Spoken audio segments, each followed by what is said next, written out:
your mind. DPA Open Mic, free speech zone. DPA Open Mic, we are live.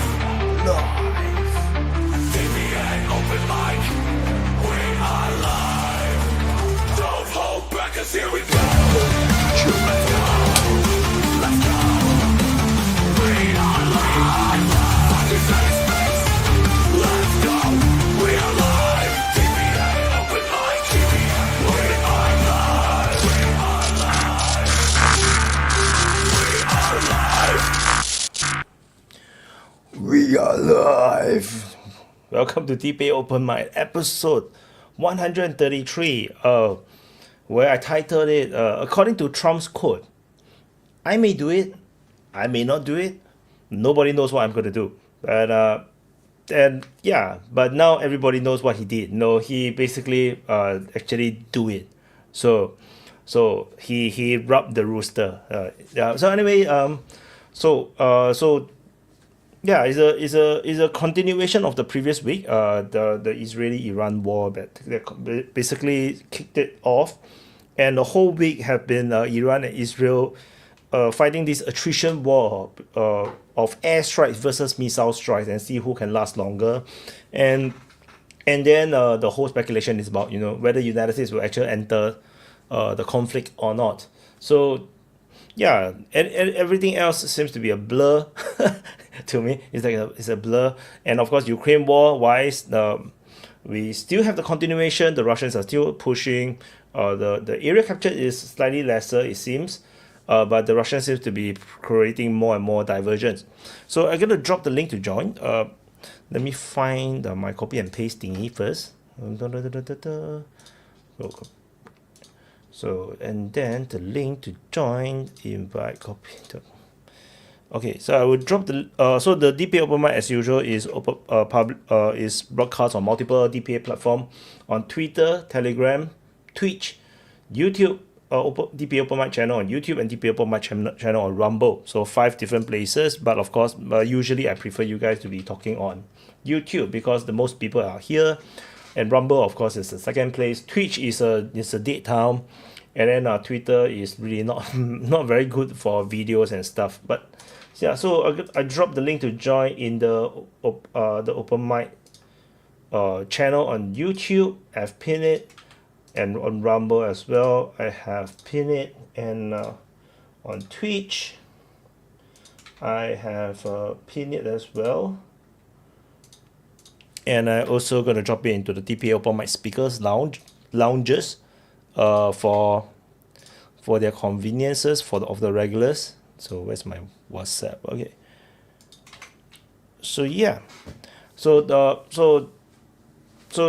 yeah, I'm gonna turn off the show comments on stage. Yeah, so because if it's gonna cover the faces, of course it's gonna also if I leave it up there, it might be a discouragement to people doing super chats. So yeah, so basically it was my I actually started slightly earlier so that we can start it proper earlier, if not because I just need to make coffee and whatnot, and prepare the stream. And also I actually wanted last week I said I wanted to do in the night time, the Saturday night of US and European morning, but end up I didn't manage to do because of my sleeping hours issue, as well as it was my wedding anniversary. So I was like, no, I think I need a bit more flexibility. So I went for my anniversary dinner. So then after that, when I'm back, I'm able to chunk out the videos. Basically, not the sit rep. I did a sit rep before I went out. Then I did the report for the Iran strike. So yeah, it looks like it's a massive strike. It's the biggest of a biggest US airstrike in recent years. Like the last one that is this big might be the Gulf War. No, maybe the second Gulf War. No, the second invasion of Iraq. That might be the biggest since. So yeah. So anyway, no one is joining. I'm talking to myself. So is the link not working? Let me check. The link is Yeah, the link should be correct. Yeah, so the link should be correct. So yeah, just to check. No. So oh, we have someone, but I think he's someone new. Bill, I need you to check the private chat. I need to do verification.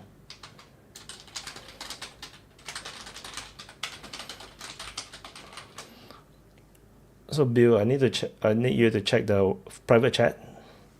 Unless you come in before, then I'm not too entirely sure who are you. I need to check.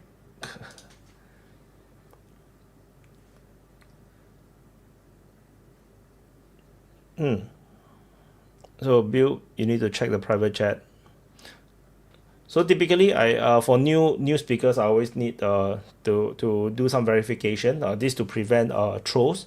Long time ago, we have people who are pro Ukraine, or anti Russia. They came on, and then they spoof their video, and then they publish porn on the on screen. So that basically made me have to do video editing, but didn't really stop anything. They just got blocked. So yeah. So nowadays I have an entire database of everyone's contact. So of everyone that have came on, most of them.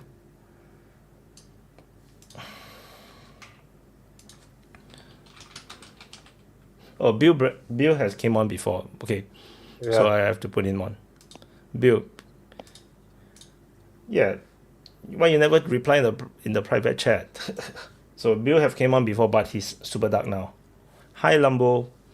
Yeah, hello. Look at my background. Yeah. B2 looks very happy. He finally have some use in his life. Yeah, actually, I already sent a few times a guy, like a pro-Ukrainian American habitual line crosser. It's actually very funny YouTube channel, and he is speaking with like planes with eyes and a mouth like that.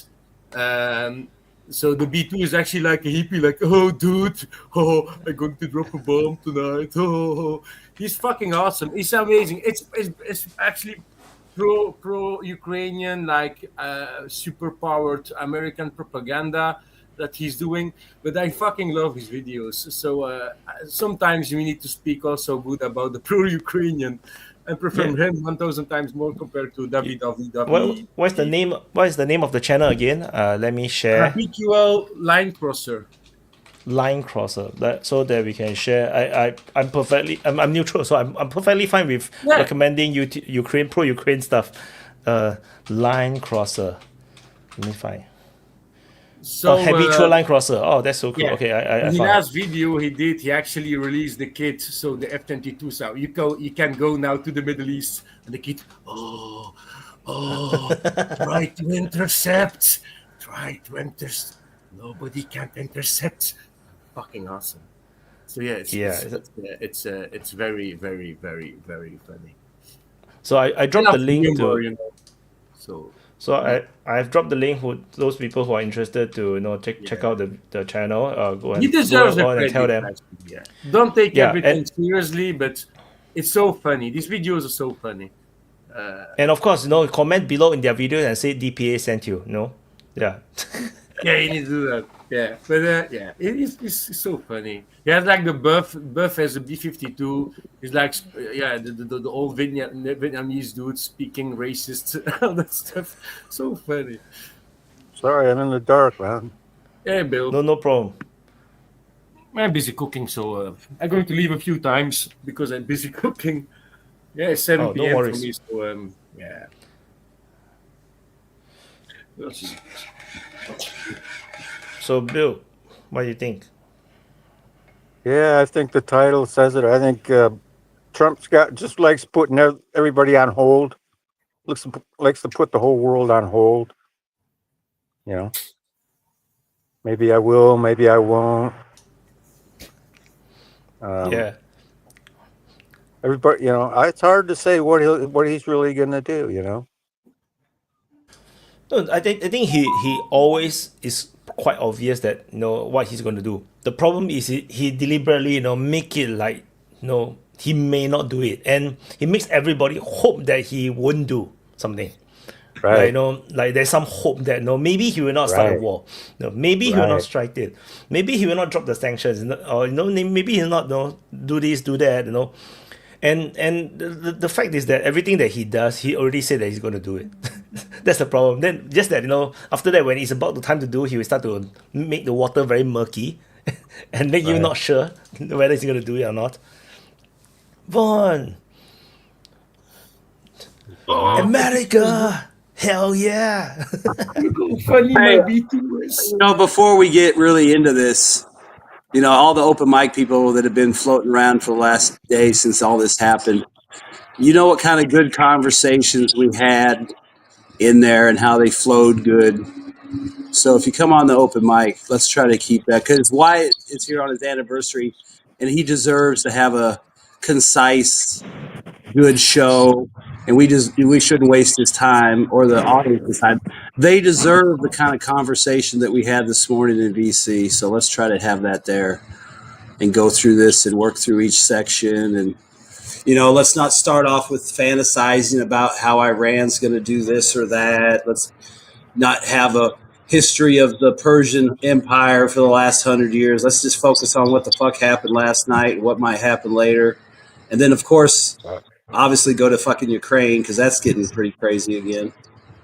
But, there should be no reason to deviate from the two main topics and provide Wyatt a good show and the audience a good show.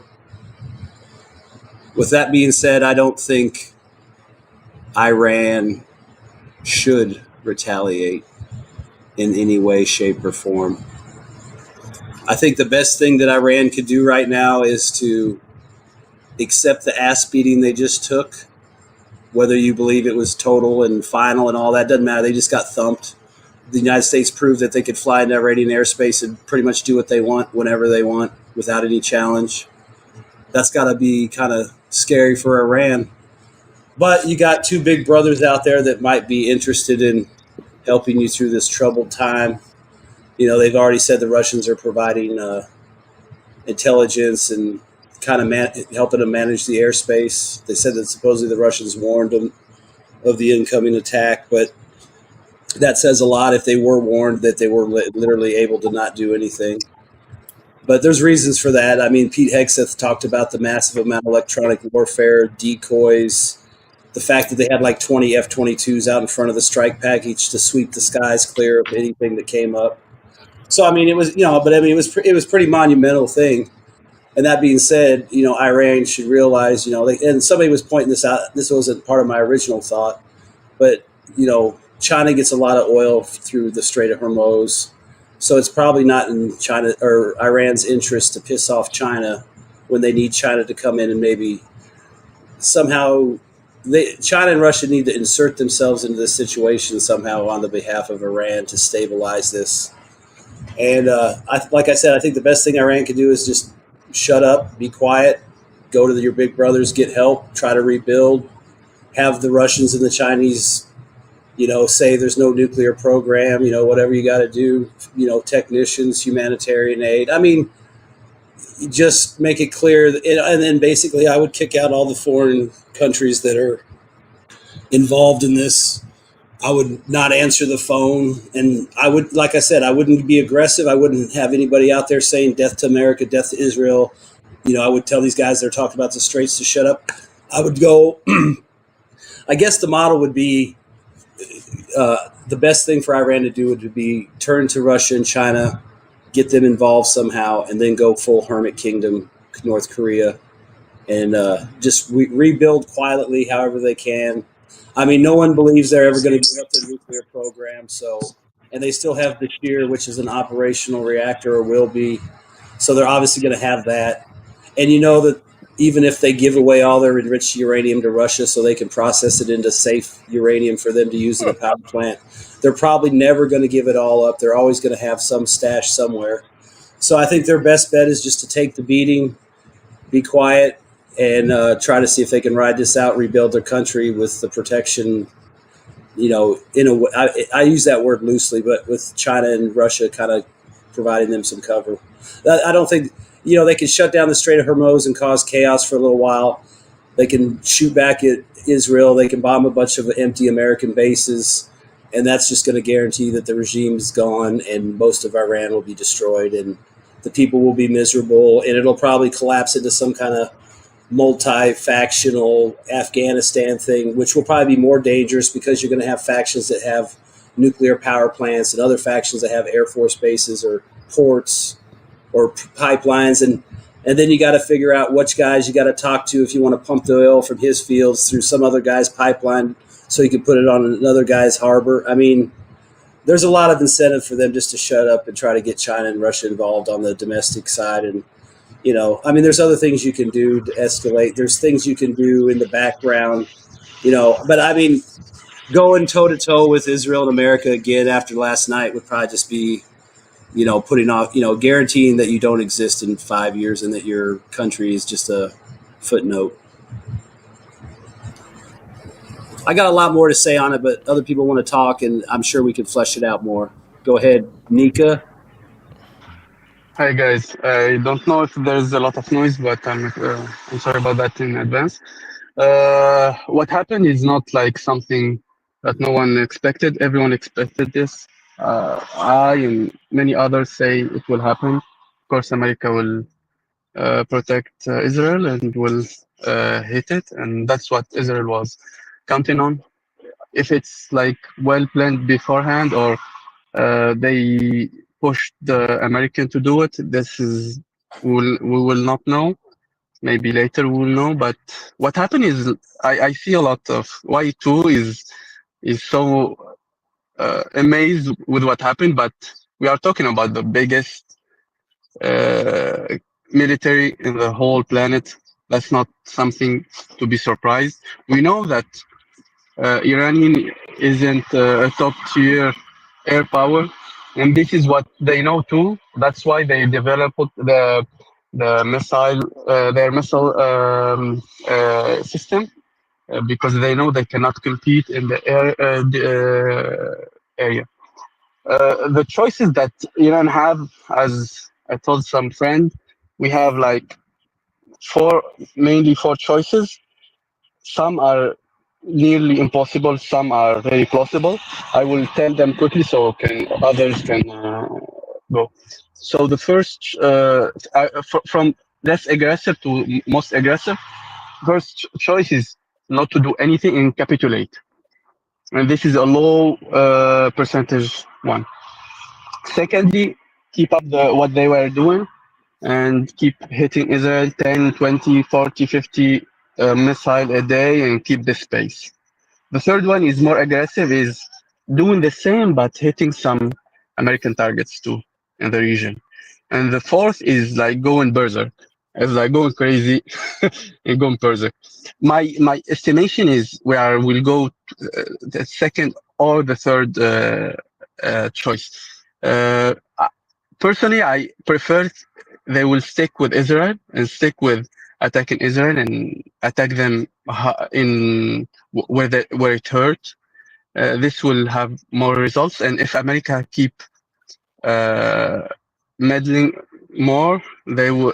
I think they should like attack some military bases or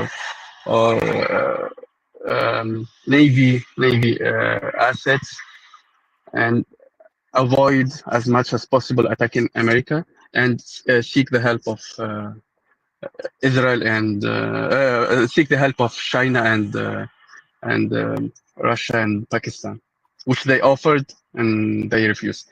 I don't know who raised his hand first. It's me. It's me.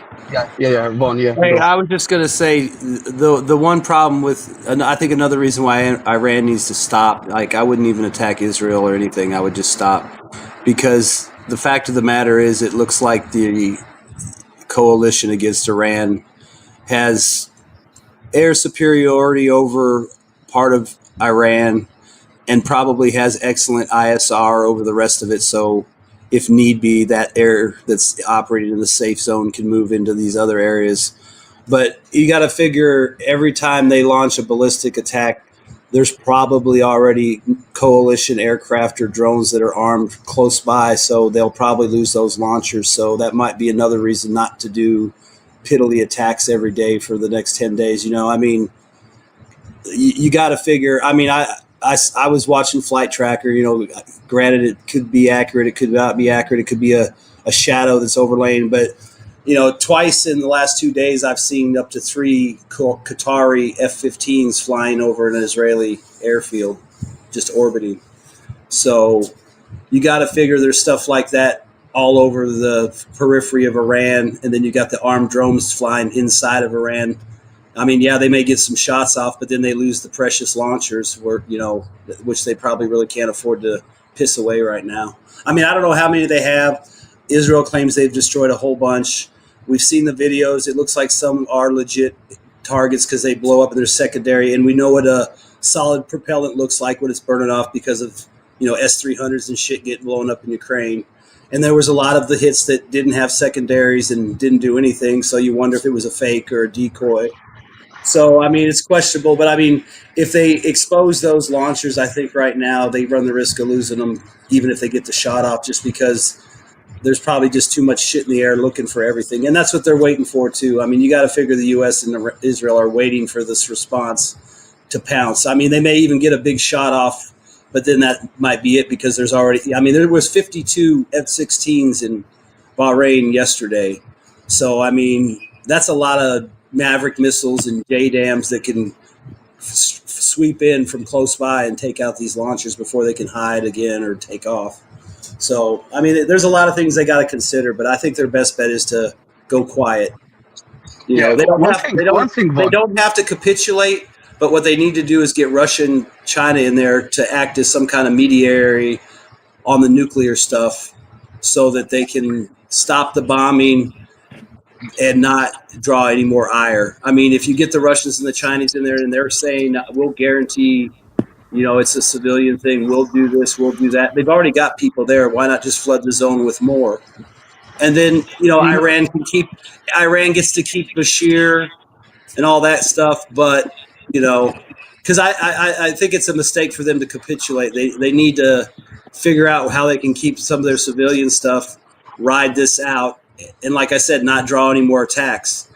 I mean, like I said, the best thing they can do is just shut up and not shoot back because they're waiting for it. And if you do it, you're going to give them the excuse to just take you out. And then what are you going to try to do? Lash out then shut down the Strait of Hormuz after you've just lost more launchers or more cruise missile sites? I mean, it's either you go all the way right now or you stop and lick your wounds and try to live to fight another day, basically. I mean, I assume the regime wants to survive this dust up, so they need to figure out how to do that. And the heat's on them right now, and they got to get the heat off. Go, Mr. Lambo. You're before me. But we need to also to look what Iran did in the past. So the last 2-3 years, supporting Russia. Using the Houthis to attack vessels, navy vessels, commercial boats, ships. So bullying Israel for years already. Also, did Israel have a reason to start to attack Iran? If you just look at what happened with how the Houthis are bullying the Red Sea and attacking all these ships being supplied by Iran. Actually, the Houthis, you can see it as more as an Iranic army also, powered by them. So Iran indirectly create a lot of chaos in the warfare in the world. So I was actually waiting already for a very long time that Israel will respond to Iran. I don't going to say that Israel is correct in everything, certainly not. I don't support Hamas, so terroristic organization. I support Gaza because a lot of people didn't ask for it also. And at a certain point, yes, Iran created some chaos. They helped creating chaos at a certain point by supplying ammunition and all that stuff to several countries where they were allowed to create chaos in these other countries. So I don't know. It's a very difficult one, and I don't going to see Iran as a normal state, dictatorship state. I can say it's more plausible, it's more realistic. Look how Iran was in the past. They were very friends with like United States 40 years ago. There's also a reason 50 years ago. There's also a reason why they had American planes and all that stuff, and everything stopped at a certain point. So you need to question and read about why all this happened. And if you like our country that has nuclear centrals, so that is producing nuclear power, and you have other countries say to you, are you building nuclear weapons? Just invite everybody and show it to them that you don't do. So question yourself also, like, is Iran inviting United States and other organizations to check out everything if they do or not? No, they didn't. So they can say we don't have. They had the IAE inspectors, and they were inspectors early on. What like information? Like pre-Obama, there might have been inspectors. Yeah, but not now, not 2025. Yeah, but that's because of all the bullshit going back and forth. You know, you can't threaten to kill somebody, then want to go in their house and hang out and watch them. I mean, it's kind of fucked up. Can I correct I'm not justifying anything, but I mean, there's a lot of back and forth between these two. Sorry, Mr. Lambo. If you just can I correct one thing? Trump, I don't want to have problem. I'm going to invite you. Come with your people to visit our facilities. They and are. I can prove I'm not producing any shit. You don't go to have all these problems. Mr. Lambo, one thing. Do you know that the nuclear? What's the name of the nuclear? It's the IAEA, the International IAEA? Energy Association. 56% of the budget of the IEA is toward Iran program. 56% of the budget. Yeah. And this is from someone inside. They have cameras. They know all the facilities. They have free access to all the facilities. They have unscheduled access to all the facilities. They know exactly each kilogram where it is. And yeah, even the other thing report, too, hey, real quick, report, Nika, on those cameras too, you know they have the cameras because the only time you ever hear about them is when the Iranians get pissed off about something and they turn them off, and then they say, oh, they turned off the cameras.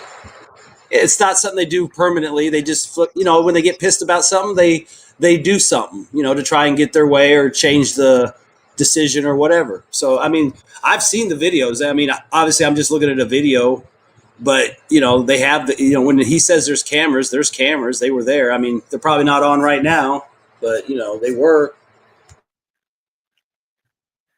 Yeah. Continue, Mr. Lambo. Sorry, I cut you off. Yeah. Can I speak one thing?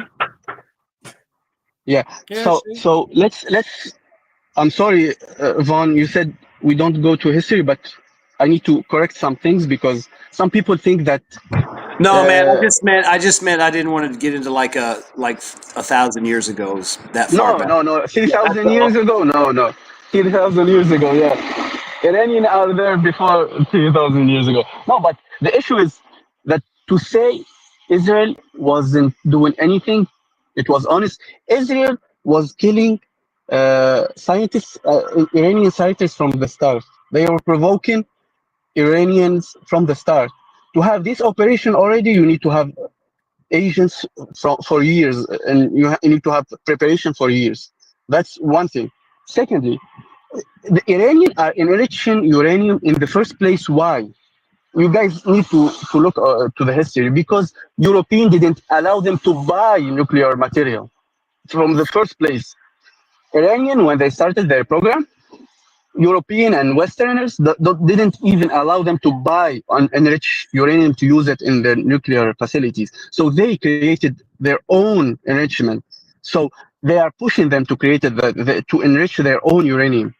That's the issue from the start. Like North Korea didn't have a nuclear program, but they antagonized them to the point they said, fuck it, we will have a nuclear weapon. And then now they are antagonizing Iran until they say, "Fuck it, we do have a nuclear bomb." And you know, guys, from the whole region, from the millions of population, the single country who have a nuclear program and who have a nuclear weapon, but no one checking them, you know, or you don't know. So this is hypocritical. So the country who refused to have even inspectors, to refuse to have someone to control them, and they went crazy to everyone, and they have nuclear weapons. They're attacking people because they are abiding by the treaties, and who make them do 60% in the first place? It's Trump. He's the one who stopped the deal that was around 3%. If he was going with the deal, they will stay on 3%, you know? So we need to see the aspects from the whole areas. Yeah, of course. Yeah, I understand. That's Yeah, and Super chat. Mr. Lambo, who started the chaos in Iran 50 years ago? you see, always blaming on somebody else. the chaos started 70 years ago when that cancer started. You know, that's the issue. The cancer is the Well, I mean, issue. It's not look how the cells dumb that try to. look how dumb some of the pundits in the administration were, a week ago or in the last few days before the strike. It's like you did whatever you did back in the 70s to put the Shah in or whatever, and he's your buddy. And then you don't like the Shah, so you get rid of him and unintentionally install the Ayatollah, or maybe intentionally, I don't know. And then you don't like the Ayatollah, so now you're going to replace him with the son of the Shah. It's like, how is this even, you're all, we're going to make Iran more progressive. And it's like, you got the same two motherfuckers switching places every 20 fucking years. What's the point? I mean, if you want to put the Shah's son back in, you should have just left the Shah in power. He would have died of old age and his son would already be there and it'd all be good, right? You wouldn't even have to fucking do all this. I don't know. It just seems like they always take the longest, dumbest way to get to where they think they want to go. It's like, Vaughn, the issue with your proposal, your first proposal that you did, is that American and Israelis don't have a good history with upholding deals. You see the Libyan example. So you are telling me they should do the Libyan example. So they need to kill themselves by surrendering. That's crazy. What's the history of all the deals that Israel and America I'm had? not saying they should capitulate. I'm saying they need to find a way to take the heat off of them. The regime. They were in negotiation. I know they were in Here's the negotiation, man. The key to that is you've got to get Russia and China in there as mediators and impose themselves into the situation so that they have. Look, okay, America is not going to go in there willy-nilly and start killing Russians and Chinese just to fuck up Iran. Israel might want to do it, but Trump's not going to let them do it. So what you need, like basically, you remember Pristina and Kosovo? You remember what the Russians did? And it kind of threw NATO's whole thing out of whack until the Russians stupidly conceded. The Russians and the Chinese need their Kosovo, their Pristina moment, where they step into the situation, impose their seat at the table, and maybe keep the regime alive. It allows the regime to keep the civilian nuclear program, and they can ride this out and get to some kind of peace. Obviously, no one trusts America or Israel. I mean, the idea that there's going to be any kind of independent monitoring will have to be like we talked about last week. It'll probably have to be a completely new organization made up of people that Iran feels it can trust, because it's not going to trust the IAE. I mean, they literally gave up dudes and gave targeting information on scientists and stuff, so they can't be trusted. Obviously, the United States can't be trusted. Israel's not going to be a part of it for sure. So what do? You look at what maybe Russia, China, India, Pakistan, maybe some other countries that are not direct belligerents in this current fight, and maybe they're the guys that monitor the program and confirm that it's civilian and it's 3.6%, and there's no enrichment in Iran. Maybe Iran plays the smart thing and gives all their enriched uranium to Russia to process it into what they need, which we all know is possible. But obviously the Iranians ain't stupid, so they probably keep some back for the just in case. But by optics and all appearances, that would be a lot of stuff. People say, well, they're doing what you want. They're peaceful. They're not doing this. They're not doing that. We don't want to make this worse with Russia and China. Trump's trying to make deals with China. He's trying to end the war with Russia. I mean, the point is this doesn't work unless China and Russia step up and impose themselves. I mean, they're big players in the world. They should have a seat at the table on what happens in Iran, especially when you're getting a lot of oil from Iran, or they're sitting right on your fucking border. And you know what the NATO and them have been doing before. They try to piecemeally get around until they have Russia surrounded, like they're trying to do in Ukraine, like they did in the Baltics, like they did in the Balkans. Now if they can get Iran, then that's one more piece of the puzzle. And they've already, Israel already, for some idiotic reason, said, oh, after this, we should go after Pakistan. I was like, okay, whatever. That sounds like a fucking good plan. I mean, who knows? Maybe they'll fuck Pakistan up just like they did Iran. But since Pakistan has nukes, I would assume they probably launched their fucking nuke first. They said it, by the way. They said next, now Iran next. It's Israelis officials said now Iran. Next will be Pakistan. After that will be Turkey.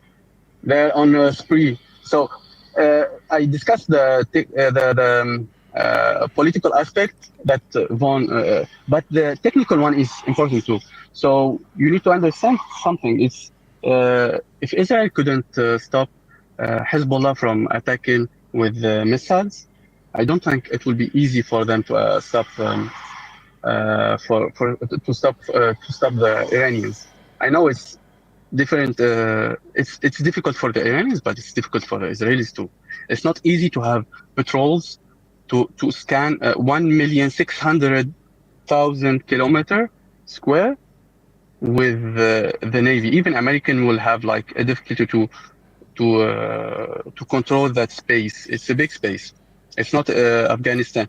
There's a lot of mountains. They can, especially if they will hit American bases. They don't need big missiles. They can use the smaller ones because a lot of American bases are surrounding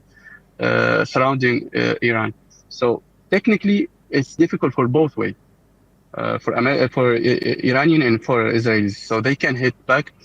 In my opinion, the best solution is focusing on Israel, keep attacking, keep hurting them, so they can have an equilibrium of pain, so they can be dragged to negotiation, because Israelis cannot understand only with force, and we proved that with multiple treaties, with multiple things.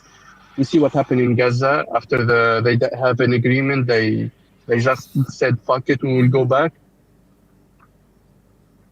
But super chat. Yeah, Voss said it. No, you guys don't understand. This wouldn't happen if Trump was the president. Oh, I'm going to answer that one directly. If it was Kamala Harris, she nuked Iran directly instead to use the fancy bombs. So No. I don't. She would just say, "Stop." Do you Iran, think stop. Democrats are going to do a very good negotiation? She doesn't even know where Iran is. So, Wow. Super chat. I think the influence. Yeah. Once upon a time, 1,000 years ago. Let's go. Let's go. Yeah, Jesus. Oh my God, Jesus. I just think it's Israel is champion of bullying everybody. United States is always support Israel and never going to leave them down. That's going to be always a big negative for all the countries that want to do something against Israel. They're always going to be supported by United States. I think that's the reality. I don't care which president is going to be. Every fucking president of the United States is going to support Israel. It's like that. I think we can't change it. Israel is a big bully, and they created that they have support of that they can I say that it's a big bully, and a lot of other countries are falling in their traps. And I think the only solution for that everything stops is peace and negotiations and agreements, but they don't want to talk. I know I miss a joke. I'm stupid in jokes, but I think it's Iran. I don't know. They can't. We're never going to see third world war because of Iran, and United States is never going to invade Iran. The only thing that the United States is going to do is change a rock to dust and Iran. That's it. I just don't know how everything going to continue in the future. I just don't know. For me, diplomacy is the biggest key for peace. So yeah, right. So, I disagree. When you say Israel is the big bully of the region, I tell you the They've for a been simple bullied reason. also, so it's like crossover continually. Yeah, I because if it is Putin, is Russia now striking Ukraine, taking out all the different military leaders like Zelensky, everything, and then taking out the defense minister, then leave Zelensky hiding in the bunker. This panel here or the super chat will, this group, the open mic will be like so excited, it'll be like everybody saying, wow, finally Putin finally did it, finally flex some muscles. So it's not true. The reality is that Israel has been at war with countries that prove to be hostile or appears or narratively hostile to Israel. Same thing, Iran is hostile to the United States right from the revolution. They have captured the Americans in the embassy. That means out from the moment they appear and they took over power, they have been hostile to United States and Israel. That means they declared themselves as an enemy right from the outgo. How can you now say, oh, they should give more care and concern for the Iranian regime? That makes no sense. They try to talk to them, One they don't question, follow, but then why? strike them. One question. That's how you. How many? You can speak. How many? How how you many? How many enforce- countries? That's why I speak, So- Nika, please. Yes. Wait So, your one time. question. Just who was the most aggressive between the three countries, Israel and Iran and America? Who invaded the most countries? Who did the most chaos in the region? Iran cannot invade any country because they're surrounded by the Americans. Israel is the one Yeah. surrounded. They have no choice. They are too small to play defensive war. They cannot fight like the Russians. Do you see when the Russians fight, they retreat. When the Ukrainians enter into Kursk, they retreat. They let the Ukrainians stretch themselves. When they are overstretched, then the Russians pin them down and then start to grind them away. Yeah. Israel cannot fight this way. I can tell you for a reason, because Singapore cannot fight this way as well. Our doctrine is preemptive strike. We literally say it publicly that if Singapore goes to war, we will conduct preemptive strike. And that pissed the hell off pissed the hell out of Indonesia and Malaysia. But then they say, what else you want us to do? Singapore is so small. So Israel is the same problem. They have no buffer. That's why when they give up Sinai to the Egyptians, a huge chunk of the Israeli people and the politicians, they disagree. They don't want to give up the Sinai because that's the buffer zone. That's where you can absorb the fighting. That's how the Yom Kippur War was fought without Israel proper getting damaged at all. People died, yes. Aircraft got shot down, yes. Tanks got destroyed, yes. But none of Israel itself got destroyed. That's the Yom Kippur War because they have Sinai. So now they don't have. So you have to put yourself in the situation of the Israelis. Every country that turned friendly with Israel stopped fighting with them. 100%. Egypt, they don't fight with Egypt, they don't fight with Saudi, they don't fight with Jordan. Because they are client states.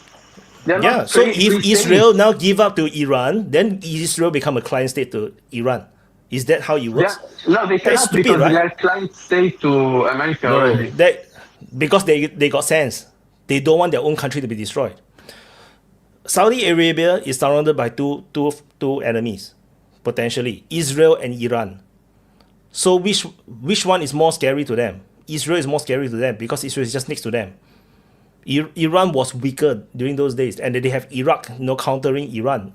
Saudi Arabia funded Iraq's war against Iran. So there's all this war. And then once they settled Israel, they are now part of the American security umbrella. They can focus on Iran. But then at the same time, they can't deal with Iran because if Iran launch missile strikes against Saudi Arabia, they can't defend their oil fields. The same thing with the Houthis. Why they have to fight the Houthis? The freaking Houthis is Iranian backed. They are getting surrounded. So the idea that you totally ignore the national security of Israel or Saudi Arabia or Jordan or whatever is ridiculous. Why should Jordan and Saudi Arabia be an enemy of Israel for nothing? For the Palestinians? I told you guys 2 years ago, nobody gave a damn about the Palestinians in the Arab world. not the leaders. The civilians maybe, but then do they really? The leaders No. don't care about even their own Of course, civilians. if they go to war, So- if they go to war with Israel, all the people themselves is going to suffer. It's just the reality. The voice lah. You guys hear me?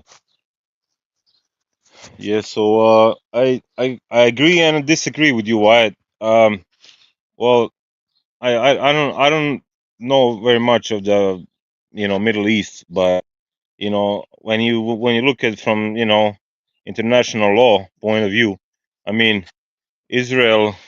I mean, what are they like the only country that has a right to attack somebody just because somebody has negative rhetoric against them? I mean, let's say Iran did acquire a nuclear weapon, and what makes you think that they're going to use it against Israel when America can destroy Iran with like 10 times more?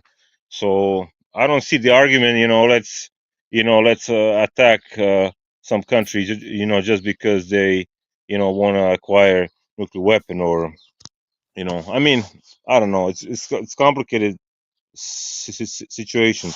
But when it comes to bombing back and forth, I agree with Nika. I think they should just keep doing Israel. I don't think they should fuck with the American bases. I think they should just hit Israel and make him do negotiations or whatever. I mean, I think that's the best way, because by the pictures what we see, they're getting pretty good pounding in Israel. I mean, I don't know, some of them might be fake, but I don't know. What it seems like is Israel is getting pounded pretty good, So, and in today's world, it's all about optics and how and the PR, and I mean, to like to the whole world, they look kind of stupid, by attacking Iran and then like getting their country completely fucking destroyed, So that's basically that's it. Von. Hey, I was going to say too. I mean, I understand Israel. They're going to react to people that have talking about pushing them out to the sea and all that, and I understand that. But I kind of feel like the way they had been dealing with it, by assassinating scientists or putting the Stuxnet virus into the centrifuges, small surgical things like that, or targeting like certain IRCG guys, like killing Soleimani was legit and all that. But I think the problem I have is with the current situation. I feel like there's certain agendas in Washington in Israel that saw this as a way to take advantage of the situation post October 7th to do way more than maybe is advisable, to like make it a kill shot against Iran or take Iran out. Because I kind of feel like what they've been doing, because they say there's no evidence really to support a weapons program, but obviously, the point is having, like, I want to give credit to Sweeper Steve. He talks about the latent deterrent. Like, they don't have a nuclear bomb, but they do have material that if somebody started messing with them, they could quickly turn it into a bomb. So, just by possessing this enriched uranium, that's where people are getting off saying, oh, they got a nuclear bomb, when it's merely just the presence of this material that they're trying to use as a deterrent that didn't work. And like I said, the way Israel's been doing it, I mean, think about it. When Iraq was trying to build the super gun, what did they do? They assassinated the scientists that were involved in that. They've been doing that with Iran. They have guys inside that target scientists, and they could do some minor damage to sites and stuff and assassinate the IRCG. I think that's kind of where it should have said. I think going this far was kind of unnecessary. I think the October 7th environment kind of gave somebody the excuse to push this big operation. Because I think realistically, you could have kept Iran in check with small strikes and targeted assassinations and sanctions and shit like that. I mean, What do you guys think? I don't know. That's just one idea. What do you guys think about that October 7th? Was that, I mean, I kind of think that was kind of a false flag operation by Israel, or something that they knew they could have stopped it, but they let it go. You know, they let it play through, They you let know, it just go. to, huh? I'm quite sure they let it go. I'm quite sure they know Yeah, it's coming. They let it yeah. go. Because Netanyahu already have a plan how to overthrow all the Iranian proxies, and then how to come to this point where they strike Iran directly. Well, So plus, I mean, there was reports too that like even Egypt tried to warn them a couple times, and I mean, even if they didn't have the specifics, they, Egypt probably said, "Hey, something's going to happen. You might get attacked." You'd think you would have turned up your alertness and stuff. And I kind of yeah, think the same thing. but I think they let it happen because it benefited them down the road to where we're at now. and they So depended maybe on the stupidity of Hamas to actually just do it. so one They thing, have no care about the Gazans. yeah, but Israelis are also then don't care about Israelis because They are evil. Why would they care? no, they don't care about Israelis. So I think they are the same.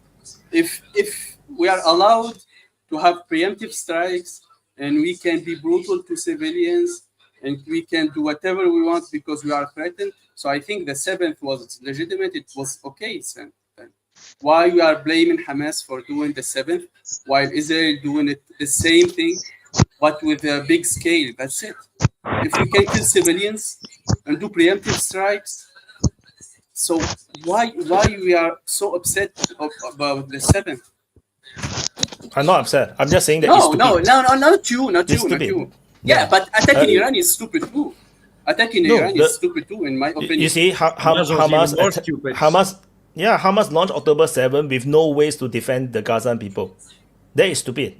Iran didn't attack Israel first. Israel attacked Iran first, but So they are Iran the know what they are doing. They are delaying. They are doing a delaying tactic because they want to quickly develop the nuclear weapons, like North Korea. Once they have a nuclear weapon, they have kind of this deterrence. But Israel don't want it to happen to that point. And even if you think that Iran isn't doing that, they are also not willing to accept any concession regarding the nuclear stuff. In the negotiations, United States try to offer certain ideas, like Russia take the enriched uranium. They don't want. They want to keep it.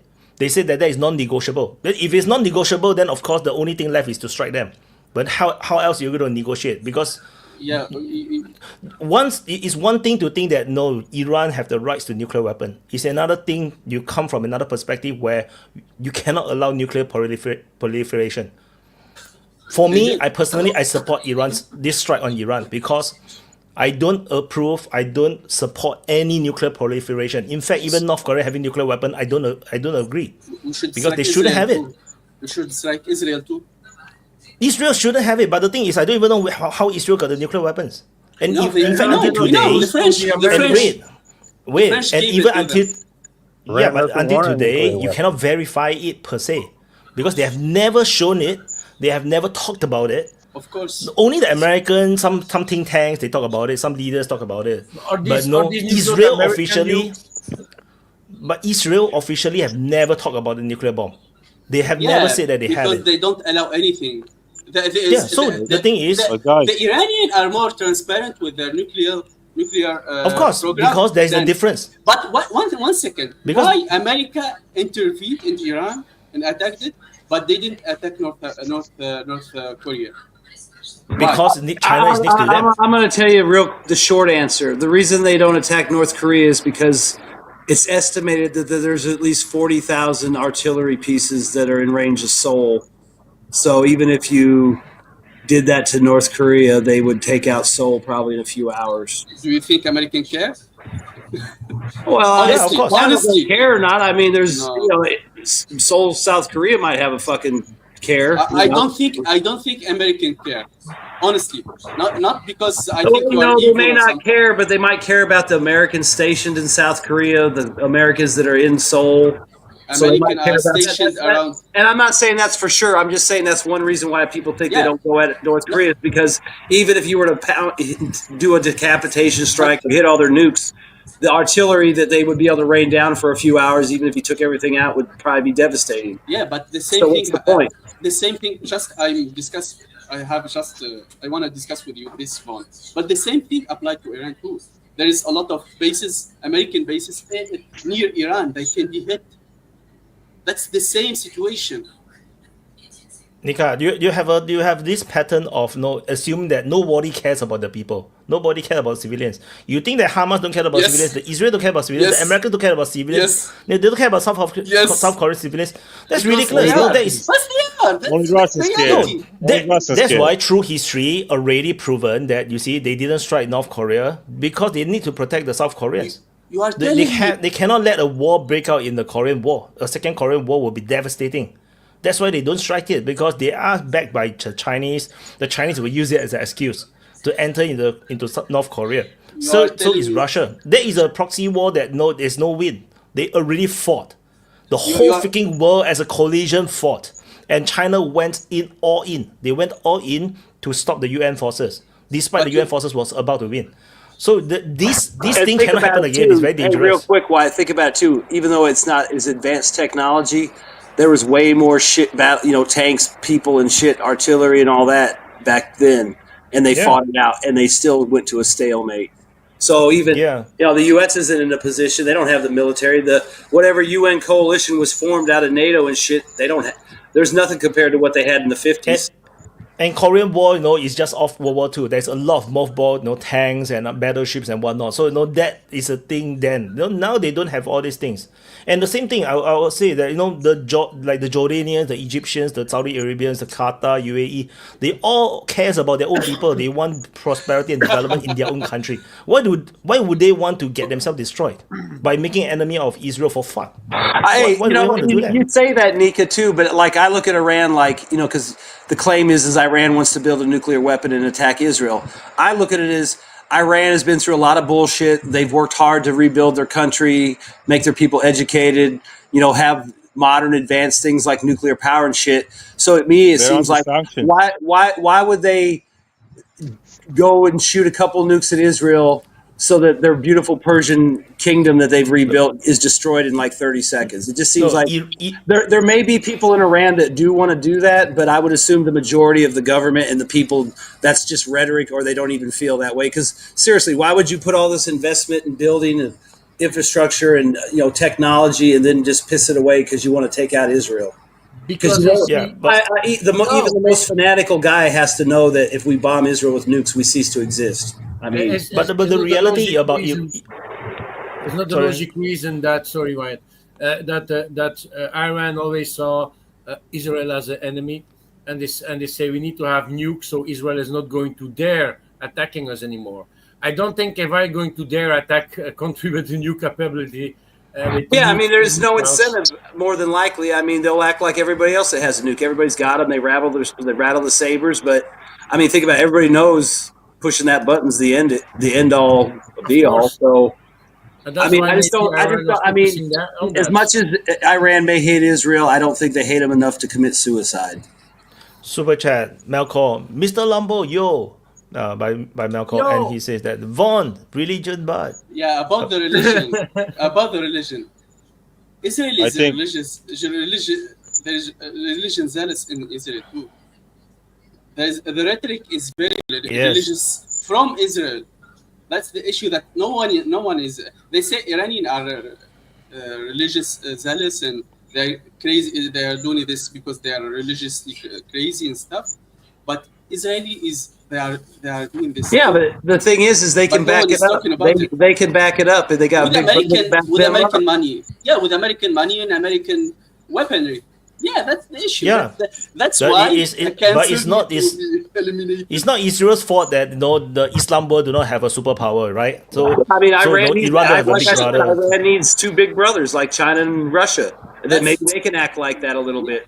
It would be I'm stupid to act agreeing, like I'm that, agreeing. but they could at least stop the bullshit and probably get a seat at the table and have a little more say in the outcome. No, But they so don't just have now, what Israel does, so they can do what they fucking want, just like so we just do. now I want to say, no, Iran's political system, the Islamic Council, whatever, is perfectly fine. Honestly, there's nothing wrong with them also pursuing nuclear technology. This is perfectly fine too. The only problem is that their whole existence is they basically just put it as part of their identity that they must destroy Israel, and they always say death to America.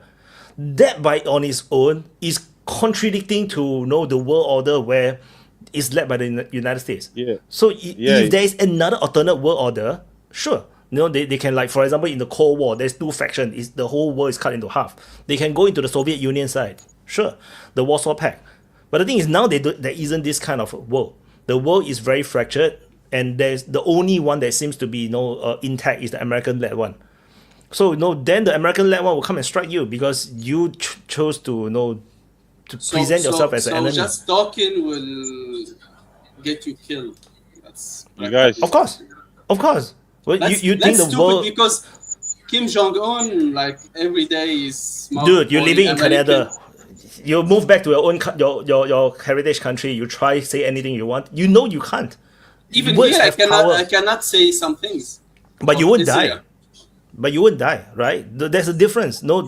That's why there's difference. All these differences. When we say, even like when I'm doing YouTube and whatnot, I'm very careful about what I say, because anything I say wrong, the YouTube channel is gone. The whatever we say matters.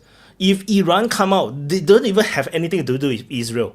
When they first came out and take over power, then immediately they say Israel cannot exist because it's a religious idea for them. And then that's it, man. Then they made an eternal enemy for forever.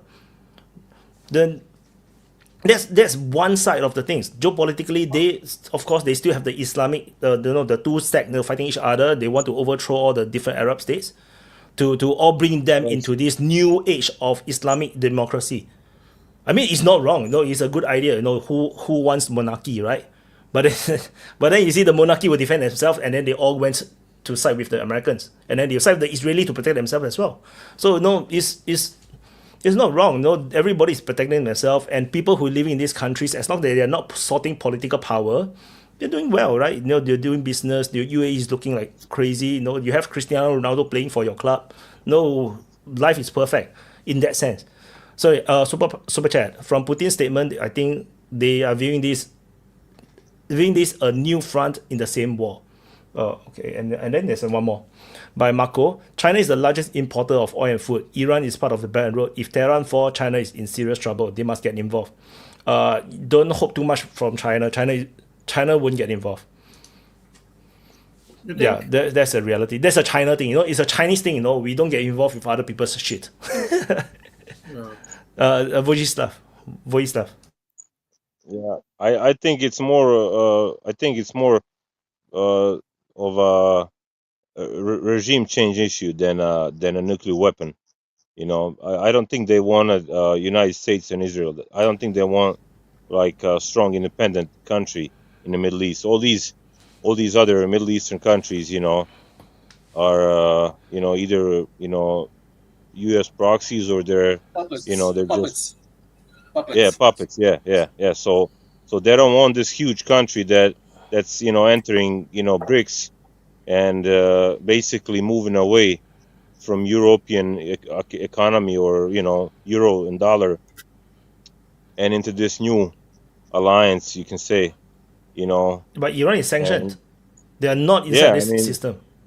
yeah, they're sanctioned, and you said like they're still rebuilding their country and shit. So they don't want to allow that. They want to they don't want this strong independent country there. So I think it's more of that. They rather make it like Syria, break it in 1,000 pieces, to give it to all these fractions, and that way you're not worried about them acquiring even ballistic missiles. I mean, you guys, I don't know if you noticed, but Trump also, or American administration, said that they don't want either nuclear weapons or ability to launch ballistic program too. So basically It's been like that. Yeah. So that's the they're Israeli like position. they don't want these guys to be able to protect themselves. I mean, I'm not for Iran too. I mean, they had during the 90s wars in Yugoslavia, they were sending mujahideens to Bosnia against Serbs and Hamas too, you know. So I'm not really pro Hamas. I'm not, you know, either pro Israel. I'm somewhere in the middle when it comes to, you know, giving support to either side. I mean, I hate to see, you know, a civilian population, you know, get killed, but you know, I don't know. It's hard to, you know, be smart. You know, what do you guys think about, you know, Putin's statement that you know he offered Iranians, you know, help with the anti aircraft you know systems, and they kind of you know refuse or whatever. What do you guys think about that? So it's actually make a little bit of sense because Russia was supported by Iran during the conflict that's busy right now with Ukraine, and actually I can go if you're speaking about like air defense. The biggest victim of that conflict right now, the bullshitting that's happening with Israel, is actually Ukraine. Ukraine themselves are the biggest victims at this moment because everything that US is going to send in priority is going to go to Israel and not anymore to Ukraine. Because after a while, Ukraine is going to be fucked in their air defense. The only air defense is going to get it from Europe and not from the United States anymore. Mr. Lambo, just imagine if this keeps going for like 4 months or 6 months. I mean, is there enough not 4 months? Just right now, I think that Riot can confirm that. Month of June, I think since 2022 is the month until now with the biggest territory advance of Russia. I think that Riot can confirm that or say it's big. They're not end of June yet. These 2 months, May and June. I wouldn't say just June. But they're busy like more compared to last year. It's already much more compared to last year. Yeah, so we see already May and June. Like a sort of difference. And if you see the striking of Russia and to Ukraine, we can see a lot of big difference in interception level of the Ukrainians compared to last year, for example. So Ukraine has more difficulty to intercept missiles. Also, the Geran drones that Russia is using that actually basically come from Iran is not going to be a problem anymore for Russia to get them from Iran because they produce it themselves, evolved it themselves. I think they're already at Geran 3. Totally another tactic of dropping these drones to the ground. They're like dive bombing now compared to before from much higher altitudes. So it's also proven, and Russia actually produced them completely themselves, so they are not independent anymore from Iran. And I think the numbers are like 50,000 a year that they're producing. So Russia is feeling nothing about the escalation now with Iran and Israel and the United States, but Ukraine does. Ukraine does very hard, and for the citizens of Ukraine, it becomes a very big problem in the future. I think in the coming months we're going to see the big. I think the summer offensive of now that Russia is pulling out, it's going to make a very big difference. Pete Hegseth said that the Americans withdrew air defense systems from Ukraine to send to the Middle East. So you know it directly affects Ukraine. Can that help? Just one thing. Just the interception rate in Israel already went from 79% in the first day into like 65 or 70% now. Imagine those are like 4 or 5 days, and imagine if it stayed 2 weeks, they will even drop more. And the thing is, different type of missiles. The thing is, they went from 200 like missile a day. Now it's like 40 or 50. The missiles are different. They use the old missiles to deplete but it stay the rate is lower. So we are seeing the footage even today. There's missile getting through and hitting critical areas. So what do you think?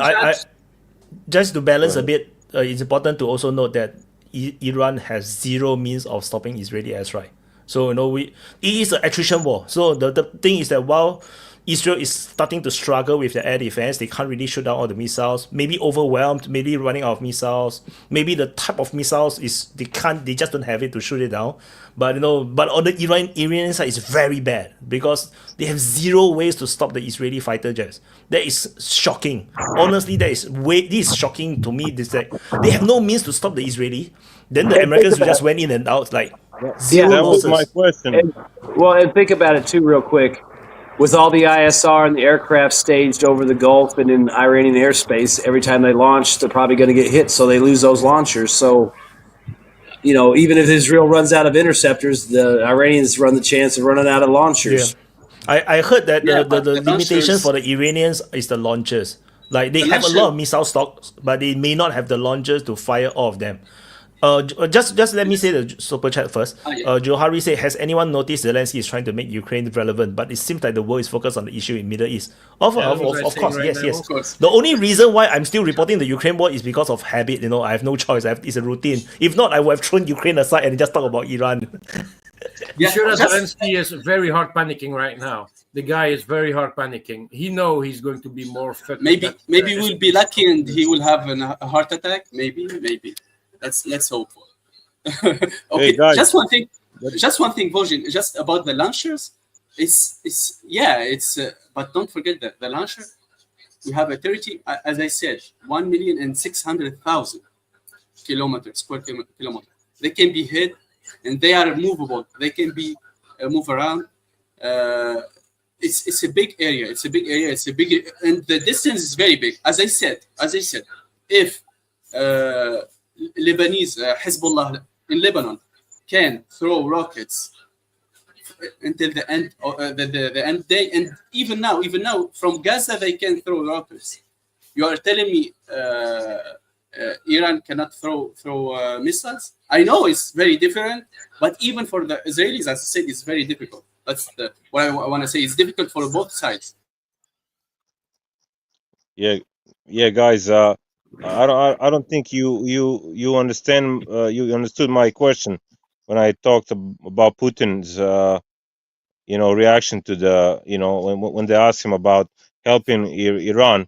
He was talking about the anti-aircraft. Like he offered the help, and the Iranians refused. I mean, how I mean one would think that okay, if they refuse, that means that they have more than enough.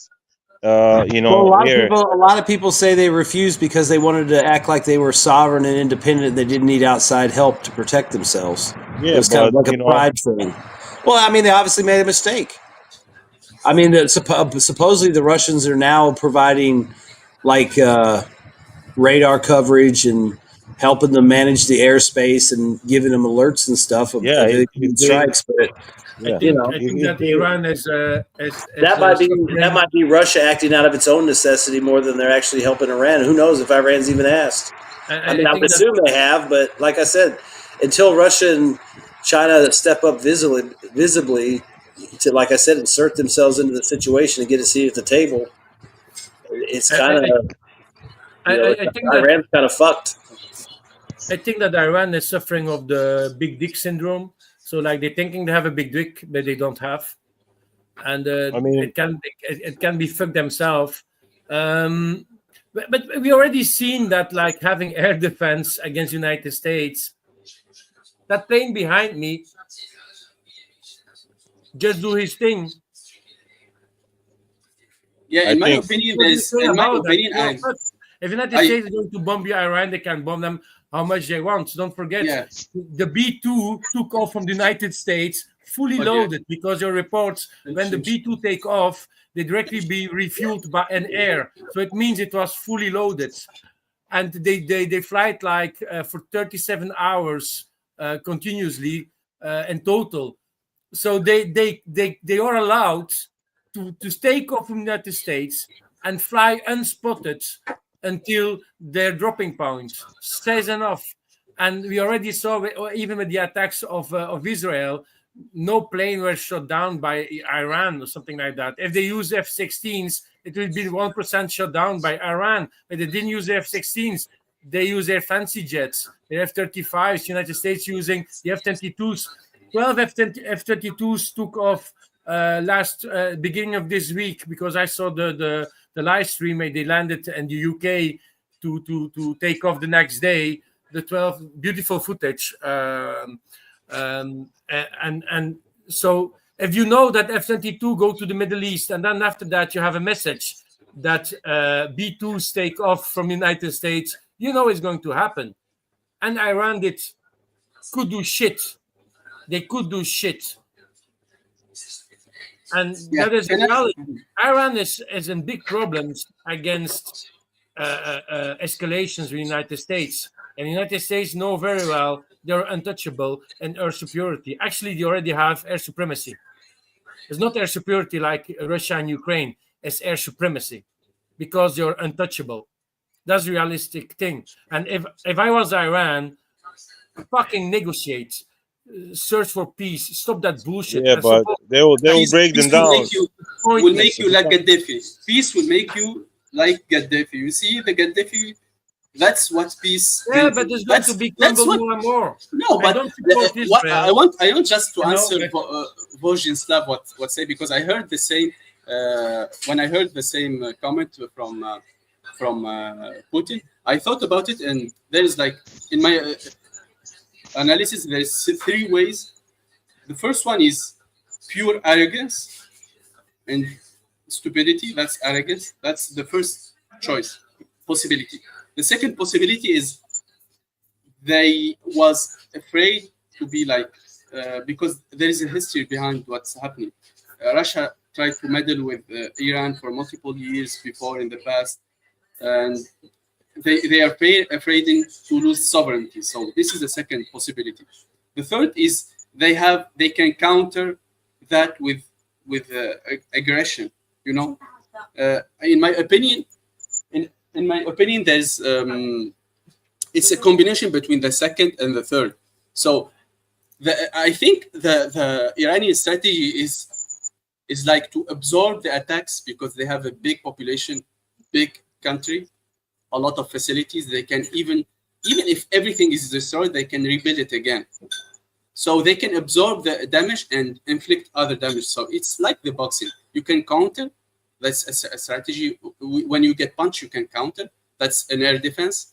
But you can like absorb the damage. You will take some damage and then hit back. But in my opinion, is the second and the third. First of all, they're afraid that they will be like, they lose their sovereignty if they ask for that. And it's not even a guarantee, because we saw that Russian air defense was inside Syria, but airplanes were passing by, even in Assad, they were passing by and attacking Iran without any interference. So even if they can have Iranian air defense, they can choose, the Russians can choose not to activate it against the Americans. So it's not but I think it's the strategy is to absorb the damage and inflict damage. They can absorb damage. They were in 8 years, and they were in a poorer condition for 8 years against Saddam Hussein, but they endured it, so they can encase that damage. Yeah, and I just want to add before the super chat, because I'm going to respond on the super chat also directly. The reason why they launched the B-2s from the United States is just because the type of bomb it released. That's it. So they can put the B-2s where they want in every NATO base. So that's the only reason why they took off from the United States. That's the only reason. So Super Chat, you guys are getting your D's hard over war crimes. I just to add on to directly says the guy. I just want to add on to what Lambo say is correct, because the GBU 57, the penetrating bomb, the what they call MOP. I listened wrongly. I thought it's MOAB. So it was like, oh, it's called MOP. So the MOP is it can only be carried by the B2. There's no other planes that can carry it. That's the main reason why B2 is used. So exactly. But aggression is aggression. A war crime is a war crime. Whether it's a good excuse or not a good excuse, you can rape a woman and say she was beautiful, she was tempting you, and she was wearing like so many exposed her body to me, and you raped her, it's excusable, but it's wrong anyway. So you can do something wrong, but accuse or no accuse. You can do anything you want, but you must win the war. If you win the war, no, perfectly fine. Nothing happens to you. If you lose the war, you're full of war crimes. If you rape her and you go free, you did something wrong, but you got free. But the excuses are not like, they are just excuses. You can kill someone and say he was like being mean to me. There is an excuse, but you are killing someone. Bullshit. You're muted. Not anymore. Hey guys, good to see you again. I was just watching Mr. Lambo explain how Iran got their F-14s. I was a bit late to join and have watched a bit an older part. Yeah, but don't forget that Iran got these F-14s not because they were so good friends. They were a puppet regime which was installed by the United States and Britain. And they made a coup just like on the Maidan, you know. The Mossadegh, was it Prime Minister? Yes, not President, but Prime Minister Mossadegh was a secular Iranian guy who was couped in coup d'etat and removed, and they put the Shah in, you know, to get to the oil. And obviously the Iranian people chose the mullahs over the Shah, so he probably was not such a great choice. Whatever. I still think that moralizing in issues between states is not the right path. We can do it, but everybody has you know, their favorite sides or the less favorite side, and everybody is using this moralizing just to well, bring the morals up in their own population, you know. They claim the other side is the enemy, the bad, the religious fanatics or whatever, you know.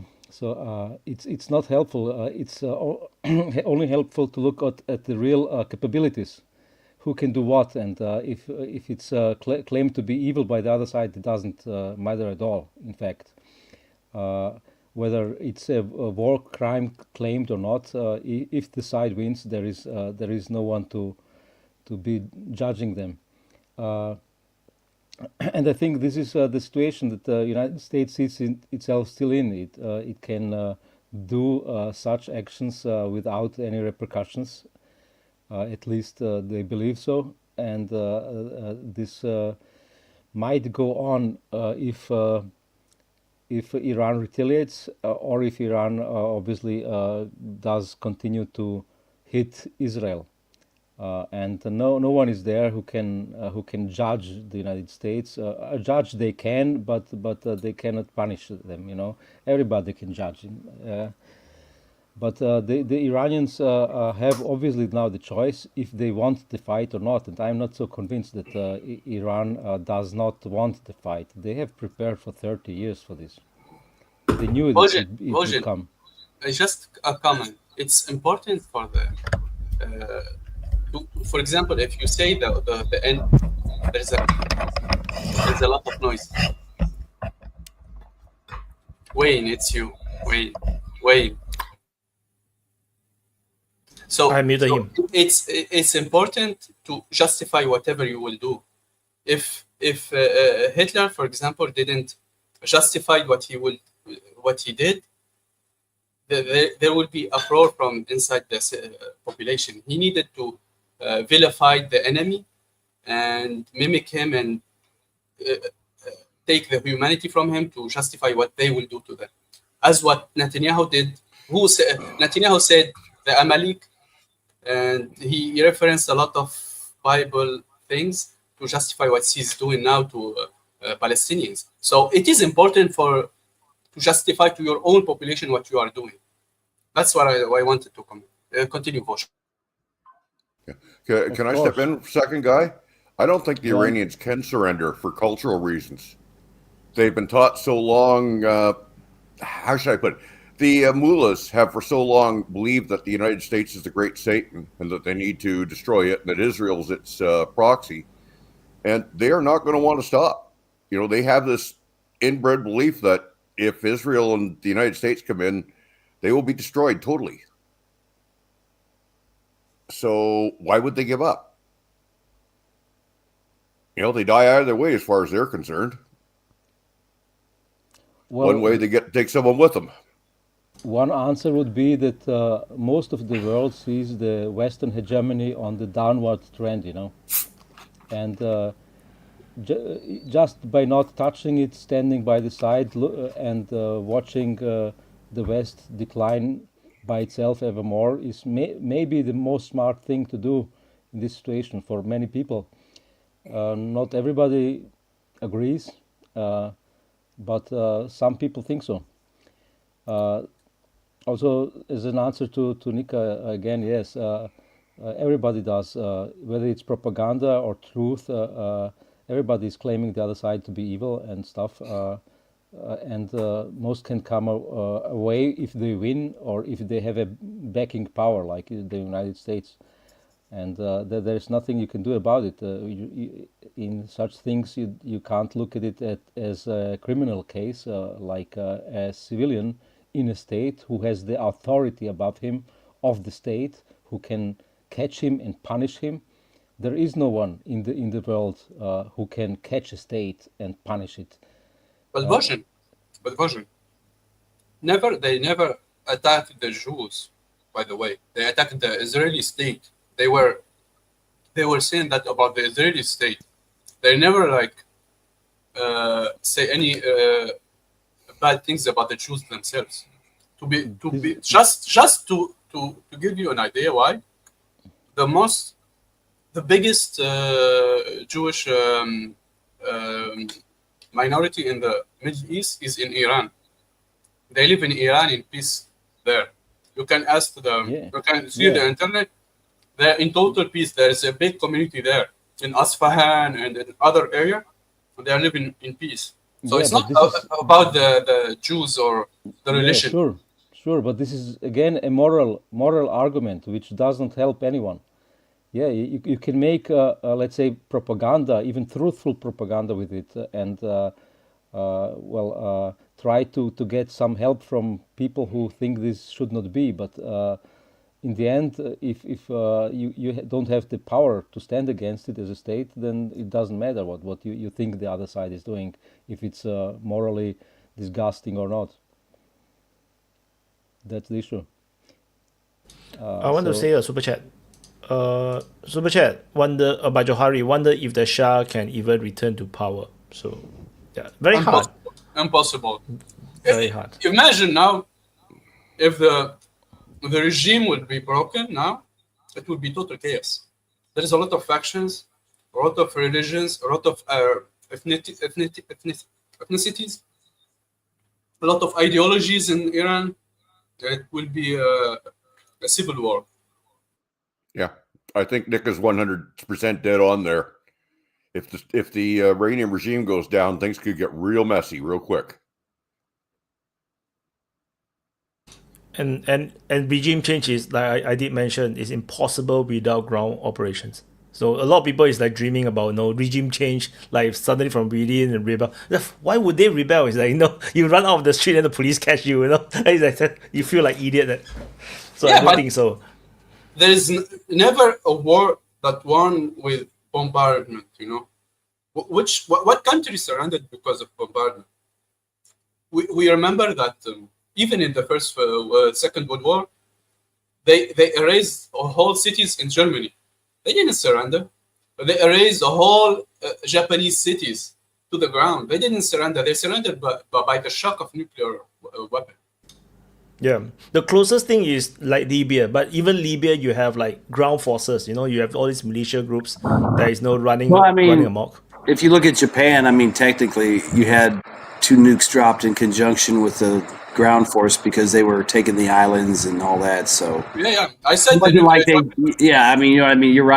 they had dropped the 2 nukes, maybe they would have surrendered. Maybe they wouldn't have. But they were losing territory at the same time they were getting nukes. They would have. They were trying to surrender.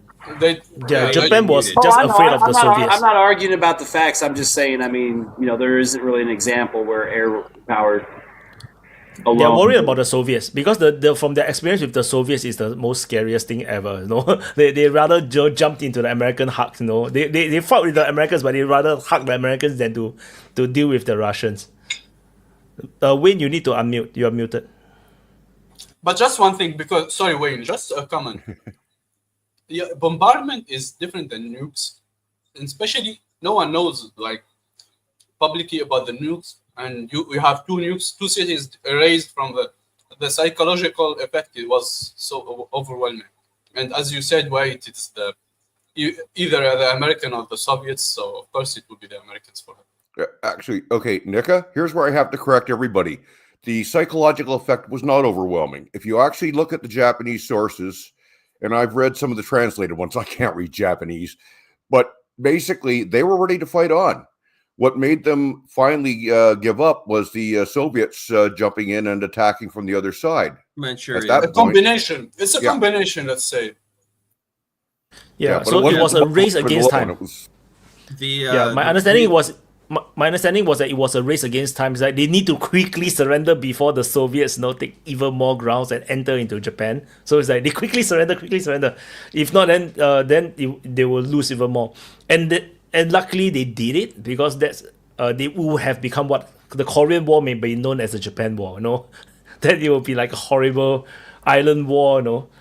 Korean War is horrible. And we will not have manga and anime. They weren't the Japanese. Oh no, not the mangas.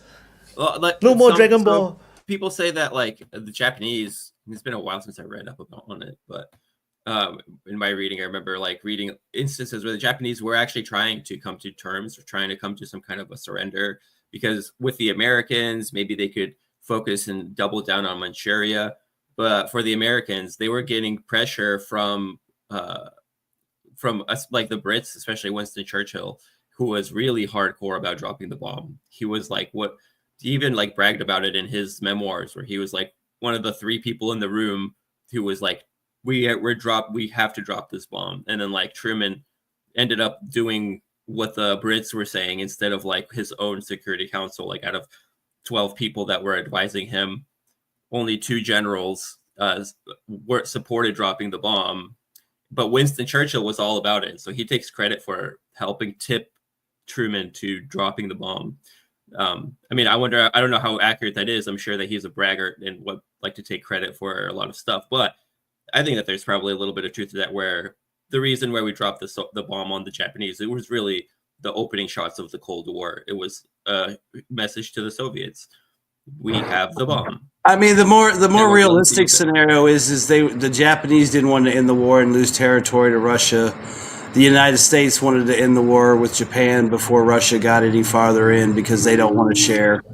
It's a good excuse. The nuclear bomb is a nuclear excuse. I mean, if you think about FDR and how riddled with Soviet spies and confidants and stuff his administration was, if he had been alive, he probably wouldn't have dropped the nuke, because the Soviet advisors and spies probably would have advised him not to, because then that would give Russia time to get in there like they wanted to. I mean, most likely we dropped the nukes because we wanted to cut the Russians off. That's why we probably did it. Yeah, I mean, so the side effect is, they surrendered. Yeah, we won. We didn't have to sacrifice 1 million lives, but the long-term goal was to make sure the Soviets didn't advance down into the Pacific like that. That's just think about it. Since there's a few islands they argue about, but they kept the Soviets out of the Pacific. Wayne, you're muted. Wayne keep talking when he's muted. No, what I was sorry. When you're talking about what was going on back then, one historical point that a lot of people don't know is that Stalin was informed about the United States work on the atomic bomb before Roosevelt was. He had spies in the program which were updating him. Roosevelt didn't get told about it until they got to the point where they were pretty sure it would work. So back to the argument, there is no war win with pure bombardment. Okay, good. Now we can get out of the past. We went so far. We went so far away. Yeah, we can get back to the today. All we just wanted to say is that air war can never win a war. And we went so far away. We went away. It's a wrap. That's all we needed to say. Well, there's one extraneous circumstance in history that I think we could think of, and that's got to be it. Because, okay, what about Yugoslavia, the bombing of Yugoslavia? Yeah. Somewhat. But there's a ground war, say. right?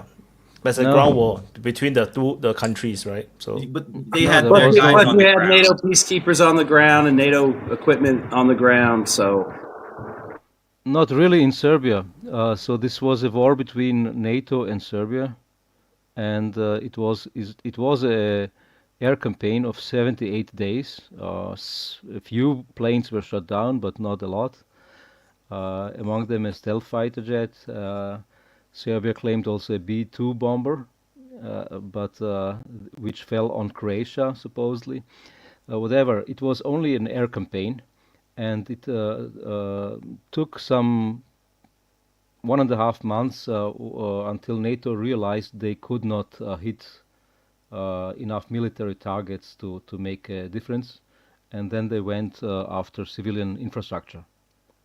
And this was one of the reasons, obviously, why Serbia was not conceding or giving up or anything, but a Russian mediator stepped in, and he made both sides sign an agreement that the territory of Kosovo will stay under Serbian control, but not control, but sovereignty, and Serbian forces will pull back, and NATO will get in as peacekeepers. So there was also this United Nations resolution which basically confirmed this, but it was not adhered by the Western side. It was completely changed later on. Okay, we can move on. But I'm going to agree with Wyatt. There was ground troops involved, so it's a ground war. It's not clean air war. So sorry. Even if you want to say not our guys on the ground as so much as our boys on the ground, then, right? Look at Syria. How many American troops were involved in the final pushover of Assad versus how many of our proxies? You know, it was our proxies that did it, but we had to have them on the ground. There was basically no fighting on the ground. The Albanians in Kosovo did not fight, except a few skirmishes, not really any significance. They held their feet still and waited until NATO solved the issue for them. So there was no ground fighting at all. It was indeed a purely air war. Even no one's gonna agree with you no matter what, because the reason NATO was in there was because there was guys on the ground fighting. Sorry, end of story. Okay. I mean, I'm just saying it. I mean, it's not like they just went in there with planes for no AK-47s were reason. being used to shoot at each Oh, other. they went in for a reason. They wanted to debase bond steel. Oh yeah, but I'm just saying the ground war gave them the reason. The troops on the ground. So super chat. It doesn't have to be a legit reason. It just has to be cover for why they want to do it. You know, just like they got WMDs. You know, same fucking bullshit. They don't care as long as they can lie to you and cover it. Mr. De Silva, making my point that I agree with. Japan was about to surrender. Nuking them was silly. Yes, it wasn't silly. It was the opening shots of the Cold War. I think that's what I think. I want to ask Voyin. So because I remember reading that there is the various other states that break away from Yugoslavia. I think they have their own little groups of army, right, or militias or whatnot. Yeah, so that's what I mean by ground. Like there must be some people on the ground that in order to do any form of breakup. This was in then already different states. You know, in Croatia and in Bosnia, these had their armies, and there was also the Serbian part of Bosnia, which still exists, the Republika Srpska. But this was not a war within these republics. It was a war within Serbia. It was an air campaign within Serbia, purely. Were you in Serbia? When that happened, were you in Serbia? At that moment, I was not in Serbia. Oh, okay. So what are you saying then, when that the air campaign was able to break the government to finally come to an agreement? Are you what is your point? They probably trusted the Russians too much to get a fair deal, and they got fucked, kind of. You know. Well, it sounds like the Russians actually did make a fair deal. Well, there was a deal signed Both sides Yeah, but they signed the didn't deal. enforce the deal. That's the problem. It's just like Exactly. it's like Pristina. Pristina was a genius fucking move. They should have never left. Yeah, you need someone who is able to enforce something that both sides sign. I mean, it's just like General Wesley Clark when he ordered the British guy to go down the road and remove the Russians by force if necessary, and the guy said, "I'm not going to start World War III for you." That, like I said, in Iran, Russia and China need to have a moment like that where they impose themselves into the situation. You know, it doesn't have to be aggressive. Nobody has to shoot anybody, and force themselves a seat at the table to sort out this Iran mess. So okay, what if the smart thing might be like this? Watch the Russians say, we'll provide some kind of a nuclear umbrella over Iran. Let's say no nukes. You guys can fight them out if you want to try to figure out a land invasion of Iran or whatever it is. That's fine, but as soon as either side uses nukes, let's say, right? Anybody uses nukes. If Iran uses nukes, we nuke them. If Israel uses nukes, we nuke them. If America uses nukes, we'll nuke you too, so that you force the conflict to be conventional. And at that point in time, there's almost no way that Iran could lose, right? Because without a land invasion, I don't think you could do to Iran what they did to Serbia. Iran is much larger. Has much more strategic depth. There's Iran, I think, I mean, I don't really know this, but it feels like Iran is more unified, you know, behind their like maybe Persian identity, common Persian history than Yugoslav. Hey, what's up? Look who it is. It's Grisha.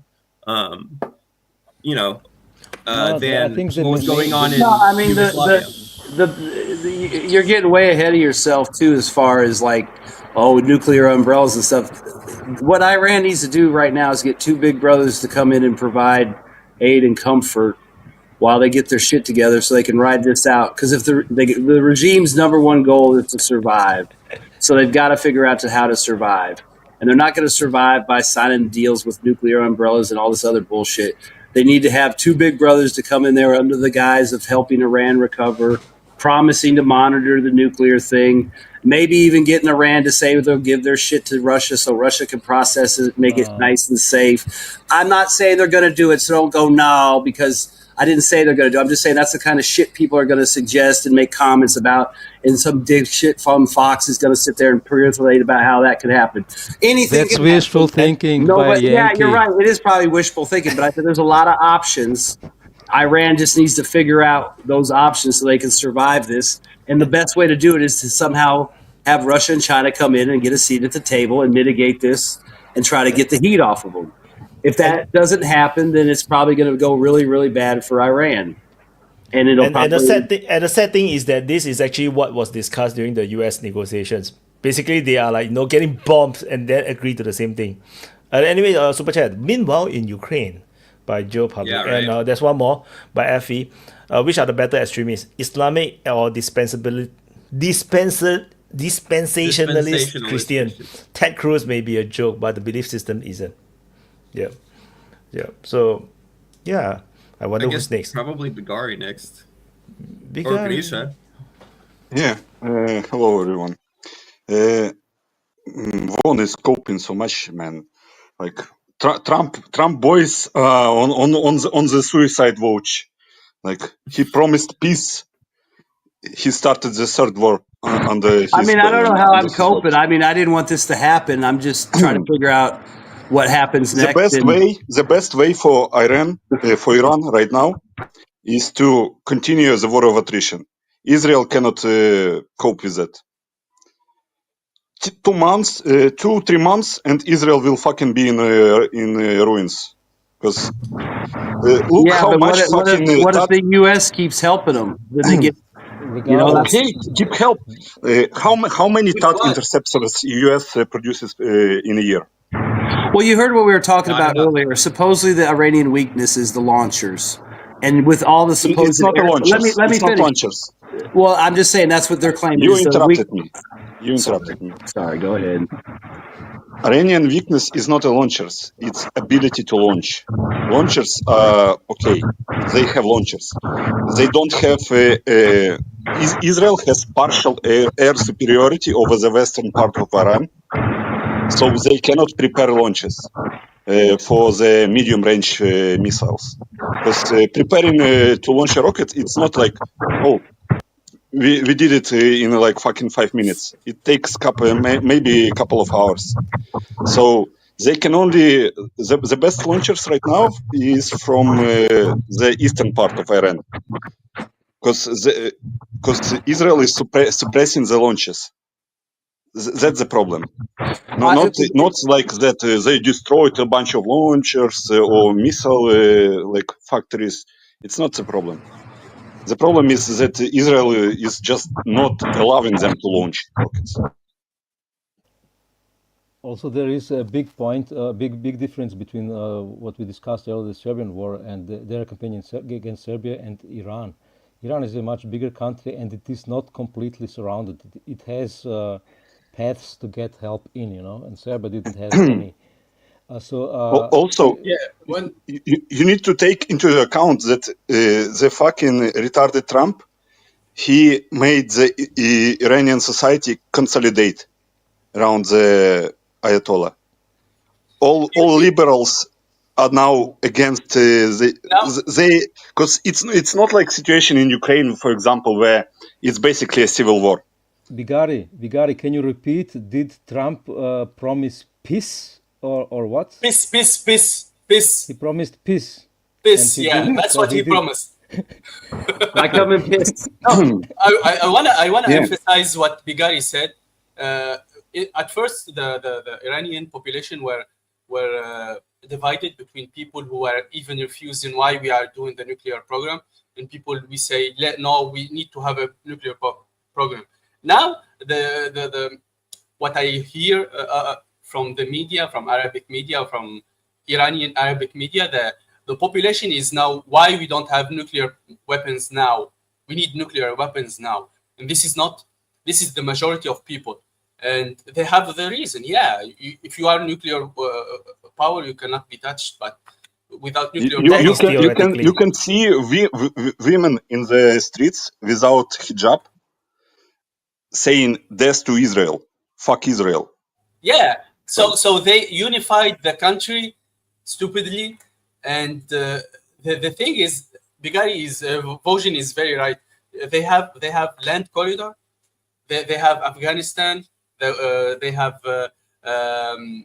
Pakistan who are willing to help, but what Bradley proposed, I don't think it can work, because as if the same way that USA will not sacrifice New York for Kiev, the same way is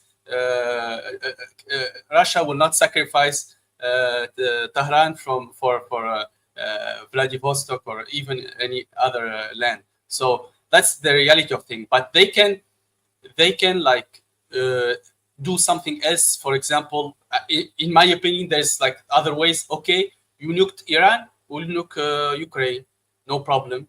The West Ukraine will be gone, and the European will suffer the consequence. It's tit for tat. We are allowed to do it if you did it. And that, I think, they will make them think about it.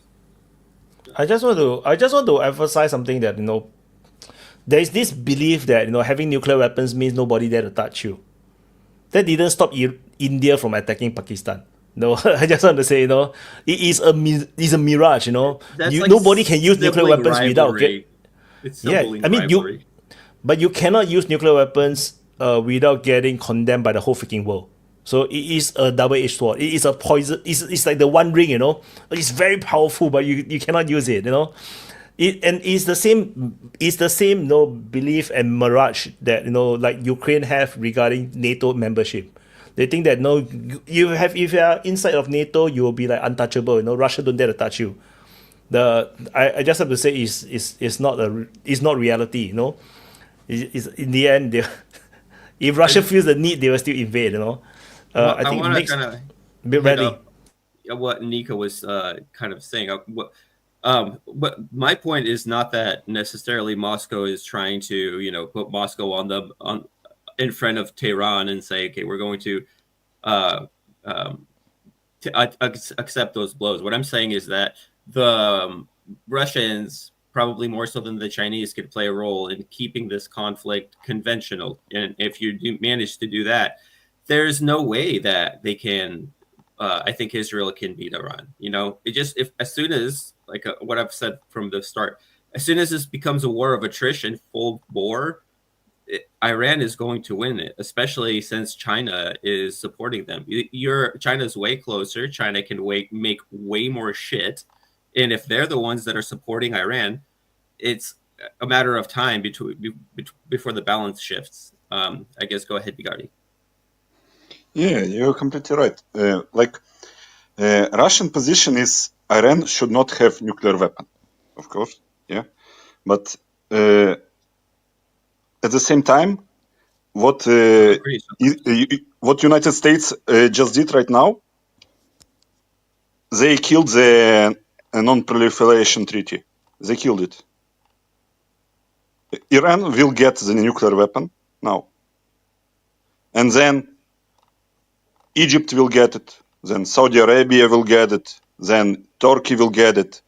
United States, it's the behavior of someone who is in the fucking hurry, who is in the corner, because they are losing the hegemony over the world, and they are trying to do things as fast as possible to stop the growth of the multipolarlism. And they are doing so many mistakes. This was such a strategic mistake what they did. It's not even I cannot even express it. It's retardation. They had this plan from 2009 exactly to the T in the public, and they are following it right now because they need to do it before they what's happening. They went into to Russia, to destroy Russia, blah blah blah, get strategic defeat of Russia. Not going so well. We need to pivot to China, but before we do that, we need to destroy Iran because it's the biggest. If I remember, it's the biggest supplier of oil to China, so it will weaken China in the long term. If we do regime change in Iran, if we install pro-Western government in Iran, so it will not be longer dealing with China, with Russia. We will have access to Central Asia. So we need to do it so fucking fast. We need to do it fast, without actual preparation. Because if you read the Brookings Institute paper of strategy for Iran, it's more elaborate. We need to do it over the long period of time. All these negotiations, we need to paint Iran in a bad way that they rejected the deal, that the deal was so good for Iran, and they are just acting in a bad faith. But now, who is buying this shit? It's worse than the fucking shit in 2003 when they went into Iraq. It's even worse. The propaganda is even worse. Only fucking retarded MAGA idiots are buying this shit.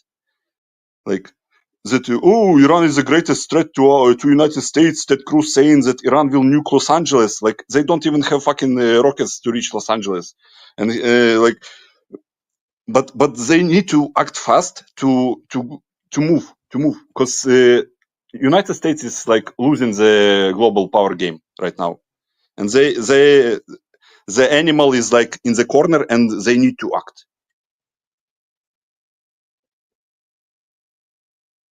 I'm agreeing with 100% of what Bigari says. I'm 100% with you. Just one detail. Forget about nuclear weapon in Saudi Arabia and Egypt. That's under the current. I just random countries can do it. No, just maybe there's other countries. Algeria can have it, yeah, but under the current regime, they can. Forget about it. If under the current regime, they are just as I told you, puppet states, and Israel will never allow any country near it to have nuclear weapons. You see what happened to Iran, but Saudi Arabia. But Nika, I wanted to say, like, we need to remember that the king of Saudi Arabia is still alive. And do you remember, like, his words are the fucking law in Saudi Arabia? Even if doesn't matter why. Even if MBS is actually like de facto the king right now, but that's why the like all this shit about Saudi Arabia normalizing relations with Israel, blah blah blah, while the king that is like vegetable state is still alive, normalization will never happen because he has his normalization. The thing is, the normalization was going to happen, but what happened, what Israel did to Gaza, practically negate all the normalization. They cannot go publicly and be bold to do it. And it's not about the king. The king, they can kill him anyway, anytime. Israelis will kill him. So it's not. Israel, like, the problem with Israel is that they are conducting a genocide live 24/7 that the whole world can see for the 21 months. Israel has the best card in history after 1945, after the Holocaust. They had the best card in history to play. We are victims. We can play this card. Now they conducting the Holocaust. Israel is destroyed. It's like no one is destroyed its public image, and the Americans too. The Americans destroy their public image by supporting them as well. Yes, exactly. Everyone in the world is turning more and more anti-Israel and anti-American. Like, this is such a strategic mistake. I don't. Anti-America comes before anti-Israel, I think. Anti-America is like a norm, over the past 20 years. It's a norm in most of the world. The thing is that make me always wonder the excuse that Israel is our ally and we are helping it because it's helping us. It's reliability. The fucking Israelis are dragging USA into infinite wars. They giving USA so much hard time. Imagine if there is no Israel, America will be ruling the world peacefully. I'm not cheating with you. There is no Iraq war. Is part of the there will be no of Afghanistan war.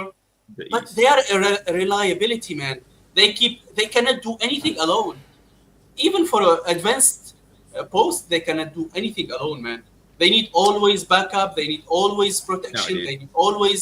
Now, of course, Israel. Okay, so I don't know. I disagree with you. The tail is not wagging the dog. Israel is our useful tool, and when I think that the decision to go to war with Iran was made way back. Remember when there was an assassination attempt against Donald Trump the first time? And you know what Donald Trump did when he came out? He said it was Iran that did it. I think already all the way back then, they already knew this is what we're going to be doing, this administration. So if it was Israel that was wagging, I think I heard Brian Berletic make a similar point. If it was Israel that was wagging the dog and not the dog that was wagging the tail, you know what? It would be Iranian rockets bombing American sites while Israel reaps the rewards. It's vice versa. The people that are the scapegoat that's taking the brunt of the punishment and the counterattacks for this plan that the Americans had all for like decades and decades, right, is Israel. They're the ones that are suffering. It's not. So yeah. So I disagree. Bradley is so fucking right. Sorry, Wajin. I will just make a remark. Bradley is so fucking right. Like, Israel is a proxy. You need to understand, like, people hate Israel so much that they think that Israel controls the United States. It's like the biggest fucking mental job ever done. Like, just go, like, fucking open the paper which passed to Persia. Open page 91. Like, I was reading today. Chapter is called Leave It to Bibi. And in that chapter, on page 91, there is a phrase. Israel, we will encourage and support Israel attack on Iran. So Israel will be blamed for this, and we will not be blamed for this. And Israel will take the punishment. Like, how fucking, like, how much more open you need to be, like, and like, Like people hate fucking Jews in Israel so much that they think that they control the fucking world, man. Like it's unbelievable. Can I sorry, Votion, I will just do a comment. I think it's not the tail. You know, I'm not joking, but it's a joke. But the relationship between Israel and America is a gay relationship. Sometimes Israel fucks America. Sometimes America fucks Israel. That's the issue. Sometimes that's the only reason I can. That's what allies do to each. That's what allies do. You know, they fuck each They other. fuck each other. So I think it's the gay you look at relationship. Iran. No, Iran have no allies. No, nobody is helping to get fucked. They are all getting fucked. Yeah. Well, both things can be true at the same time. If they have interests which are aligned, then obviously they can have influence on each other. But anyway, United States is the much larger state and has most likely more influence on any decision making. And if you remember, we talked about it. United States and the United Kingdom have made a coup in Iran in the 60s, or it wasn't even in the 50s, had their puppet regime, the Shah, who was a dictator there for 20 years or something, and then they got kicked out, and several Americans, I don't remember whether some killed, but there were hostages definitely, and they lost some planes which tried to fly in and save these hostages and stuff. And I don't think that America has forgotten that. They remember and they want some revenge. Regardless what Israel has of own interests there. Also, I would like to argue, maybe it's not a popular opinion, I don't think that Israel does a genocide. It's I think, in my opinion, this word is a very, very high standard that you have to put to it. They are not hunting people down. They are making crimes, a lot of crimes, to do an ethnic cleansing. They want these people out. They don't want. They don't go to some Arab states to hunt for Arabs, to get them into camps and kill them there. They want these people out. It's a difference. It's almost as bad, but it's not a genocide. Wait. Couldn't you say that they're genociding the Palestinians? Please. Just 2 days ago, Israeli tanks opened fire on the Palestinians waiting for the food supplies and killed over 60 people. They committed some crimes. They not do genocide. Like, shut the fuck up, Virgin. No, Votion. It's not about the numbers. It's about what you are doing. You are encircling civilian population, starving them, preventing them from medication, from basic needs. Boyan's claim is that there's a difference between genocide and ethnic cleansing. Yeah, what's more genocidal than nothing this? that you're going to say is going to be relevant. What's more genocidal than this? Getting food, water, electricity, medication from all the population isn't we genocide. got your argument. What? His argument stands despite yours. That doesn't matter, even if you say, oh, they did even 5 times worse things, because Voyan's argument is there's a distinction between genocide and ethnic cleansing. But what I want to say as a counter, like just to ask you directly, Voyan, couldn't you say that an ethnic cleansing of the Palestinians off of like kind of the land, wouldn't that be in a way genocide? Because if you're identified it is genocide. Like, what the fuck is this argument? So wouldn't that be genocide because you're trying to get rid of the Palestinian identity? So there is no genocide at all. Let him answer. Nika, shut up, please. For fuck's sake. Nika, shut the fuck up. Let Voyan answer. I asked him a direct question. Why are you answering for Voyan? Well, the argument, I told you that they are doing a lot of atrocities, very, very many, but they do it for a reason. They want to force these people to leave the place. They want Germans also did it for a reason, man. No. Nazis also did it for a reason. Wait. Let me finish. It's actually pure terrorism and a blunder of epic proportions. They attack civilian nuclear facilities. God bless America. Okay, sorry. Just now CIA got me. The main point is, the difference is the Germans hunted these people down all over Europe, and they got them back to their place in Auschwitz, which was their place then. They got them there and killed them there. I was in Babin Yar. I was in Babin Yar in Kiev. I was in Babin Yar in Kiev. Is it Germany? They killed over 40,000 people there. It in that was place. Germany at that time. They wanted to keep It was that Germany. place. Okay. Votion, My God, fuck my life. Votion. So you are telling me if they didn't kill the whole population, it's not genocide. So No. Jews aren't genocided because they killed some Jews. They let some. So Look, they didn't genocide we can them. agree. We can agree that they killed probably some 50, 60, 70, 100,000, whatever number. We don't know for sure. We can agree on all of that, and they do it in a very atrocious way, with some clear war crimes and stuff. But the motivations for them is to get the land without the people, and as of now they That's don't a have genocide not. either way. They have not chosen. Man. Like, That's Yes, a genocide either way.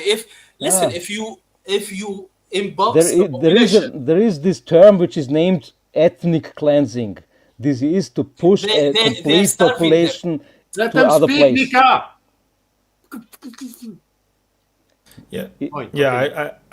It's basically a conversation that we had before. Like I totally support. I totally agree with Oyen because that's my point of view as well. Because real genocide will be like deliberately go out and kill them all. deliberately killing You them, man. no, you don't They even are. give warning at all. That means They when they go are. bomb, no, they don't. No. You see, when they drop a bomb, they do inform, they do drop leaflet, they do so phone they don't calls. tell them- If they really do it like the Americans, they don't call and they just bomb, and then they kill off like a quarter of the population by now. So they would have easily done that. Can That I would ask be a a question? genocide.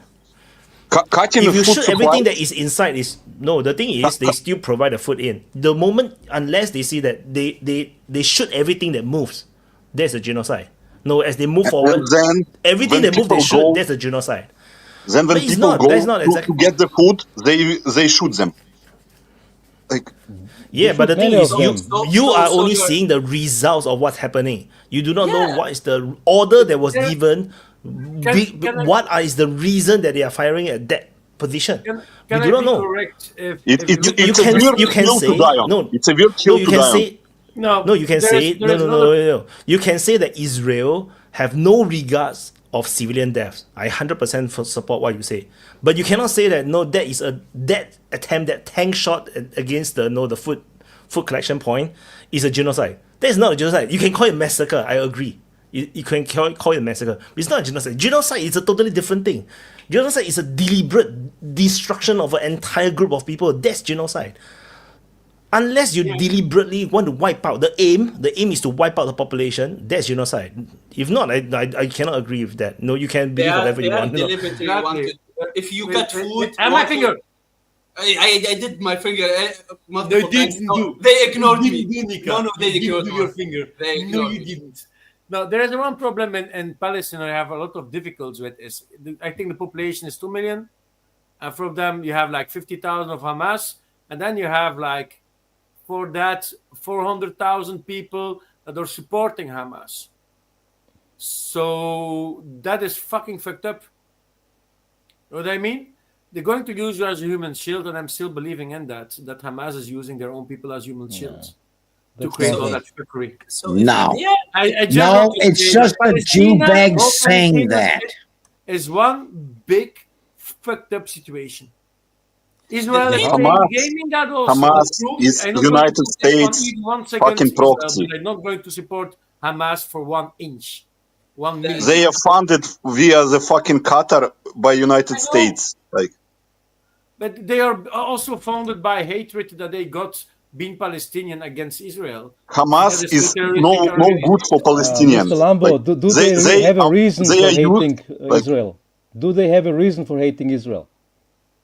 Yes. not at all. They didn't do anything to them. Just they born hating them. That's because they just hate you. No, Yes, it's that is the I don't danger like. about hate.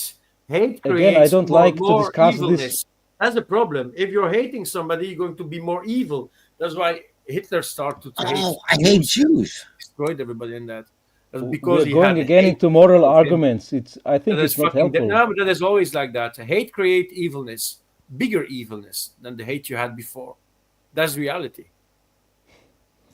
Yeah. Try to Whatever. counter that one. Again, I think Israel would not mind if these people had water, much water and much food, but not in Gaza. They would like that these Exactly. people eat somewhere in Egypt and drink somewhere in Jordan or something. They would not mind. But if they want to eat and drink there, they will kill some of them. Maybe they even see some Hamas fighter among them, or claim that they have seen some among them, and shoot into these people. And they want these people to have a big fucking reason to leave the place. And that's ethnic cleansing. That's not genocide. Yeah, exactly. You are choosing between two sorts of shit, by the way. It's very close, but it's not the same. Yeah, it's both is shit. Like there's no it's not better. It's just that we cherish the word genocide, you know, to be implemented in a correct setting. That's all. We are not condoning anything that Israel is doing. It's just as bad. The same number of people die, you know, regardless which word you use. I already said that a few times, and I give the stupid example. I don't need to go so extreme, but like the Allies during the Second World War, and I said it like almost every week, they wanted to destroy the military industry of Germany. And what they did, Churchill, what he did was just send off planes and completely destroy cities, because you're going to be sure that if you missed all the military facilities, you already burned everybody that's working there. That was their mindset. So is that also just saw genocide? a Moroccan flag. Moroccan flag, and we have a news that. I'm sorry. Yeah, it is a Moroccan flag. Yeah, but I'm we not have from the Morocco, news just from my that friend. two Moroccan soldiers died in the attack. But in he's Israel. in Canada. But he's in Canada, you know. There's a lot of Jews in Morocco. Yeah. There's a lot of Moroccan No, Jews. the Moroccan army is training with Israel on Israeli territory right now. True. So, freaking Jews are everywhere. And I also hate like using the genocide words and the Nazi words, because you just can't compare what happened and during the Second World War. We're just not going to compare what the Nazi did with the Jews. We're just not going to compare that one. Sending everybody in concentration camps and work to the death, or just kill them directly. I don't know if you already visited the concentration camp. It's fucking disgusting, you know. I did 3 of them, and it's not pretty to watch, to go there. They are using the same rhetoric. They're using the same rhetoric. They are cutting food, water, electricity. No. Yes, Don't compare Nazi with Israel. Yes. I think don't do that. Or if Nazis did it like a 10 out of 10, they do it like 9. No, fuck off. No, do I need you to give you history about concentration camps, my dudes? I think it's the same large area. Does Israel using gas chambers because you are an old man, or you are not worthy to live in Israel because you have a disease or something like that? If you are a woman, you're useless, or so you're going to be burnt also very fast, or just using for slave labor, or you're going to construct for Israel bunkers because you're a prisoner and you're not going to get food. You're just going to work until you die. Are you going to put on a train according to Lambo, extermination camp where you're going to direct fly off into a gas chamber and going to burn into ashes?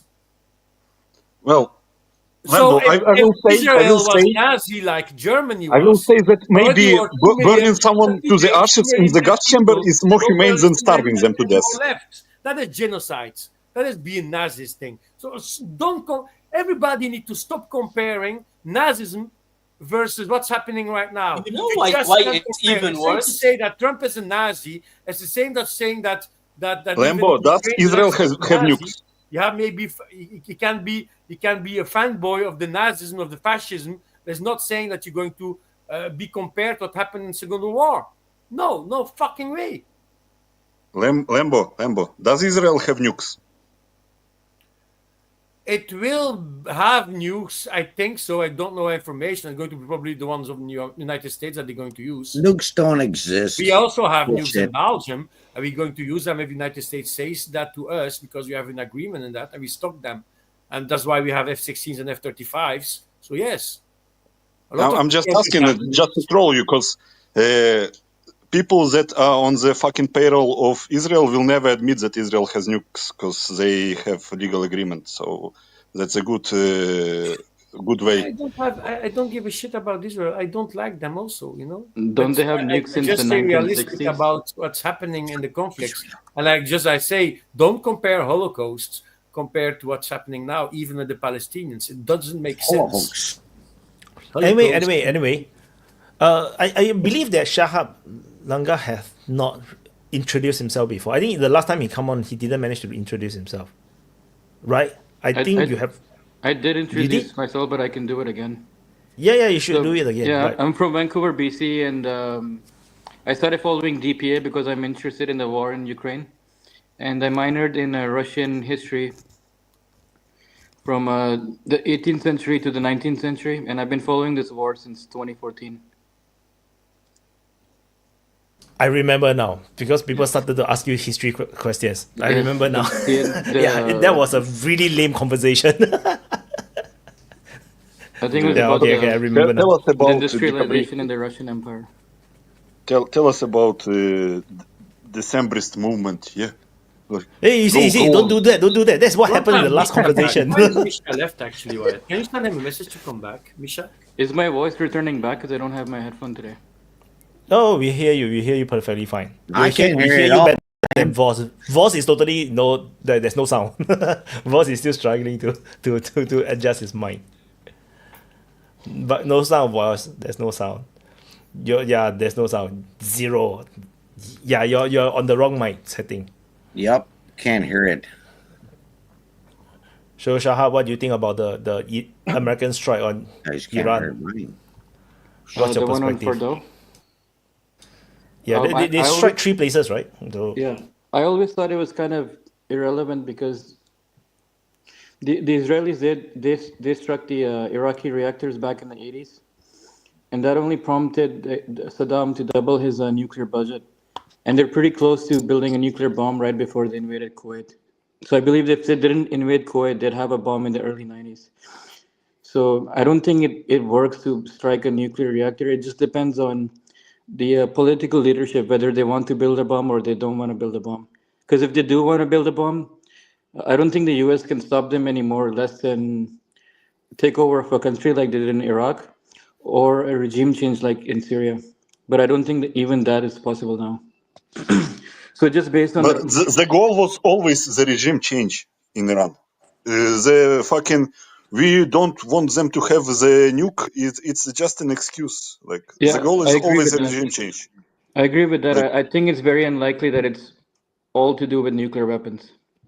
Because if they want, you cannot sorry that I'm interrupting you, but you cannot ensure that they will not get the nuke unless you do a regime change. So if we take an average of all the nuclear powers, from 0 to a nuclear bomb, the average is about 7 years, and that's without any history or experience building nukes.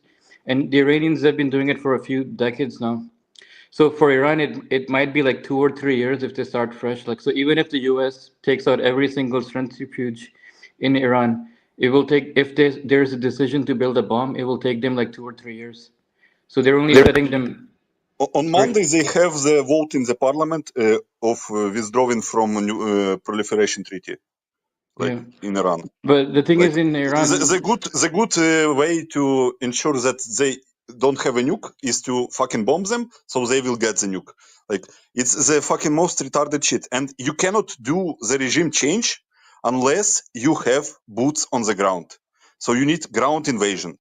Because without ground invasion, you will not do a regime change in Iran. Of course. And this is the fucking trap that Trump sets himself in, because they are hurrying so much that they do so many mistakes. It's unbelievable. Watching this mess. Do you remember? I will make this comment and then go smoke. Do you remember last August? I went on the open mic and said that Trump will be more dangerous to the world than Kamala, and everyone was like, "Oh, you are so fucking retarded. No. Kamala is Trump is so good, man." No. Look at what he's doing, man. He's bombing fucking nuclear sites. No. Be happy she's not in power right now, dude. Be happy. Be happy that stupid bitch is not in power. No, I mean he's got a point. He's got a point because people like me, we voted for him worrying about the American economy and reindustrialization and worrying about the home front, and it was supposed to be figure out how to wrap up Ukraine, don't get anything new started. America first Well, movement. and then he, for whatever reasons, decides to fucking go all. The fact they use B-2s means we're pretty much all in, anyways. I mean, other than ground troops, we use the Navy and the Air Force. Because we already agreed on that, I think it doesn't matter who's the fucking president of the United States. Israel will always be protected by the United States whatsoever.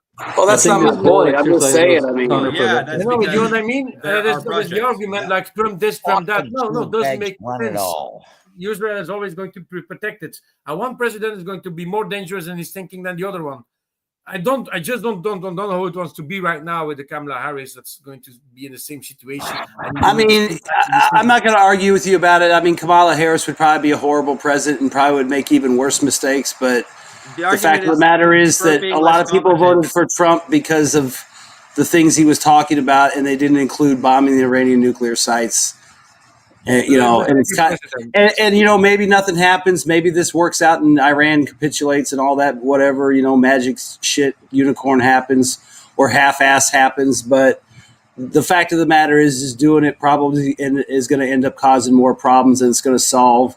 And it's probably going to hurt regular people that voted for Trump. If Iran decides to lash out, then yeah, everybody's going to be fucked on that. But I mean, we didn't vote. The majority of people didn't vote for that. Yeah, we think we should be strong and military and all that, but nobody was like, "Yeah, I hope we bomb fucking Iran." So I mean, he reneged on the promise. He got involved in something. And the thing is, it's like you've got Tulsi Gabbard, the CIA, MI6, the IAE, and like 10 or 11 other things saying that there's no evidence that they're in the process of building the bomb. But he ignores it and just goes with the Israeli intelligence. So it's like, what's the fucking point of listening to her or having all these people on the payroll if they're not telling you what you don't want to hear? You don't want to hear it. I mean, obviously, someone figured out the angle to get to Trump. I'm still talking. Obviously, somebody figured out whatever angle they had to figure out to convince Trump to ignore his own people and go do what they wanted. I mean, whatever. I mean. It's a stupid move. It was a bad move. There was plenty of other things you could do long before you bombed a fucking nuclear site. And you're all talking about the morality of it. I agree. War crimes is a horse shit term, but my issue is bombing nuclear sites is bad, whether it's a war crime or not, because of the downstream consequences of leaks and shit like that. So, I just don't think it's cool. Just like it's not cool to start shooting nukes off and fucking people up. It's not cool to let nuclear radiation leak out willy nilly because you're upset that somebody might have a nuclear reactor and you think they might be building a bomb. And sometimes they say mean things about you. I mean, it's kind of bullshit. There's a lot of other things that could have happened before this happened that don't put random people at risk. Yeah. And I just think fucking with nuclear sites is bullshit. It's just like when Ukraine's, shells Zaporizhia or threatens to attack Kursk or somebody shoots at Chernobyl.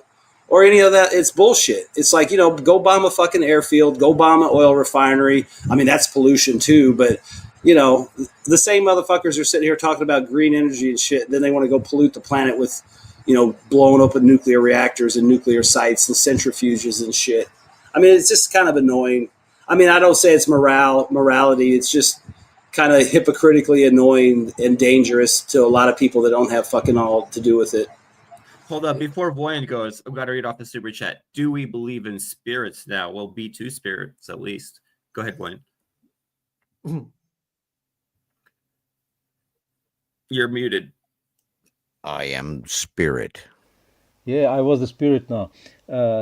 I wanted to put the things a bit in perspective. Remember, United States, when they did the first nuke, they had basically to invent everything and to make probably a lot of errors and mistakes and lessons learned along the way. But they did it in 2-3 years. And United States, during the Manhattan Project during the Second World War, I think it was something around 130 or 140 million people. That's not a lot more than Iran. Iran has something more than 90 million people right now, and they have obviously the advantages of knowing that it works. That they can find basically a textbook how to build a bomb on the internet.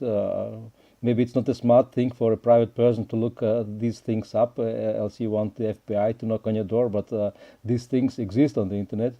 And in today's times, there exists things that like CNC machines that you can buy and stuff. So the only thing that they need is basically just the resources, the uranium, the ore, and they can build it quite quickly.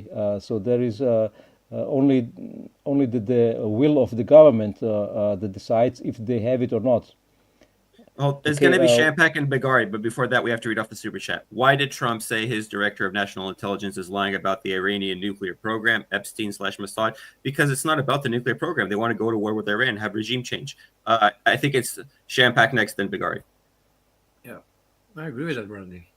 Thank you for the room, everyone. Well, first of all, like I addressed in the very first day I joined this particular forum, like this particular nation, USA, really needs to focus on its own affairs first. Because we saw the LA protests and every other atrocities that were happening inside the boundaries. I am not an US citizen, so I really have no rights to speak or put up any opinion or impose them. But sometimes if you have nukes, you need to shut the beep up. We have nukes.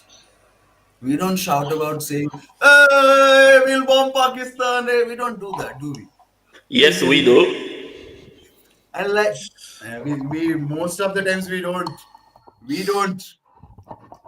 That's why most of the world at this point thinks that India always takes a neutral stance because it doesn't have the means, but apparently it does, and it literally does. For example, like a few minutes ago, it was being brought up that does America only have this one issue of nuclear escalation or de-escalation, as they are putting it, in the Middle East? Well, they could just leave it off amongst themselves, but they won't, because there's oil, there's resources. They need to sell their guns. They need to sell their guns to either to the jihadis, so-called jihadis they have termed, because most jihadis, as they are termed, they don't understand what jihad means. I am not supporting Quran. I am not supporting any religious text whatsoever. But reformation was possible, but they never got their chance at redemption. And moreover, you poured in money and weapons and made them fight amongst themselves. What happened in Afghanistan? Okay, I think it's Begari then Vaughn. Okay, I just wanted to bring up the point, like when Super Chat asked about Tulsi saying like they don't have, like Tulsi is fucking dead, man. Like what she said that people twisted her words, like her testimony, like that, and Trump is right, like, and people were like, "Oh, Tulsi, how can you say that?" Like, please remember, to get fucking the job, to get into the position of head of DNI, she fucking made 180 turn on her beliefs on the surveillance of regular citizens. She fucking sold out a long time ago, and people like acting like, oh, she's like so good, and now like, oh. Let's not forget that she, I think 10 years ago, she said Trump was a Democrat. Saudi Arabia bitch. She was Let's a Democrat. not forget that. She already wanted you can pull up the fucking article from like just type in the Google fucking Tulsi Gabbard surveillance, and you will see everything. Like, she was against surveillance on the citizens of United States, and then because fucking you cannot get into the job, you cannot get through the hearings and get the approval because the deep state will fuck you in the ass. She's like, now I'm supporting it because she's the fucking politician that will do anything to get the fucking job. She's a high-paid actor. But she's so cute. That's why she has that. Well, I mean, think about it. If she had any integrity, and this was a true beef in public about she doesn't know what she's talking about, she's wrong. She would resign will if she resign. too, and she She will didn't because she wants to keep her Like, job, and that's more important to her than the standing up for only it. If that's fucking what she truly believes, she does it, and that's the problem. I think a lot of people see that too. It's like if you were credible, you would resign to show that you actually truly believe that they didn't have a program and that this was a wrong decision. But she hasn't, so I would assume she's towing the line to keep her job. And I want to make one quick the point only too. fucking the only fucking good politician left in America right now, maybe two, like, is a fucking Thomas Massey, man. Like, and this is why Trump is attacking him at every turn. He just posted like fucking his fucking Truth Social like 2 hours ago or something like that. Oh yeah, dude, That he's one of my representatives in Kentucky. He's You like know- one of the good. Him and Rand Paul, the two good ones. Rand Paul and Thomas Massey, the only two good people in the America, man. You know the fact Thomas that Massey is standing by his principles. He will not take money from APEC, and they try to take him down. He will not vote for shit that will increase fucking debt. Trump is increasing debt by fucking 3 trillion or some shit. Like, but he's a bad one. He's not a MAGA. He's not MAGA because MAGA is Hey, I was gonna starting say- worse, increasing debt, VDP muted? and doing everything that is not in Ian's the trying to American speak. favor. Hey, I was going But to I say don't hear real quick anything. too. I think another reason why the goal was regime change is because you look at who they targeted with all the assassinations, and I don't know if there's anything to it, but Netanyahu's son was supposed to get married and he canceled it because the war is going on maybe longer than they thought. Maybe they thought they were going to get this quick strike. Iran topples. He goes to his wedding, but since the strike didn't work, Iran didn't topple, there's retaliation. Now he can't have, I just wonder if, because it seems kind of weird. This operation was probably planned before the son's wedding, and to have your wedding the same week as the bombing, it's like, were you planning on that being like a ceremonial, like, like we're going to have a wedding and a party and celebrate the fall of Iran? Just to answer your that. point. One Sorry, Nico. quickly. It's just one part of the deception. It's a part of the whole deception scheme, That was Oh yeah, I agree, but still, I get it. Yeah, I get what you're saying. Hey, Big Harry, if you want to, you can ask Tulsi right now. Sorry, guys, I needed to do it. Hi, Tulsi. Fuck you, Mr. Lambo. Okay, Mr. Lambo. Okay. In terms of the super chat, why is Barbara Rand playing in your head? Because Bomb Iran. That was McCain, I believe, who made that joke. Yeah. Hello. I did see a meme of John McCain's grave, and it had like an erection under the grass. Hello. We also need to bring the point that now Republicans will most likely lose the midterms after this. Most likely. Yeah, I think there's a good chance that he's going to get hurt. I mean, think about it. You only need to lose a senator maybe or two. In the House, I mean, if they lose a couple, then it's too close to really get something. And the war is probably going to cause a problem. Also, this is like the good excuse for a new impeachment process because he basically went to the war without approval of Congress. So 3D chess move, 2 birds with 1 stone. You get to attack Iran and impeach Donald Trump. The dream of Democrats. But if you think about the AIPAC lobby in Congress, he's probably not getting impeached for saving Israel from the fucking evil Iranians. Another shit in domestic politics. Then we need to discuss that it will probably kill the fucking future political career of J.D. Vance because he is fucking attached to this and he's like fully supporting Trump. Like, if you're super America first, would you vote for J.D. Vance in the future if he's fully on board with this? Fuck no. I don't know. I think they've thrown like half of MAGA under the truck. I feel Well, like MAGA's kind of I think the way it hurts Trump and J.D. Vance, I mean, it'll probably hurt him some. But like, if the war, like I said, if the war ends like I was talking about, or if Iran capitulates or whatever, then maybe it doesn't hurt him as bad. But if Iran decides to keep lobbing missiles at Israel or go after the Strait of Hormuz or some combination of stuff like that, and the war is still in the newspaper and it's still on the, maybe it's not on the front page, but stuff still happens and it makes the news, that might be more of a problem and they might actually lose more. I think it just depends how long it's been since Iran got bombed by America when the elections come. Like if there's still shit going on, like ships are getting sunk in the Gulf or the Gulf of Aden or the Strait of Hormuz, or the Navy's still bombing shit in Iran, or American bases have been hit, then that'll probably be more of a problem for Trump because people can really focus on that. But if everything ends in the next month or two and there's no real anything going on with Iran, we're not bombing them, they're not shooting at Israel, then I think he can not lose his battle. He might even survive that and be able to hold it. But I think it just depends on if there's something going on with Iran when the elections are going on. Yeah, but like Trump is acting like the president that is not supposed to be reelected because he's not supposed to be reelected. Like he's just Oh, I going know all in. that. I'm just saying, like in the House and the Senate, I mean, if Iran is still in the news, then maybe it hurts him more. But if it's not, he might be his party might actually get away with holding their majorities. Yeah, but you also need to consider that a lot of people like they see this like I will confess, like I bought into Trump like at the start because he was saying all the right things, like blah blah blah. We need to do this, to do that, like, and then he's just another Joe Biden.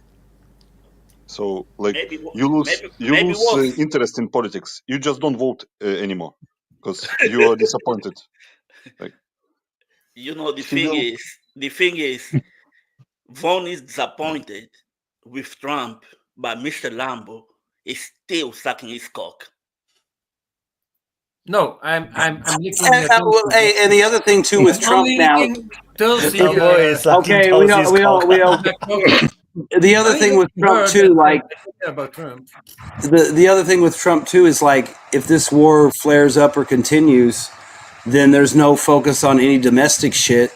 So he's further going to erode his base, and he's going to lose my support even more because it's like, dude, you need to worry about here, not there. It's like, and you know what I mean? Like if this wraps up and it's all a nice, neat bow or whatever, in the next month or two, and they can get back on the domestic agenda, then yeah, maybe people will get on with it and not worry about it. But I feel like if it keeps going, it's going to be all about Iran and Israel and peace in the Middle East. And of course, you have the Ukraine thing going on and it's going to get worse. So that might become a more glaring problem to have to deal with.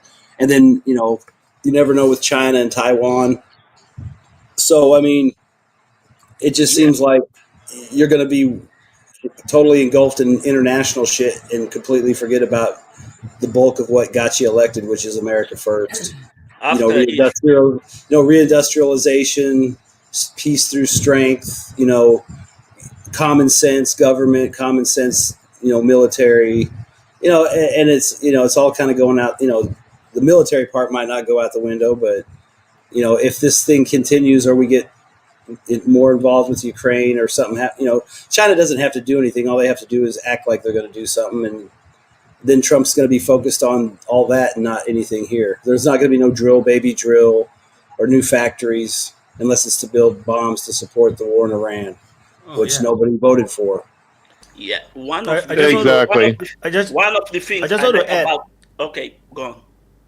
I just want to add it's mainly the news cycle that make it seem like Trump is only doing Iran stuff. Actually, if you look at his Truth Social, other than these past 24 hours, because the strike was just so new, he's talking a lot about the local, the domestic stuff. They talk about wage growth have been highest in 60 years or something. So but the media can drown that out with negative messages.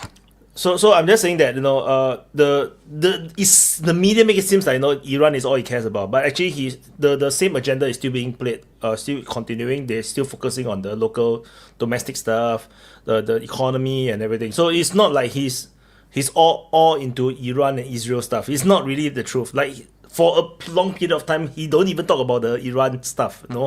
So yeah, I'm gonna be honest. Why I've always disagreed with you about your optimism about Trump, where you're saying, well, I see that he tries to follow some of his promises. I've always been like, that's not how it looks to me. But I'm willing to hear out other people's opinions. But I think this is really a good. I'm with you 100%, Bradley. When he won the election, I was like, wow, fucking yes.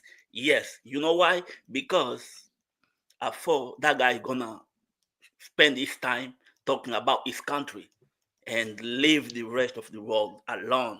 How wrong was I?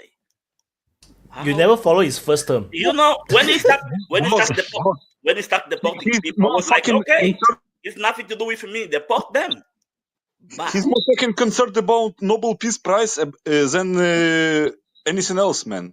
Like, if you are not obsessed about Nobel Peace Prize, you would not fucking post a fucking 10,000 character true social post about how you deserve that Nobel Peace Prize, man. Yeah. Let me offer one thing in defense of Trump, though, because the whole situation in foreign affairs is so intractable. Israel and Ukraine are freaking traditional crusades that have gone on for almost 1,000 years eastward from the West. So these are very hard things to fix like in a day. You have to do something drastic to stop it. These ridiculously ineffective, nonsensical bunker buster strikes that would just close the tunnels to the 800-meter deep sites really are militarily ineffective. But what they have got us doing is they've got a lot of people asking why Israel is not in the nuclear non-proliferation treaty and why does Israel get to have a stash of nukes that no one else does. So if the effect of this was to force everyone back to the table for a new nuclear non-proliferation treaty, maybe on a rational basis, like, no more than, 1 megaton for every, 100,000 people on Earth or something, and then figure out who gets to have them disproportionately, and some kind of framework that gives the big non-nuclear countries some kind of benefit for not having ever got the thing, right? Like, the problem with most existing nuclear non-proliferation is it's just an agreement among people that already have nukes, in which the people who have wisely never built them don't have any standing. So if we established instead that every country had a right to have them, and if you don't get them, you get some other benefit for not having them, then we'd have an incentive to get rid of them. So if you could get to the table with some kind of deal involving Iran and Israel through this, spectacular, showy means of hitting the tunnels, then fine. But that's about all I'm going to give Trump. I think the more likely outcome is the other side of it, where they're steaming the Nimitz into the Persian Gulf specifically to false flag it, maybe run it up aground at the Strait of Hormuz, false flag it, blame Iran, call in the IEA for the nuclear incident, and try to have the CIA control the Strait of Hormuz with the IEA for the next 20 years because the Nimitz is sunk there. It's the oldest carrier they have. It was going to be decommissioned next year. It's the perfect cop car to bring to the protest and set on fire, which every cop in the world does. They bring their old cop cars and they set them on fire for the media. That's what the Nimitz is. That's why it's on its way to the Gulf. If they were actually going to use it to do aircraft carrier operations, they would have sent something, better and newer than the ship they're taking out of commission next year. All right, So awesome prediction. Let Bigar and Shamapet go. That's my prediction of what the Nimitz is there for. We'll see if they do it. Okay, go Bigar. Yeah, it's actually plausible scenario. Like the first part of what you were saying about nuclear proliferation treaty is the greatest copium of Trump fans that can be, that he's playing fucking AD chess. Yeah, I tried to give him something. Yeah, he's a fucking retard, man.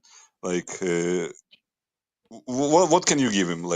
Take him at the fucking face value. If he's watching this, I gave him the idea, but that's it. Yeah, I expect the Nimitz thing. You know what?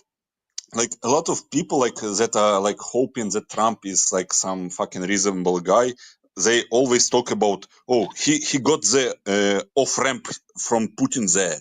He got the off ramp from there. Yeah. He got the off ramp from there. They coping about the off ramps, and he never takes them because he is not interested. So we need to stop coping about that he's trying to do something good for the value of the world, blah, blah, blah, for America. He's just continuing the fucking agenda of the American foreign policy that is going on for 50 years. The documents that were published from 20 years are still followed to the T. who Totally cares true.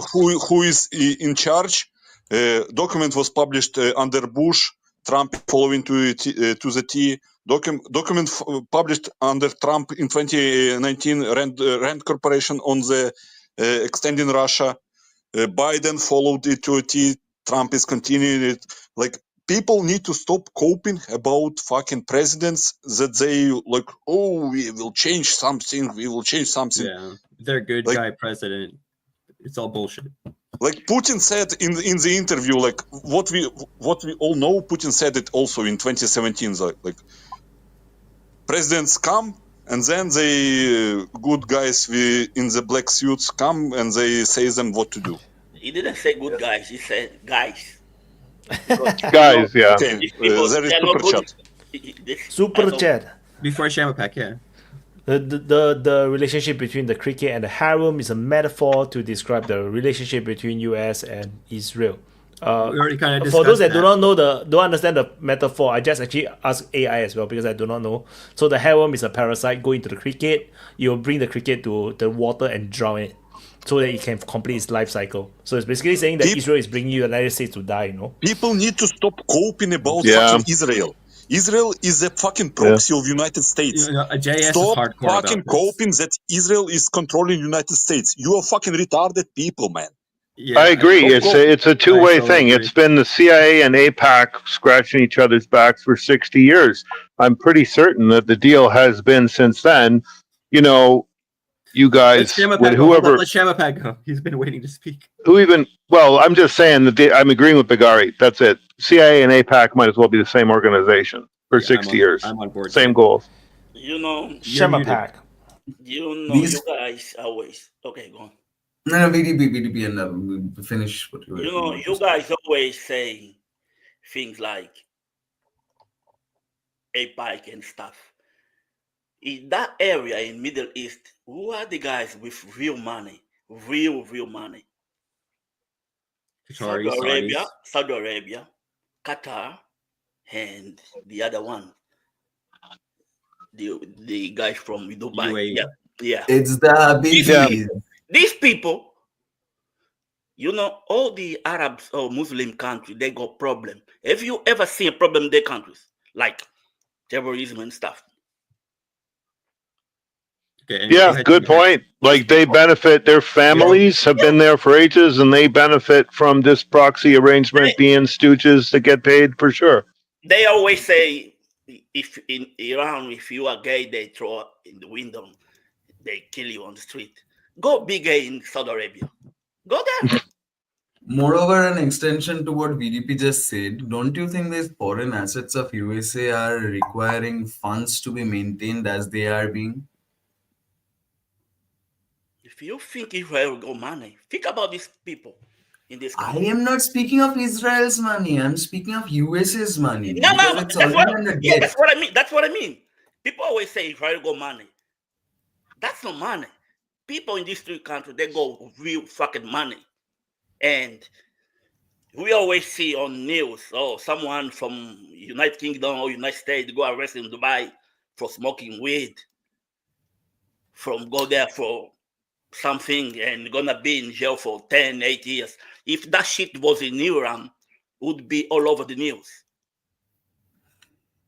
Yeah, the only gay couple allowed in the Gulf is U.S. real. You see, when Iran is bad, but no one talk about the other three countries. So, you overrate fucking importance of money. Power is greater than money. Money is power. Trust me. They come together. That doesn't mean one causes the other. There's a relationship between them. Gary, if you think money doesn't matter, have you ever seen a rich guy crying because he can't afford food? Yeah, I'm just saying that Saudi Arabia, Gulf states, they are not interested in the conflict in the Middle East. Not at all. They will not fund it. Like, why do you think fucking MBS went to the Tehran and met with the Ayatollah and leadership? Just like 2 months ago. They are normalizing relationship. They are sensing that shit is about to go down. They don't want the instability in the region. Figure, you want normalize things and you let your country be like the fucking place where all the planes from the West. Yes, because they cannot say to United States. They will play the game like people like it's the same with Russia, for example. Like people say like, oh, Russia is bending for the United States, blah blah blah. Russia is a classic example of what we call here is a Byzantine diplomacy, like diplomacy of the great Byzantine Empire. We like in Russia, you like it's not like when you take negotiation in the West, like in the United States, for example, they ask for the fucking a lot, and then they come down to the some reasonable amount in the end. Like Russia says what they want, it's the minimal threshold, like what they say in public. Very true. I've seen that with them. Yeah, I agree with you, but you know, when let me finish. Like it's the same like with Persians, with the Arabs. They know about sophistication of diplomacy. They will say in public things that will like people like, oh, why Putin is saying that he is ready to negotiate with Zelensky? Zelensky is not legitimate, but to say it in public is just to be nice, basically. The same with Arabs and Gulf states. They are known for the good diplomatic, like what's it called, tradition. They will play the game. They are not like fucking I don't know what's it called. Like in United States, completely like killed the diplomacy. Like for example, Steve Witkoff is completely dead as diplomatic figure, like because he was part of the ruse to lull Iran into the false sense of security. Who will negotiate with Witkoff anymore? Like who will take his word seriously? The same with Trump. Like who will negotiate with Trump anymore? Like he basically admitted that they were playing Iran to get to say that, oh, you are safe until negotiations are over, and then we will see. But he played the game. Like no one will trust what the United States say anymore. Like, yeah. But in Russia and Gulf states is completely different. They will play the game until the end, and they will not betray the game itself. So they will say all the right things, even though like they don't believe it. You know, the thing is. Well, I was going to say real quick too. You know, with this whole regime change in Iran, I mean, when you were talking about Saudi Arabia talking to Iran, maybe normalizing things, maybe another reason why this thing got initiated too was to stop normalization between Iran and Saudi Arabia and some stabilizing diplomacy. Also, one clear point. Just 1 month ago, the railway between China and Iran was the first train came, like Belt and Road Initiative. Like, yeah, I mean, there's a lot of reasons that don't have shit to do with it. There's a lot of reasons that don't have shit to do with a nuclear material to get involved and fuck with this. You know my point about money. Everyone here knows about Piers Morgan. That guy, he used to say Israel is the only democratic country in Middle East. Then he went to Saudi Arabia to watch Ronaldo, and then went to Qatar. Now he's changed his mind. He keep going there. I think since that interview with Tucker Carlson, I think he's been there 7 times. And he changed his view about these 3 countries, But I mean, I think that's another problem, like you were saying, Bagari, about trust. I mean, even if they were to try and work out a deal, or there's Russia and China and everybody at the table trying to figure out how to save Iran from itself or whatever. I mean, the problem is nobody's going to trust the United States. I mean, like you said last week, crypto that you pretty much have to dismantle the IAE because they were basically giving up scientists and targeting information to the coalition. So you got to find people that basically weren't involved or weren't belligerents in this latest round of fighting to come in and volunteer to be the monitors and the scientists and the technicians. And who's that going to be? Because there's not really a whole lot of people. I mean, maybe you get India. I know the United States and Israel and everybody wouldn't like it, but obviously China would be another one. I mean, they're not directly involved so far, and you know what I mean. But you'd have to, and then that's going to be a mess and take time, and all these fucking parties are going to argue about it and fight about it. But yeah, I mean, I just don't really. It's like, how you even trust these people? It's like, yeah, man, let's come negotiate. Snicker. There's a B-2 fucking already heading towards your fucking house. I mean, it's kind of fucked up. I mean, there is a little more on that situation, actually. I've seen reports that the IAEA was fed a bunch of stuff that Palantir had come up with about radiation levels that was, basically just AI thrown at it, and that might have been the basis for their expressing doubt about Iran's forthrightness or something, that was the root of it.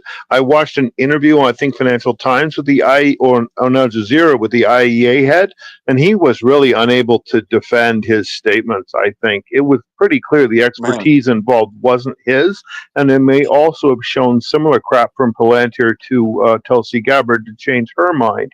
So that may not just be insincerity. They may really be handing people cooked reports from literal Zionist AI from Alex Karp, laundered through Palantir. Sorry for interrupting. You can track the Grossi movements, like every time he comes to Iran, he goes to Israel first, by the way.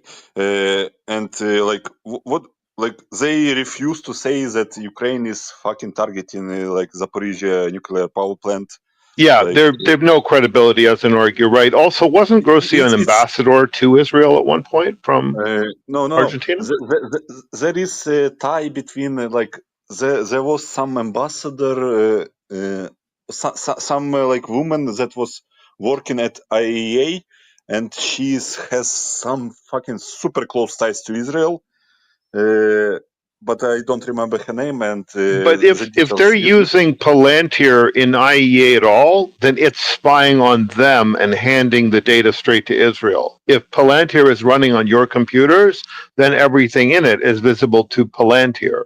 So that right away would explain how the IEA was compromised and why it's making weird reports that say things that IEA scientists don't seem to believe. So it doesn't require a human leak if Palantir is in there on their computers at all. Now, I saw that report from Sarah Bills, I think, from Due Dissidence, was talking about that, and a few other sources about Palantir being involved in IAEA somewhere. So everyone should be digging for that. We should know whether it was human. That's the thing. It's just like, you've got all these parties that got caught basically being spies and undermining Iran, and it's like now you expect Iran just to be like, okay, you beat my ass and these people can come in and watch me. Yeah, it doesn't matter how. It matters that they're compromised entity now. Yeah, totally true, Vaughn. By the way, news: Iran's foreign minister Abbas Araki lands in Moscow. The guy is in Moscow. Well, they have said that Russia has intended to provide support to Iran. They, like I said earlier, supposedly they're already providing. I don't remember all the specifics, so let's basically just call it, they're helping to monitor their airspace and possibly alert them to incoming strikes and stuff so they can, maybe evacuate people or, obviously turn on air defense if they want to. The thing there might be more stuff coming in, but like I said, I mean, Iran should, China and Russia should, put technicians and scientists in on these sites and say, we're going to monitor the sites and check them out and make sure there's no leaks. Because then that just makes it harder to follow up and hit them again if there's a bunch of Russians and Chinese crawling all over Fado and the SAS and all that shit. And I mean, it's not like you can't invite CNN. They're dumbasses. They'll come in and follow the Chinese inspectors around while they assure you that the tunnels are sealed. I mean, think about it. If someone shows up there and tries to start digging out the tunnels, it's not like you can't just fly an F-16 in there and bomb the fucking crew with shovels. And it's not like the Russians and the Chinese can't sit there and say, hey, look, all the tunnels are sealed. No one can get in. Nothing's leaking. You know what I mean? The problem is that's not what the United States and Israel want. They want the regime change more than they want that, because think about it. Most people would be, that's perfectly reasonable as long as these people are fair, relatively unbiased arbiters of the facts about what's going on in Iran, and we're going to monitor it, and there's going to be all kinds of protocols and, checks and balances and stuff, people go for it. But for whatever reason there'll be, the United States, it seems like, and probably definitely Israel, are going to keep finding ways to make sure that doesn't happen. That they're the ones that get the uranium. They're the ones that get to go into the sites. They're the ones that get to control everything. I mean, I wouldn't be surprised if they seized if they could seize the enriched material, they would probably give it to Israel.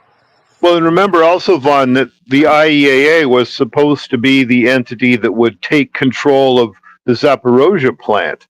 So it's almost like the IAEA is where they want to put in jurisdiction wherever they're losing a war. If they did that, the IAEA guys that were in Zaporozhye, if they were controlling it, would probably let the Ukrainians walk right in. Of course they would. And exactly. Then oops, what am I supposed to do? I'm just a civilian monitor. Which is what I just said. If the Nimitz became a wreck, like some convenient location, and they handed that to the IAEA, it would allow every infiltration. I want to touch on that. Your theory does have merit. Like that could be a way to send in a false flag. But I think the only way they get away with using it like that is if Iran retaliates and they start trying to shut down the Strait of Hormuz and the Gulf of Aden, because then there's missiles flying and all that. And then you have an excuse. Yeah. But if Iran shuts down and doesn't do anything and just goes full hermit kingdom and tries to get China in there and Russia to help them kind of survive the storm, then there's no way they can probably pull off an attack on the Nimitz. I think they're counting on. I think they're counting on Iran retaliating so they can justify doing more. Exactly, and Hormuz is really complicated from an economic point of view. The important facts about Hormuz are 84% of its output goes to Asia. So it's Asia's economy that suffers from the lack of oil flow. Well, I mean, think about it too. Just real quick, if they can goad Iran into retaliating, that gives them the opportunity to kill the Ayatollah and get the regime changed, which is the ultimate goal. They need this to keep going so they can kill the regime, not the nuclear program. Yeah, it never had anything to do with the nukes. The nukes are just a way to steal jurisdiction over areas. That's totally it. That's almost the only purpose of the IAEA now. Super chat by FE. No, Russia does have technicians there, 200 to 300. Yeah, I think the Russians have their nuclear stuff. The thing is those guys need to be in trailers camped out on top of the mountain. Russia has technicians at the actual nuclear power plant because they are building the nuclear power plant. They don't have technicians at Fordo or Natanz or Isfahan, at those sites. That's what I'm saying. That's when you send technicians and monitors there. You set up tents and trailers, and you start monitoring the sites under the guise of trying to protect the world from nuclear fallout. No, I'm just saying that's something you can do. The problem is, people touched about why Russia is not coming to the defense of Iran.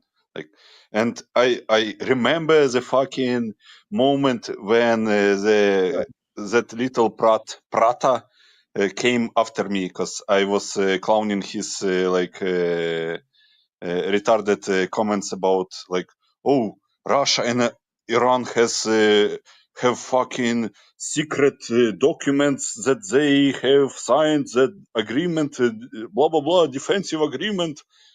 They don't have any. The truth is they don't have any because Iran refused.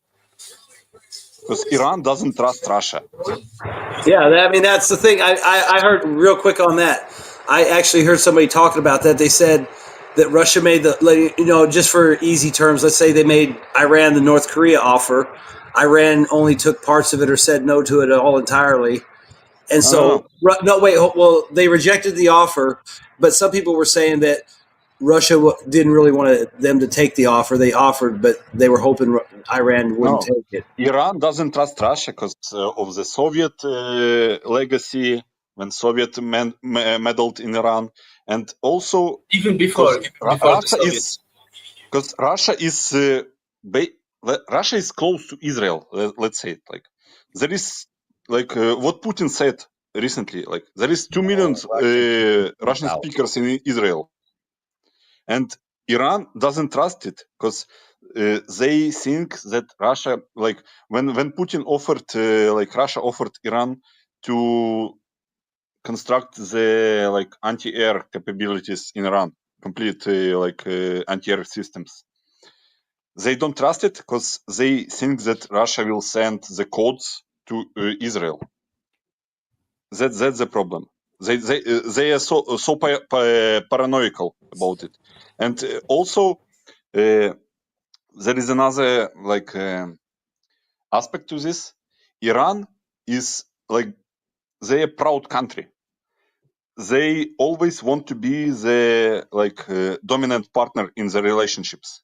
Like they have the ties with Russia and China, but it's not like junior and senior partner. It's like they want to always have the like the last say, like with Hezbollah, like with Houthis. They want to be the senior partner in the relationship, so they don't want to be the junior. Like if you accept the defense agreement with Russia, or like you're a junior partner because Russia is stronger, and they don't want to do that.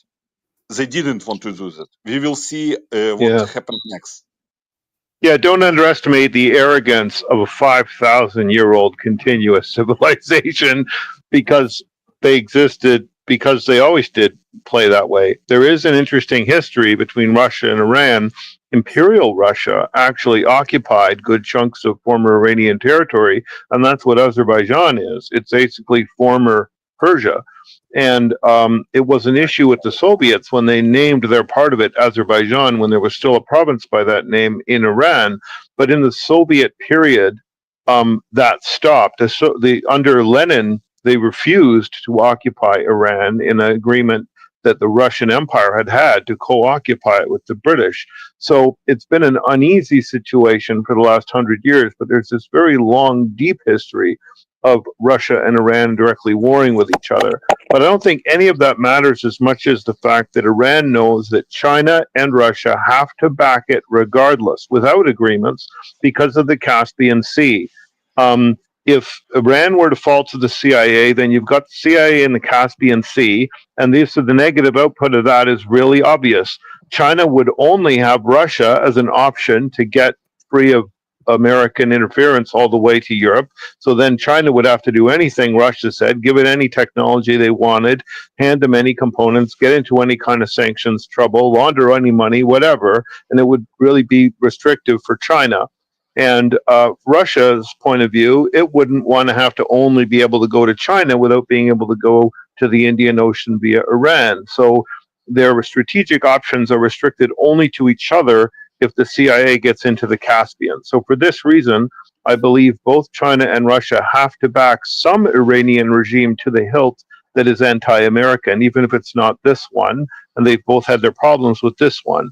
But if they will not allow a Shah or any such CIA-run regime back in because of the threat to their trade routes and to their military secrecy and security.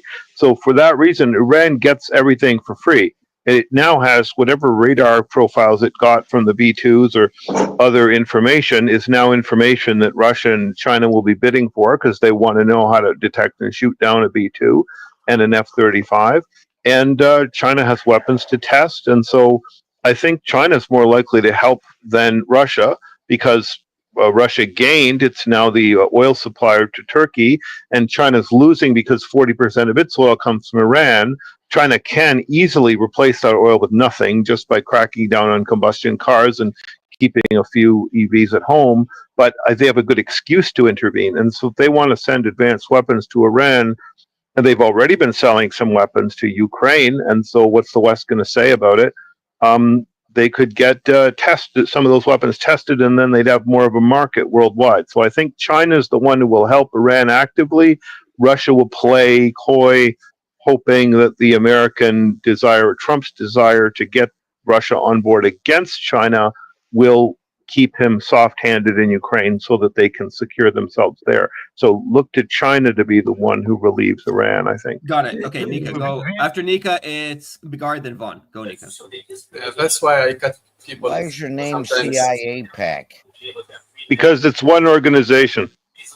So I'm agreeing with Bigari. There is a history that prevent Iran, and it's not even the Soviets. It's before the Soviets. Russian Empire split, practically split Iranian with the British. So there's the history.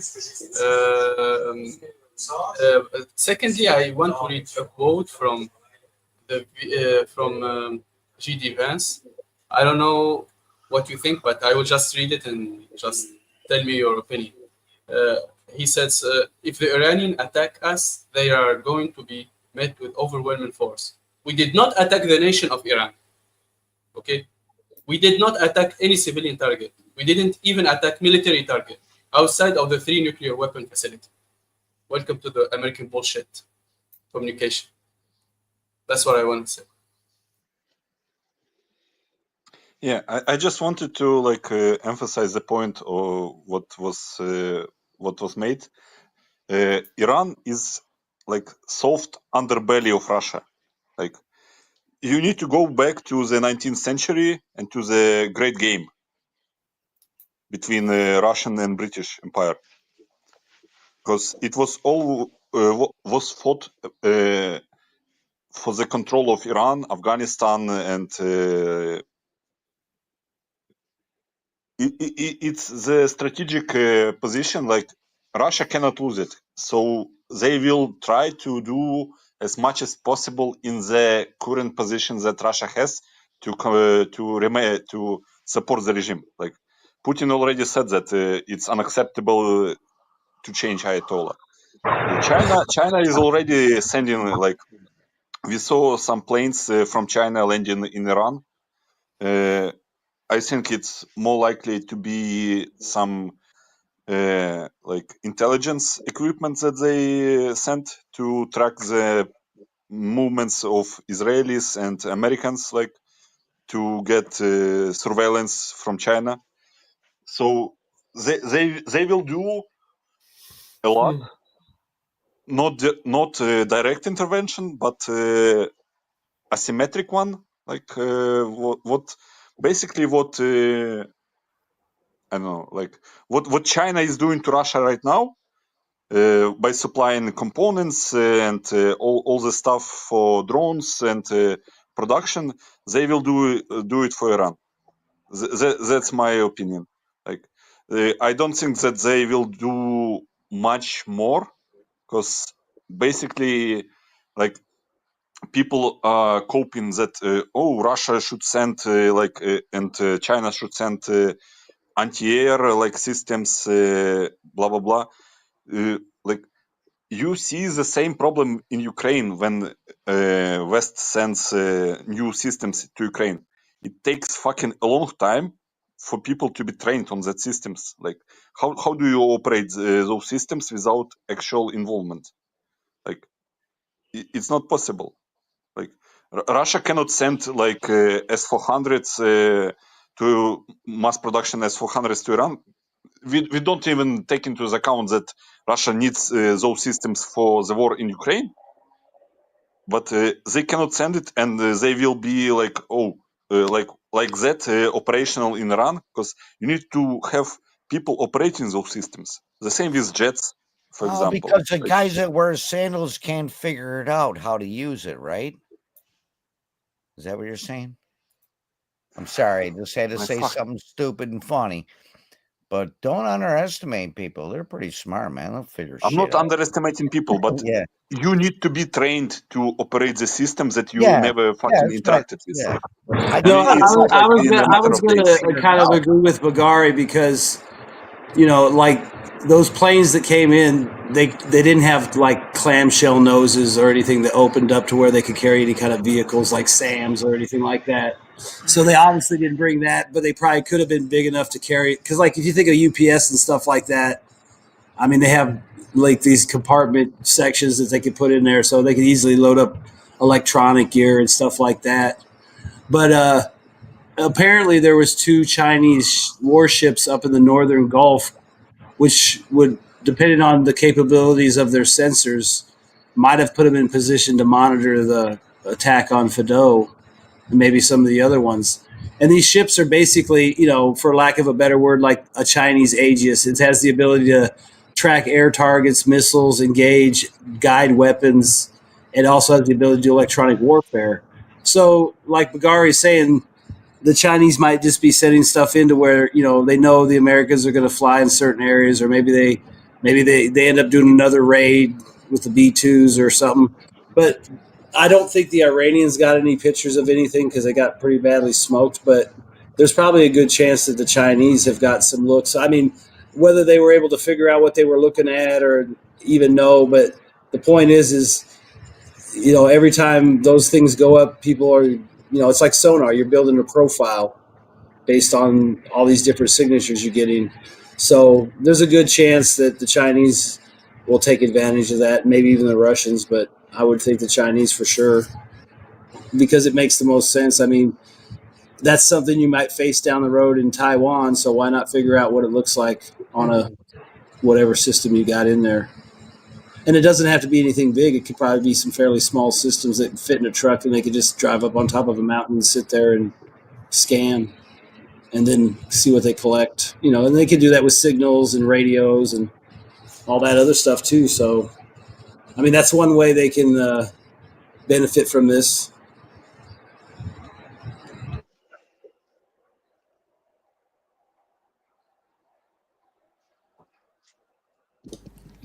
Bradley, You're muted, Bradley. Sorry, thank you. So what I wanted to say is that I think as long as the war in Iran doesn't go nuclear, the Russians don't actually have anything to worry about. Boots on the ground. It's benefiting Russia. It's benefiting Russia. Yeah, I think that boots on the ground. Yeah, exactly. I think I 100% agree with you. I think that boots on the ground is going to be for sure, massive guaranteed disaster for the U.S. And even if we had like a massive multinational coalition of the willing, there's no way that they're going to win with boots on the ground. So I think the real threat is that they do put the boots on the ground. They do realize how screwed they are, that they can't do the logistics, that they that basically they have to cut a raw deal with Iran, and then they might want to turn to nukes to save the situation. So anything short of them using nukes, I think, is going to be guaranteed to, if it's a war of attrition, it's already having an impact on the Ukrainian supply situation. There's nobody talking about doing a land invasion of Iran. That's just not even plausible. Can I say something? Can I say something? Like, no, the war of attrition in Iran, where US is fucking bogged down for months supplying Israel, is benefiting both Russia and China, because Russia is benefiting from US diverting resources from the war in Ukraine and the spiked oil prices. China is benefiting from US not being present in the fucking South China Sea and diverting the resources from Taiwan.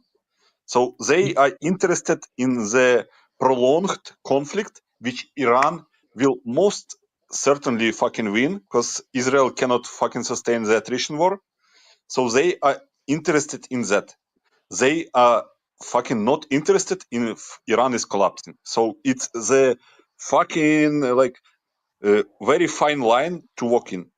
Yeah, for them. I would say one more thing on top of that, Bigari, is I think even Iran itself, like you're saying, it's for Russia and China, a war of attrition against Iran would be useful. I think even for Iran, a war of attrition against Iran would be useful. So from what the whole thing with Iran really is about is that with time, just to the rules of geopolitics, Iran is going to become the regional hegemon in the Middle East or the Near East, whatever. So Israel is trying to prevent that future, right? So from Israel's perspective, they want to get ahead of that. For the Americans, I think they also want to be able to maintain the regional control and regional dominance that they have, and Israel is a big part of that. No, sometimes, we but don't anyway, want dominance.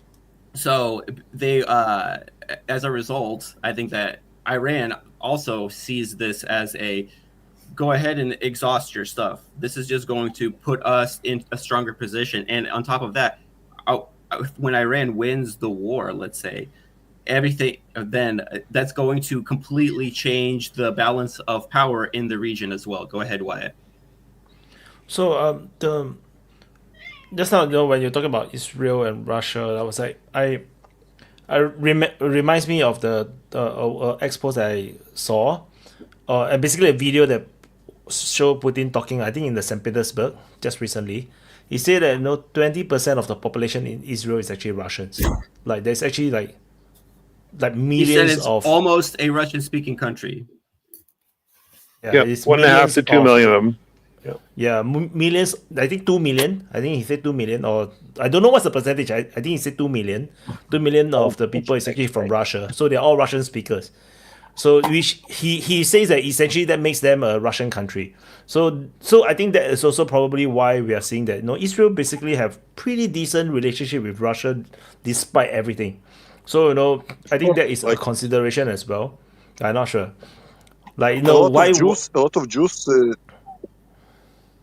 Bigari, a lot of Jews like emigrated to Israel from Soviet Union after the collapse of Soviet Union, and a lot of for example, right after the start of the war in Ukraine, a lot of people emigrated to Israel. Like Alla Pugacheva. Even Alla Pugacheva. Yeah, Пугачева, Галкин, все эти пидорасы, блядь, что называется. They immigrated to Israel because I said all those faggots for you in the English word. And the mafia, a lot of mafia. The faggots, yeah. They immigrated to Israel, and right now, because like this is so funny, like the liberal people in Russia, like anti-Putin, like we cannot live in the country that wages war on its neighbors. Like, yeah. Meanwhile, Israel is one of the most Russophobic countries. Israel, if you look at Israel media, they constantly just do talk shit. And Mossad was in Ukraine too. So Israel does not reciprocate Russia's emotions of brotherly love or something. That shit about Mossad and Ukraine and all, I saw about the shit that you see. Ukraine did that strike on the strategic bombers, and now Mossad did the same strike on Iran. Like, please, like, they are both proxy of one country. Like, it's it's Mossad that constructed the strike. Like, they planned it. Like, man, maybe it was CIA and MI6. Maybe, I don't know. I think it's Captain Georgios, and I don't know if Juan was still trying to speak or not. So I wanted to say about Israel, the Jews, and the immigration of Russian Jews. So in generally, we have to understand that Israel is a project of Ashkenazi Jews, which they were predominantly Zionist, because Zionism in its pure form is the creation of the state of Israel. But for religious reasons, the Sephardic Jews do not want the creation of a state, because they believe that they are punished by God. But my conclusion is that, not my conclusion, the historical fact is that Israel was a joint program of West United States and Soviet Union too. The fact that Israel sided with the West is kind of, I don't know, it's just that it happened, but it wasn't. They sided with the winner. They sided with the winner. Yeah, and another thing is that in the creation of Israel, the left side of politics, they were strong because many of the Ashkenazis that immigrated there, they came from the Eastern Europe. For now, I think that the political situation in Israel is reversible because yes, in the 90s, a lot of Jews of Russia immigrated. And I also want to highlight another thing, that a lot of people in power in Russia, both in big tech like Yandex and also in the government, they have Ashkenazi heritage. And even the prime minister is half Jew.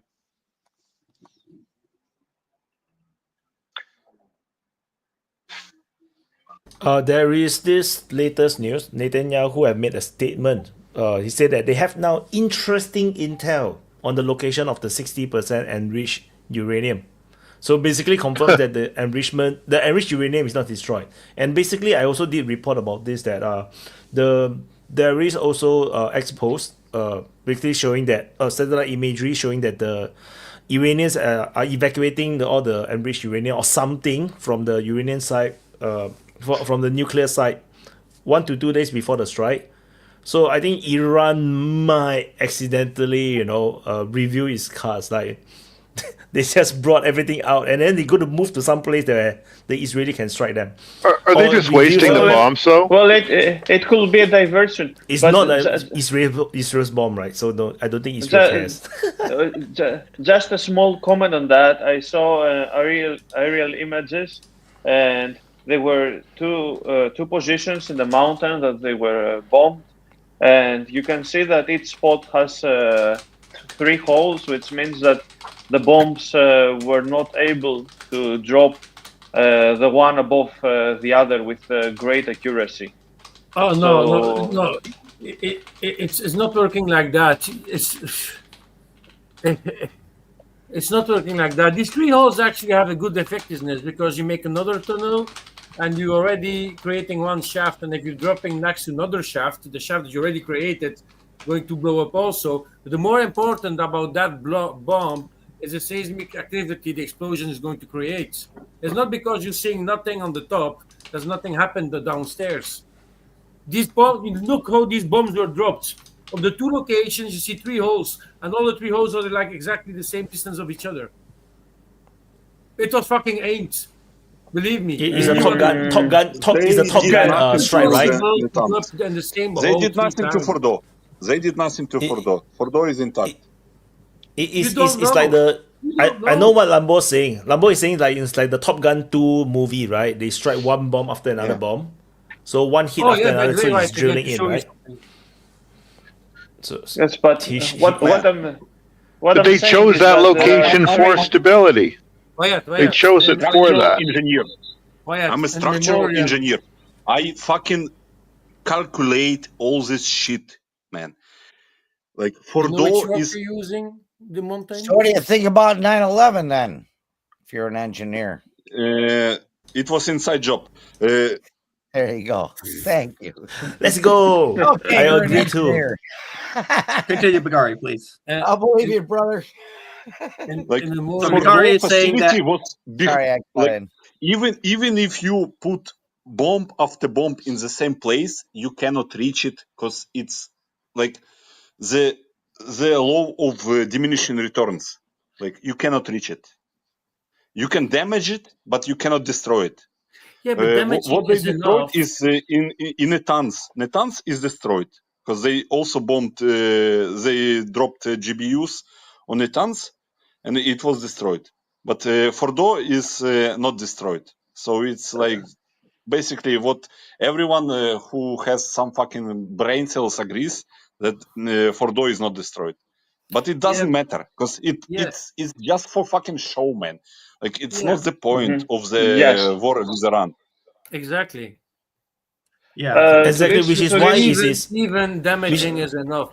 Which is why this Netanyahu's claim or say words, does make sense. It's like the strike coming in, maybe it's not going to do much, but it spoke the Iranians enough to take things out, and then now the Israelis know where is the hiding spot for they just follow the trucks. Wyatt, Maybe the more important stuff is coming from Israeli media that says that we want the immediate peace with Iran. Really? This is more important. Sure. Not that like I'm not they, saying that. they understand that they are fucked because they cannot sustain attrition war. It was. They want immediate peace now. It was Yeah. a PR The move, media but, also say Trump should be going to jail. So it's really hard to tell whether I should believe the media. To answer to Captain, because I know you're going to say it was a PR stunt, and I said that in the beginning of the open mic. America just showed that they have already supremacy over Iran. You say we can come by, we can shit out on your faces how much we want to do, and you can't do shit about it. We're going to say hello, and that's it. That's it. United States just proved to Iran that and what does it mean? Like they can bomb Iran. They can bomb Iran. Bomb Iran. Yeah. Does it change anything? Does it change the regime? Does it remove the nuclear program? No. It's just it's a fucking cold, man. Like Ukraine is bombed by Russia every fucking night, and Ukraine is still standing and will fight for like as many like Ukrainians left. Like it doesn't matter. Slava. Like it doesn't matter, man. Like United States showed that they can bomb Iran. Okay, and then. And then I know, unless they send fucking 300,000 troops to Iran, they can do shit. Go ahead, Captain Georgios. Well, so I think that Trump changed mind and became a warmonger because perhaps Mossad has something for him. Like the change in the mentality is too big. There's no change in mentality. They've been trying to go to war with Iran. We talked about this. Bagari talked about Trump this. Which fucking path to killed Persia? the fucking Iranian general in 2020. Which path to Persia? We laid out a decade ago how we're going to try to achieve regime change in Iran, and we're enacting the policy plan per the paper. So if the goal is to have regime change in Iran, and then all of a sudden, whatever it is, the Iranians are beheading women and children, the Iranians are trying to build a new, whatever it is they can think of. That's all just a way to get, because I mean, how unpopular is this war? Everybody knows that nobody that voted for Trump was voting for war with Iran. So you have to have a backup story. Like, right? Brady, just to reiterate, like people don't understand what deep state is. Like they think that deep state is like some fucking couple of guys in the black suit with good ties. They come and say what you will do this. Deep state is Boeing. Deep state is Microsoft. Deep state is Apple. Deep state is Lockheed Martin. All the fucking corporations that fund these think tanks that produce these papers over the fucking decades. They fund these papers to promote the interest of these corporations, and then these papers are basis of the laws that and like strategy that is implemented in Congress, in Senate, by presidents. Because people like you need to look like where money is going. Money tells everything. I'm not quite sure. Sorry, I'm not quite sure because think of Russia that McDonald's had 10% of revenue from Russia and they lost it.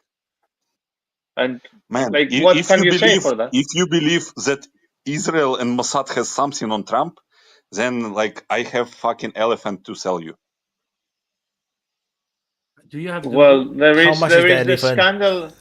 Well, there is the scandal. I don't remember the name, but someone will Epstein, definitely yeah, remember. yeah, yeah, yeah, of Yeah. course. So, what about this? Man, like, but look at the fucking actions of the government. It doesn't change no matter what president is in power.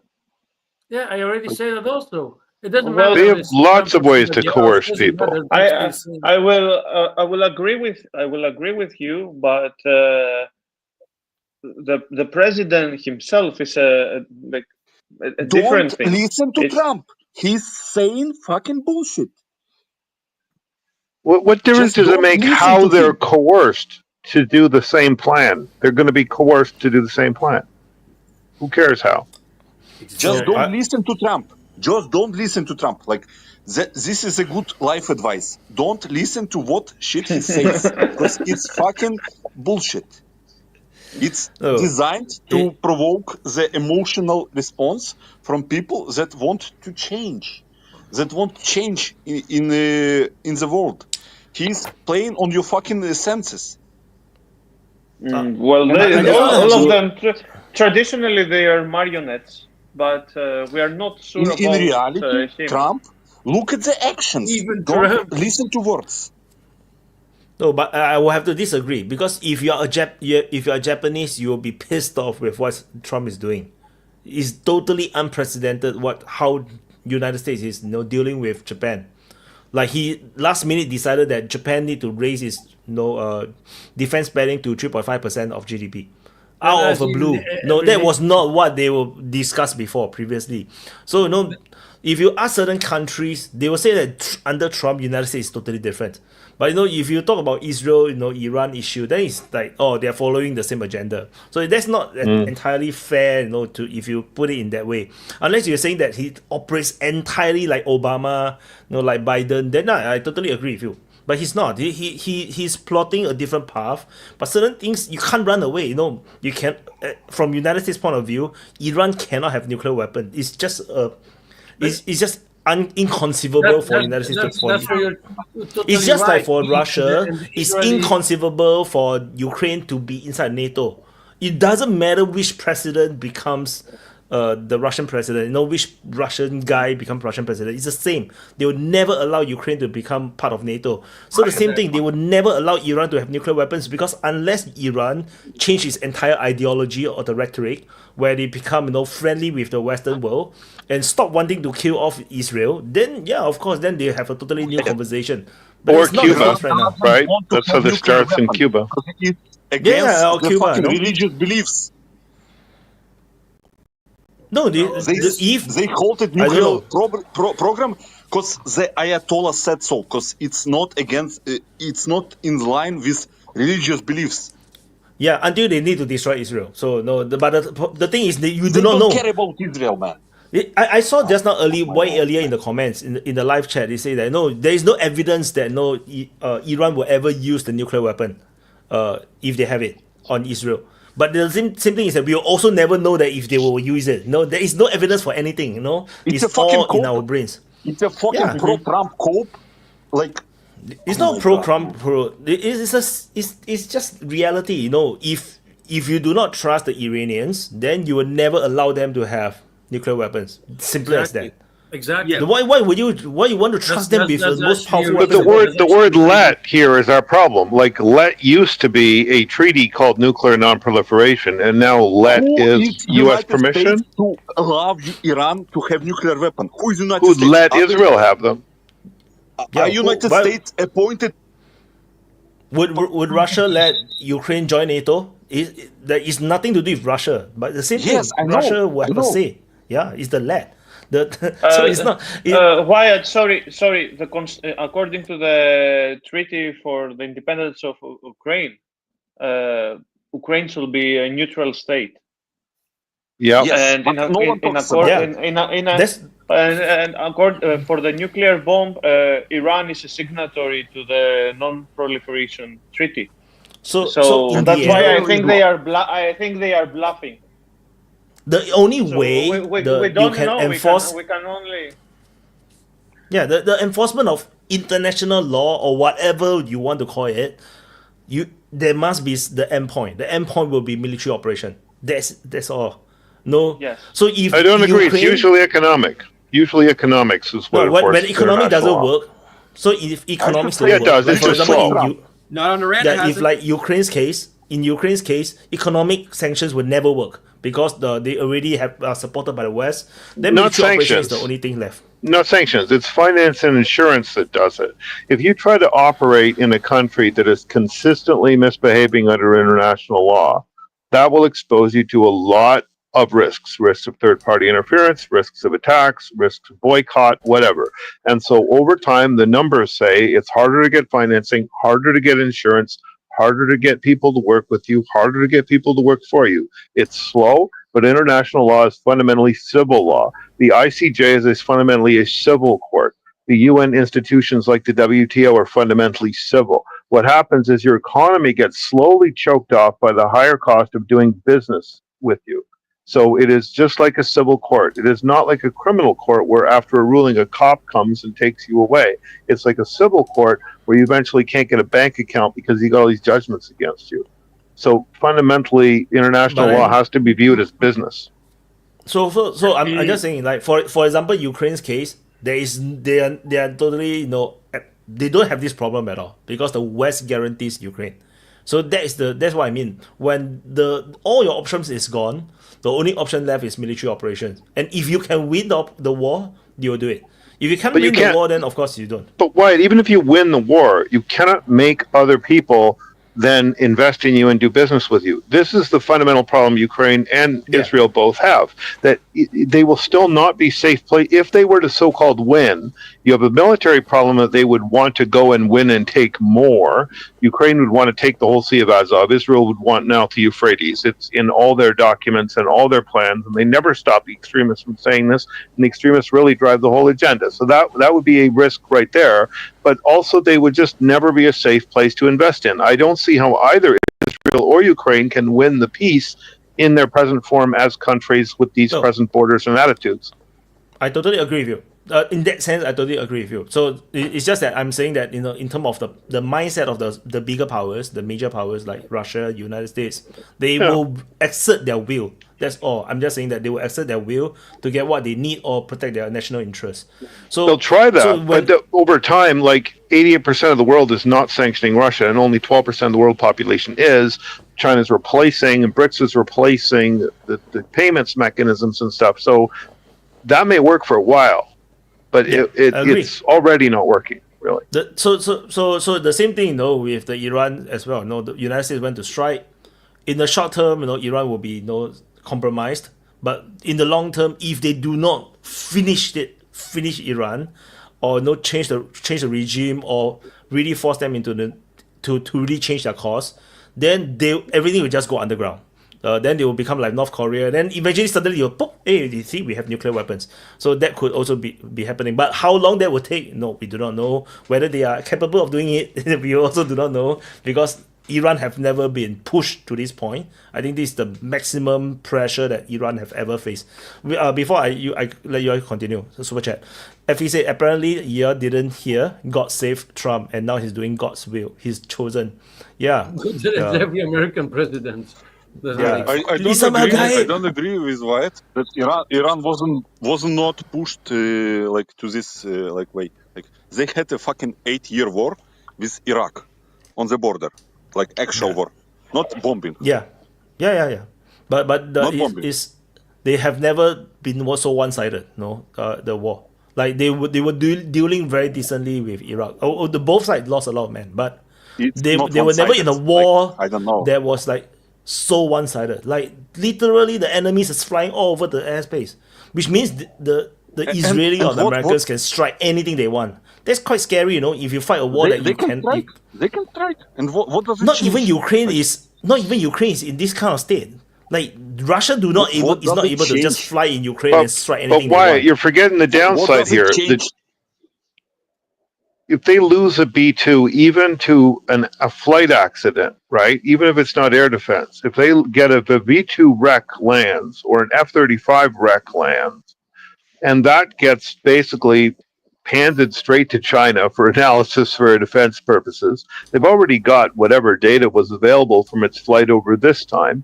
Every time you use these things, you're exposing them and you're helping the other side figure out how to defeat them. So, and there's only so many MOPs, right? I think the U.S. only had, at one time, 30 of these massive ordnance penetrating bombs. Yeah. So you are Wikipedia really wrote like depleting. 20. Yeah, right. So, like, they don't have them for Ukraine. They don't have them for Taiwan. They don't have them for Venezuela or Greenland or wherever else they may intend to use these things. So they're being depleted. Be sure if there is an accident with the B-2 and it's landing somewhere in Iran, be sure there's going to be a few missiles from the United States going to that plane to destroy it completely. So don't go to that plane if it's been shut down or crashed or something like that.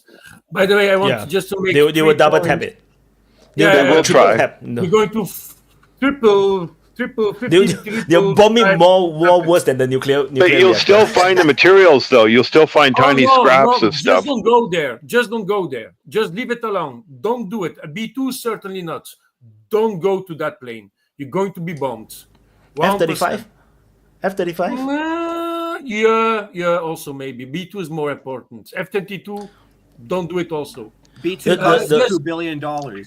But then they're wasting more and more ammo and risking more and more planes to basically, like, it does. You see how this fails as a strategy? Yeah, Tomahawk. They can use Tomahawk. I just make three different points. But so when I was going to Singapore Air Show, I just want to share, the F-22s and F-35, they are there for the show, but you can't even get close. Like, you're not even close. They put the gantry so far away. Like, I can tell you, they don't want anyone to get close, even if they're there for display. I was busy talking. No, bullshit, Lambo. Fuck you. Tell people, stay away. Fuck you, dude. If I'm an Iranian and I'm fucking getting paid, I'm going to the wreckage and getting me some fucking money, dude. You're fucking high. I'll be grabbing some F-22 pieces, some B-2 pieces. I'll be like going to the fucking farmer's market like a king getting paid. $100 million for the tail fin. Death to America! Then take one piece and run. Now, for your history about the F-35 riot, the first time I saw an F-35 was on the Paris Air Show. It was this weekend again, and so I went in 2013 to see the Sukhoi 35. I went in 14 to see the A-10 because there was an A-10 there, and then I went back to see the F-35 with a friend, and so he did his performance. It's landed, and they hired it actually after the performance.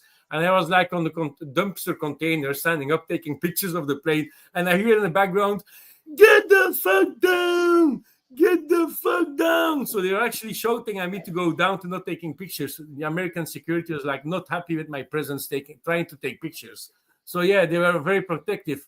But after the years last, these planes are just continuing to coming on air shows, and you can see them more and more by close by. So it's in the beginning they were like much more afraid of it. But I just want to make a few points. There is like just news about an Iran security forces arrested 3 members of Ukraine intelligence services who were trying to attack a drone factory in Esfahan, something like that. Esfahan, yeah. So I don't know if it's true. Calibrated said it. Secondly, I wanted to say to the chat, to the heel, if you want to be a big ass against me, just join on conversation. Show your fucking face. If you want to bully me or playing big mouth, just come here up, man. Don't play the keyboard CC warrior. You're a fucking CC in my eyes. So just come here. We have plays left. And then the third one is a question for all of you. Yeah, that one. A question for all of you.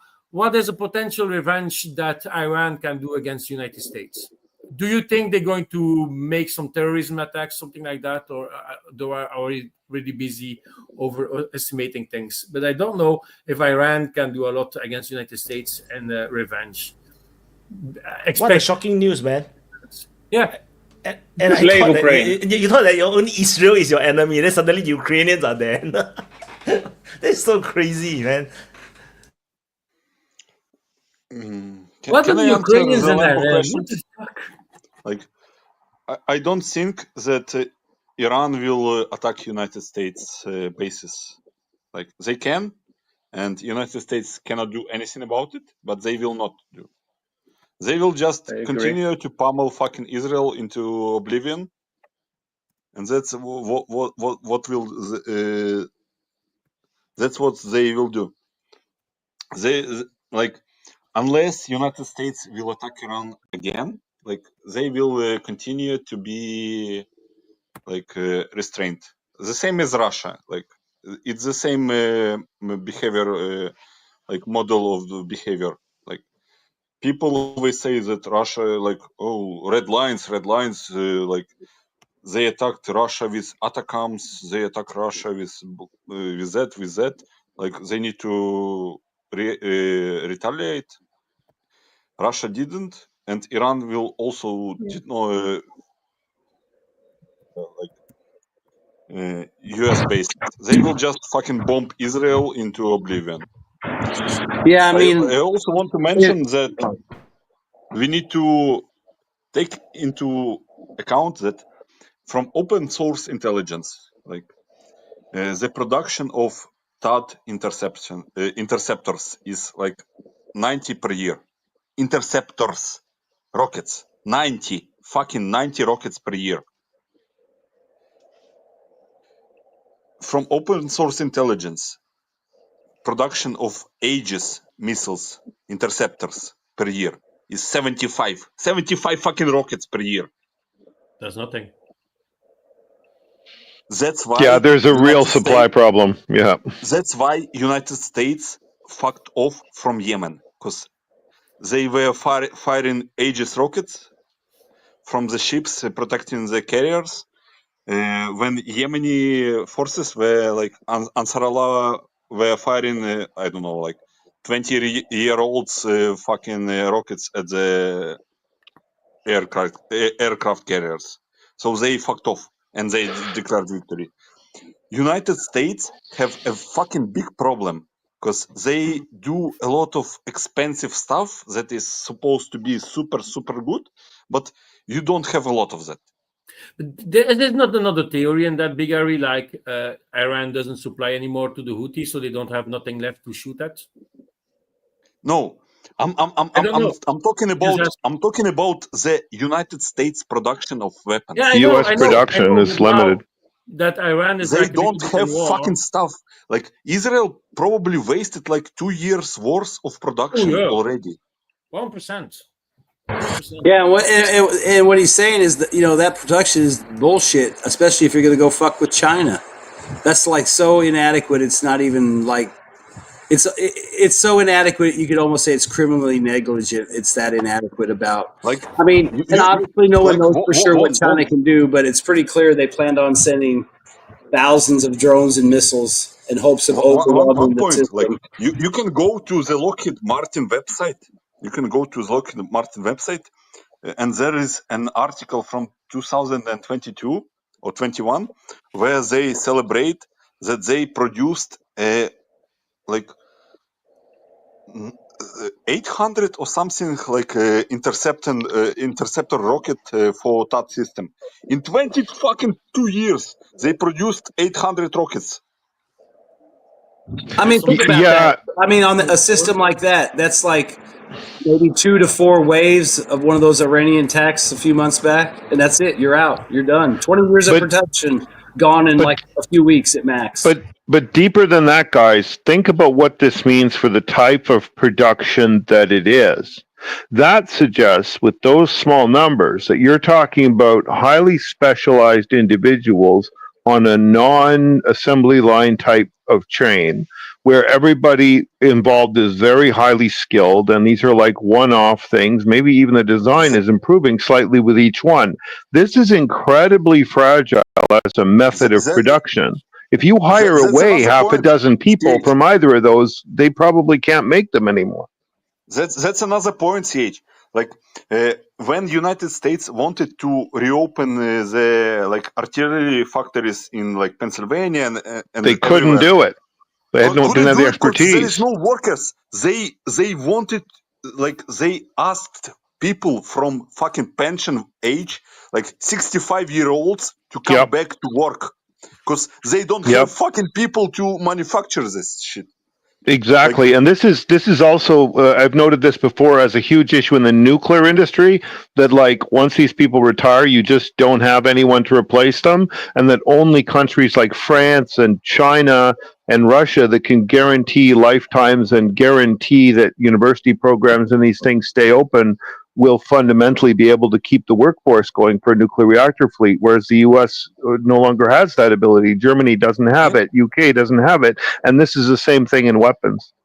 Every fucking young guy or girl want to go and fucking work at Microsoft and eat avocado, man. I was going to say, in relation to your question about, how Iran could attack, I mean, like if you believe Lindsey Graham and all them fuckers, and I mean, there might be some truth to it because wide open borders are bad, but they've always talked about for years about there's Muslim sleeper cells and Islamic sleeper cells and Iranian sleeper cells in America. So, if that's true, then I guess we'd have to worry about that. But then again, everyone's so distrustful of the government and the stories and all that if something was to happen, people would be like, "Oh, is it a false flag? Is it Mossad? Is it a real terrorist attack?" You know what I mean? So, and I don't know if Iran would, if, like I said, if the regime's trying to survive this somehow and get China and Russia in their backyard and get them at the table, then I don't know if they would do something like a terrorist attack because then you know what I mean? There's no benefit from them doing it other than just revenge. There's probably other things they could do that maybe are less conspicuous and might achieve some kind of satisfaction.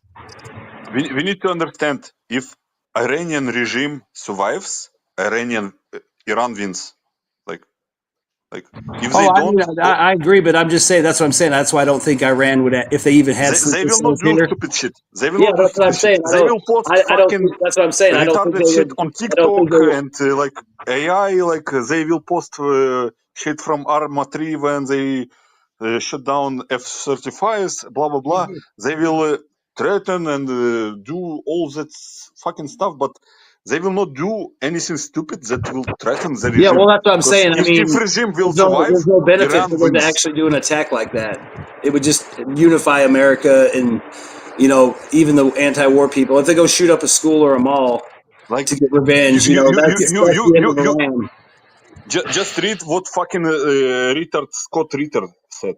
Like, if Iran attacks U.S. troops, I stand firmly by U.S. Navy and like Marines, blah blah blah.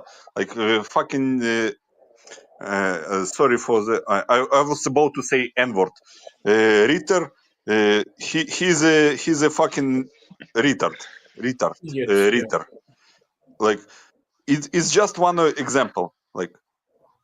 But I don't think anyone doubts you can do this kind of attack. The Lebanese Patriot attack, the Ukraine attack on the Russian bombers, right, and this recent thing by Israel against Iran. But they're one-shot sleeper cells and they're done. It's far more effective to just hire away the skilled people from these very fragile production lines. Just offer them all a better job would be how I would take these things down. That's the best form of sabotage, be industrial sabotage by tech raiding and stuff like that. No violence required at all. Doesn't work when what's it called? Yeah, Iran or Russia and China's not going to buy Americans away from the tech sector, probably. I don't agree. I think that American technological prowess is kind of limited now, and when you consider that it's very normal that if you're working on something and you're underappreciated, you get an offer from somebody who wants to pay you remotely to live at your cottage for twice the money, you're going to take the deal. I think it's very cheap and easy to do. The harder thing would be identifying who are the critical people.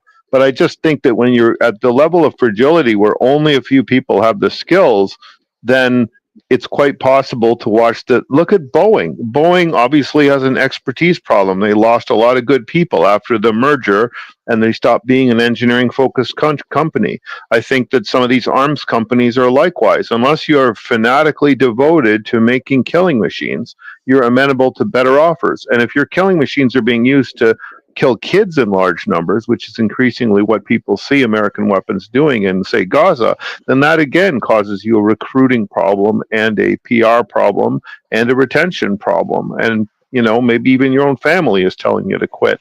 So I don't think it is that hard to decimate the supply chains when America is engaged in these highly unpopular activities worldwide.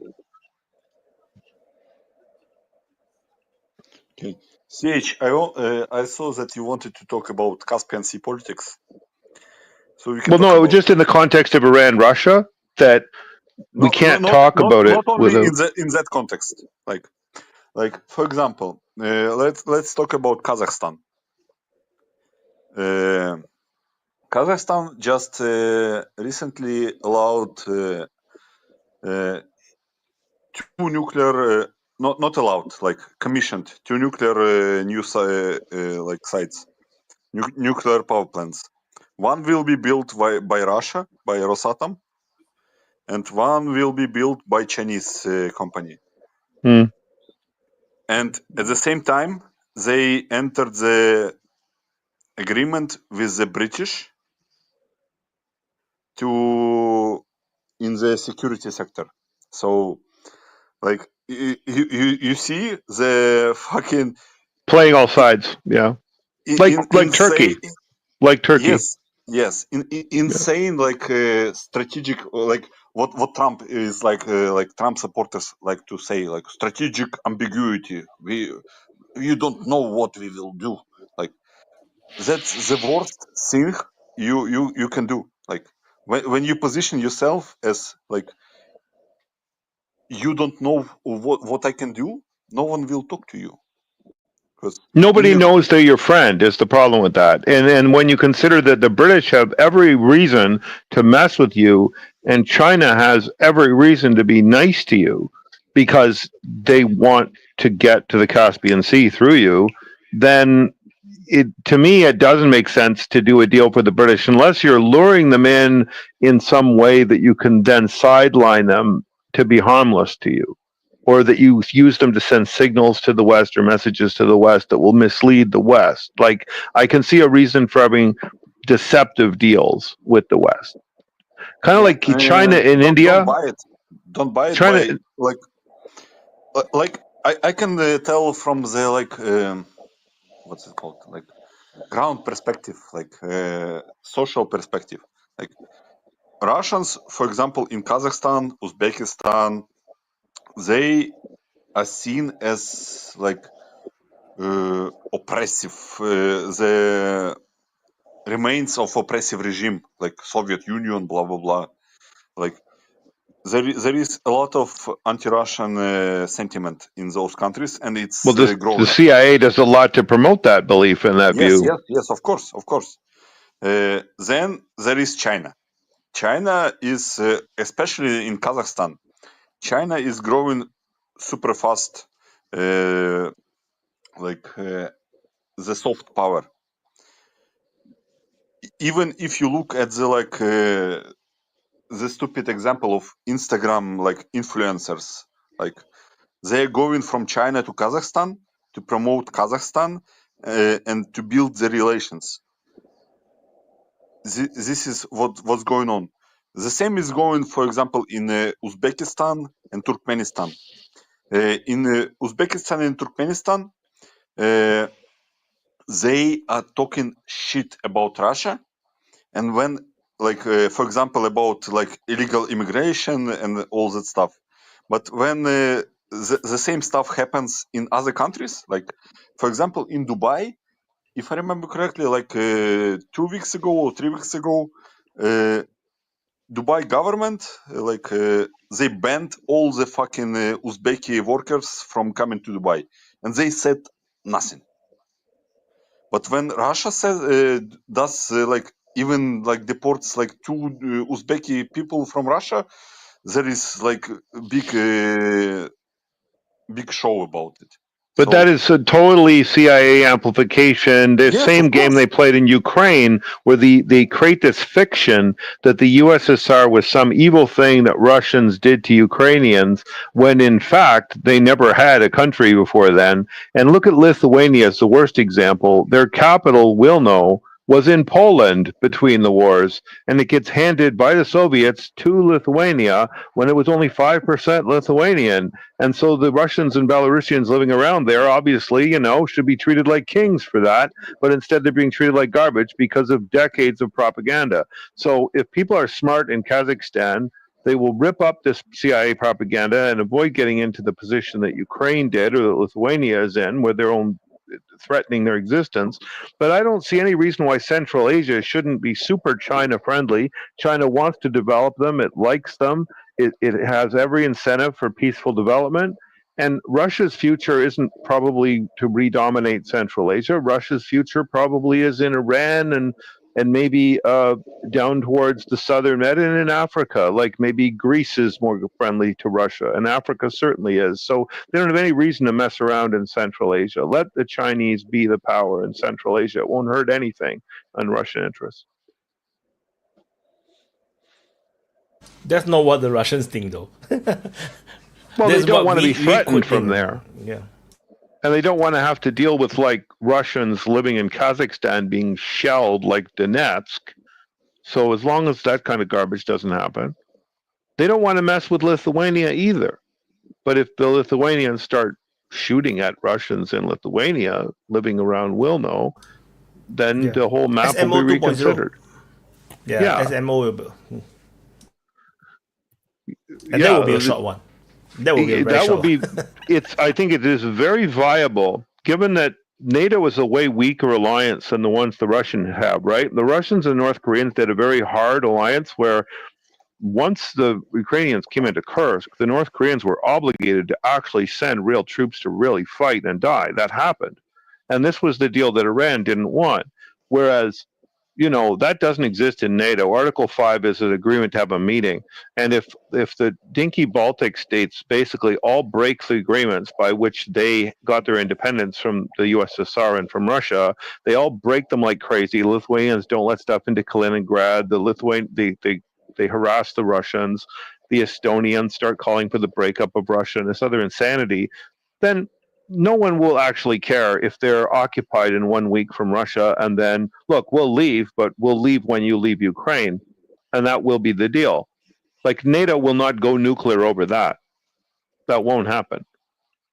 So this is what NATO is doing. They're just gambling with these pipsqueak states on the border that will probably end up as hostages if the war goes on another 5 years.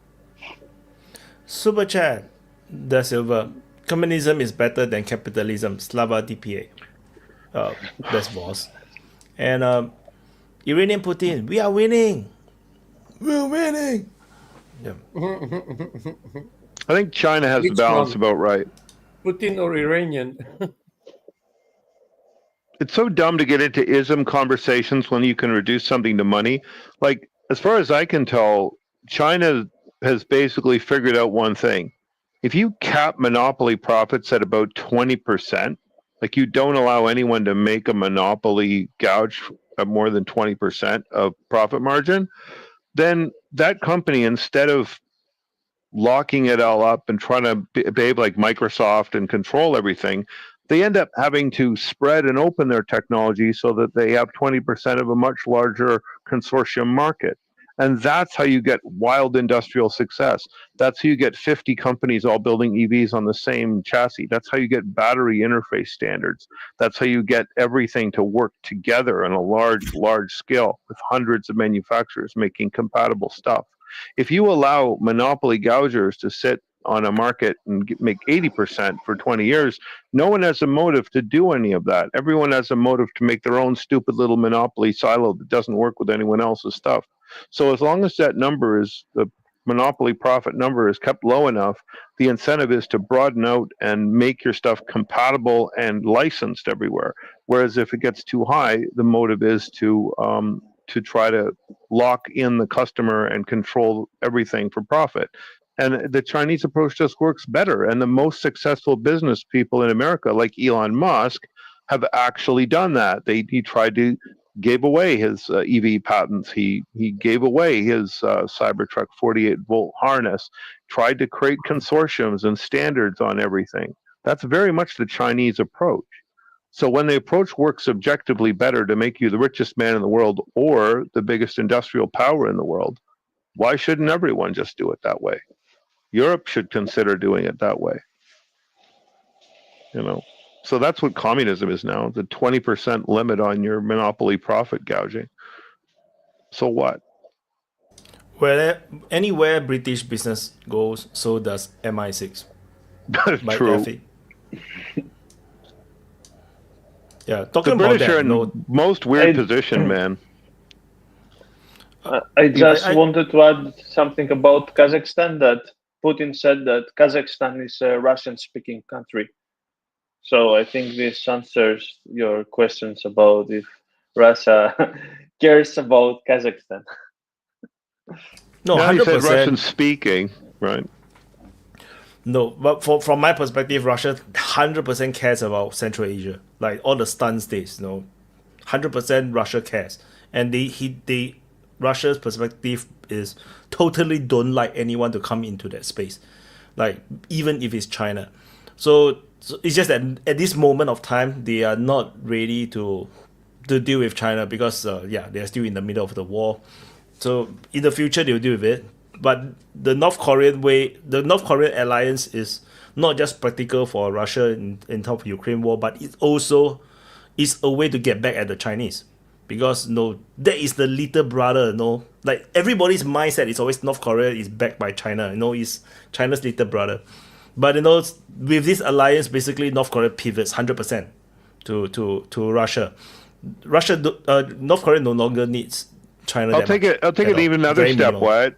I'm going to say that a unified Korea has to be a Russian ally. Yeah, has to be, because Yeah. otherwise, what is the balance there, right? If they were a Chinese ally, then the Russians are way too weak and the Japanese are way too weak there. But if the Americans stay allied to Japan and the Russians are the ones who kind of guarantee Korea, a unified Korea, and Then we have China, the balance. monster, is there, then it's in strategic balance for everybody, which is usually your priority, right? Look for that, Agree. no clear advantage.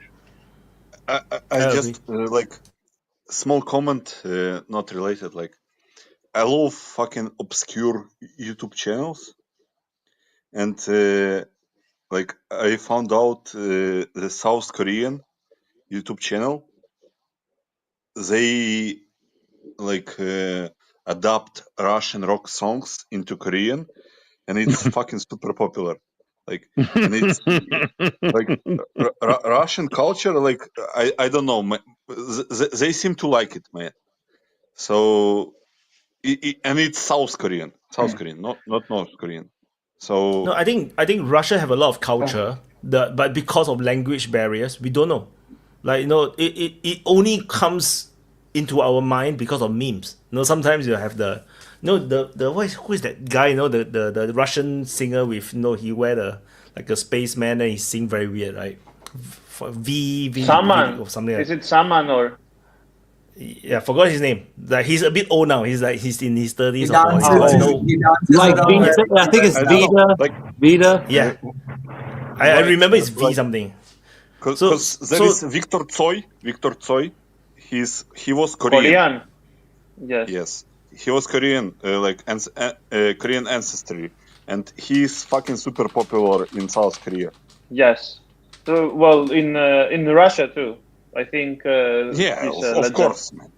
Of course, but he's super popular in South Korea, and like he was like I think one of the best Russian artists in the last 35 years. This guy. Is that Vidas, you mean? Is that the guy? Yeah. This guy. Yeah. Here's a super interesting thing is when Dimash Kudaibergen became really popular, he became popular partly for singing a very difficult high song that Vidas had written called Opera 2 or something. And, I mean, obviously he's from Kazakhstan, which is, operationally a Russian-speaking country, but Dimash becomes world popular on the Chinese show The Singer. So and now he's a planet-wide star. So there is very significant cultural interplay between all of the Eurasian countries, and there is also an emerging concept of a Eurasian culture that includes indigenous elements and stuff. I mean, Kudaibergen became a fantastic singer because of his native Kazakh training from his own family. So if you actually look at North Asian music, it's rather fantastic. It continues the shamanic traditions from Siberia, and it has the Mongolian throat singing elements, and it has all of the formal elements that the Russians, Soviets brought into the area by way of culturing, and it has got stuff from the Muslim world, the different techniques and stuff from there. So musically, Eurasia is fabulous, and it's becoming a center of musical innovation. Even I just want Just to listen add to to the this Who. point. Like, there is a big like civilization divide. I will say it. For example, in Western world, they look at the people from not Western world. Like Western world ends where Charlemagne Empire ended. Like yeah, you can look at it. Like even in Italy, like Cultural differentiation. northern Italy was part of Charlemagne Empire, and southern Italy was not. Northern Italians hate fucking southern Italians. They don't look at them as like normal people. They look at them as barbarians. And Western world looks at the not Western world people as barbarians. Like you can check the what's it called? Rudyard Kipling, his poem, "The Burden of the White Man." yeah, Portuguese that's exactly it. It's the notion of whiteness and the notion of Christendom, which is like a Crusades era term. The idea that this sort of white European Catholic world is somehow the civilized world, and the Orthodox and the Muslims and the converted Muslims in Sicily and all these people are not really Christians, and they're not really important. So this is actually where we get the whole idea of being white from. It comes from like when the Spanish forced Muslims and Jews to convert, and then they didn't trust anyone darker than a brown paper bag because they were converts from the south and not invaders from the north. So this whole idea of whiteness and Christendom comes together, and the opposite of it, like basically what it is it's when they say anti-Semitism, they actually mean Christendom. They actually mean this notion that Europe ought to be white and Catholic and not even include converts from these other races. They have this notion from the Crusades that it ought to be this uniform culture with some ethnic differences, but not religious or racial differences. And so the word in that anti-Semitism poem, is a like mask for that. It just means Christendom. in that poem, he names all other like people that are not part of the Western world as half children, half demons. Pagans. That's the general like view, and it's like perfect view of the Western world of the other people, like, and the jungle and the garden, according to Joseph Farrell. Yes. And why did I bring this up? Like, cause like for example, like look at what's happening in Africa. Like when Russian influence grows in Africa, like because Orthodox tradition in Russia, like as an Orthodox man myself, like we view all people as equal, unless those people like prove they are not equal, like by their actions. Like so, when we view all people as equal, then the people in Africa, when we talk to them, they see is like, oh, they talk to us as an equal one. We will deal with them, not with those people that look at us as half demons or have children. That's the problem of the West right now. They are losing the intellectual battle for the world, because they are not considering other people as equal. It's happened before. It's sadly happened repeatedly in history of the Western world since 500 years worth of, oh, they don't behave like us, we have the power to wipe them out or control them, we better do it. And as you say, that was never the case for the Orthodox, right? And the whole expansion eastward, there was always a need for accommodation with, you know, Central Asian Muslim peoples, with Mongols, with Siberians. All these people had considerable power and had to be treated like equals because at least in their home they were powerful. But the West didn't have that experience when it went to the New World and crushed basically Neolithic people, or when it went to Australia and found people that, you know, were completely barely had weapons. And so there was always this ability the West had to impose its will on its empires, which is why Russia never was able to do that, always had to treat the people that, of course, the railroads are run by Orthodox people. Of course, you speak Russian in your official documents, but Russia never had the power to make everyone in Siberia lose their culture and become Russian in any sense. They always had to separate the idea of Russian Federation and government from an ethnic Russian person. For that reason, there's an administrative idea of being Russian and there's an ethnic idea, and they're different.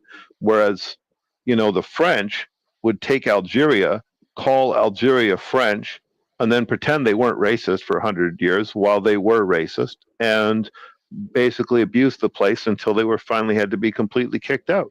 It's a completely different attitude, Western world colonialism, from the way the Russian and the Orthodox world run. And I agree with you. It's much more civilized. The look at Abdi Alaudinov, right? The commander, the Russian commander. Look at him talking about Orthodox Muslim relations in Russia. When he talks about them, he talks about a natural alliance between the Orthodox and the Muslims because of mutual respect. And he says that the Chechens themselves kicked out the Saudi CIA financed jihadis. They want to put their women in burqas and deny them medical care or any of that garbage that the CIA dreams up with Saudi help. None of that. They want to be modern, developed, intelligent people with a modern civilization. And they can't get that if they submit to the West's idea of, or the USA, Saudi, and CIA's idea of what Islam is. And the Iranians are the same. They're natural allies because of this fully modernized civilization and this idea of equity. They may be a bit more arrogant than others, but fundamentally they know the whole world is not Persians and they have to interact with non-Persians. You also need to consider that Iran is not a fucking homogeneous society. Right. It also is a long-standing, thousands of years only of consist of like coexistence. 48% of Iran population. Right. They were always an empire from the beginning, and they look at their actual laws from 500 BC, 1000 BC. They had accommodation of different cultures. It's Cyrus the Great that orders the Jerusalem temple to be rebuilt out of respect for the conquered people. You don't see this kind of behavior in the Western world fundamentally until very recently. So it's a very deep thing that Iranians and Chinese and Russians respect the people that they rule over. You know, they may crush rebellions very fiercely because in a land empire you have to. You can't bypass a mountain pass the way you can bypass an island. You can't let somebody set themselves up as a warlord in your only train route, right? It's much more dangerous to you than piracy is. So they're inherently going to be more authoritarian and tougher about infrastructure and about trade and about crime. They can't bypass things the way a sea empire can. So with that one difference between what's called a thassalocracy, a sea empire, and they used to say about the Mongols that a young, pretty woman could dress herself in jewels and fine clothes and walk from one end of the Mongol Empire to the other and be completely unharassed. That was the Kublai Khan Empire. Was it established by brutal means? Oh, yeah. Was it maintained by brutal means? Oh, yeah. But to whose benefit was it? Every single peaceful person. So that's kind of what Russia and Iran and China have been doing for thousands of years. Ruthlessly maintaining a very civilized, connected trade network of very different people. And you see, whole peoples only exist because of that. The Uyghurs only exist because of that. They genetically, they're like 7 or 8 different peoples all mingling in that one place. So, I mean, the worst thing you could do in Asia is the CIA fake countries approach. You know, free Dagestan and free Uyghurs and whatever. You'd have a bunch of dirty little ethno-states all trying to exterminate their minorities, blocking trade to get through. The CIA totally knows that. They know these are insincere things that are not in the interest of people in Tibet or Xinjiang or any of those places. They don't care. They just want the center of the Asian continent to be a mess, so everyone has to trade only by sea, and so they can control it with warships. That's all it is. Sadly, it's that stupid. For those that do not know Asia that well, Asia is full of ethnicity, like crazy a lot of ethnicity. Just like in Myanmar alone, is like there's so many which makes no sense. Like Tens how of can there be so thousands many? of them. Yeah. How can there be so many races? You know, in Myanmar, you know, it's just one country, but it is the truth. Which is why, you know, Myanmar civil war never ends, because everybody thinks that they should be a country, which makes zero sense at all. And which is why, you know, Asia is a bit weird. It's a very weird place. The further east you go, the more chaos an ethno-state approach is going to take. So, like, Israel and Ukraine are already not working because they're trying to be ethno-states too far east. And if you tried to go further east, you would just have even more horror and chaos. Yeah, I just noticed that CH has a fucking New England Patriots flag like on his hoodie. Like, I fucking stopped watching Patriots when fucking Tom Brady retired and Belichick retired. This is pro-New England. New England is not the United States. New England has been fighting the United States since it began. I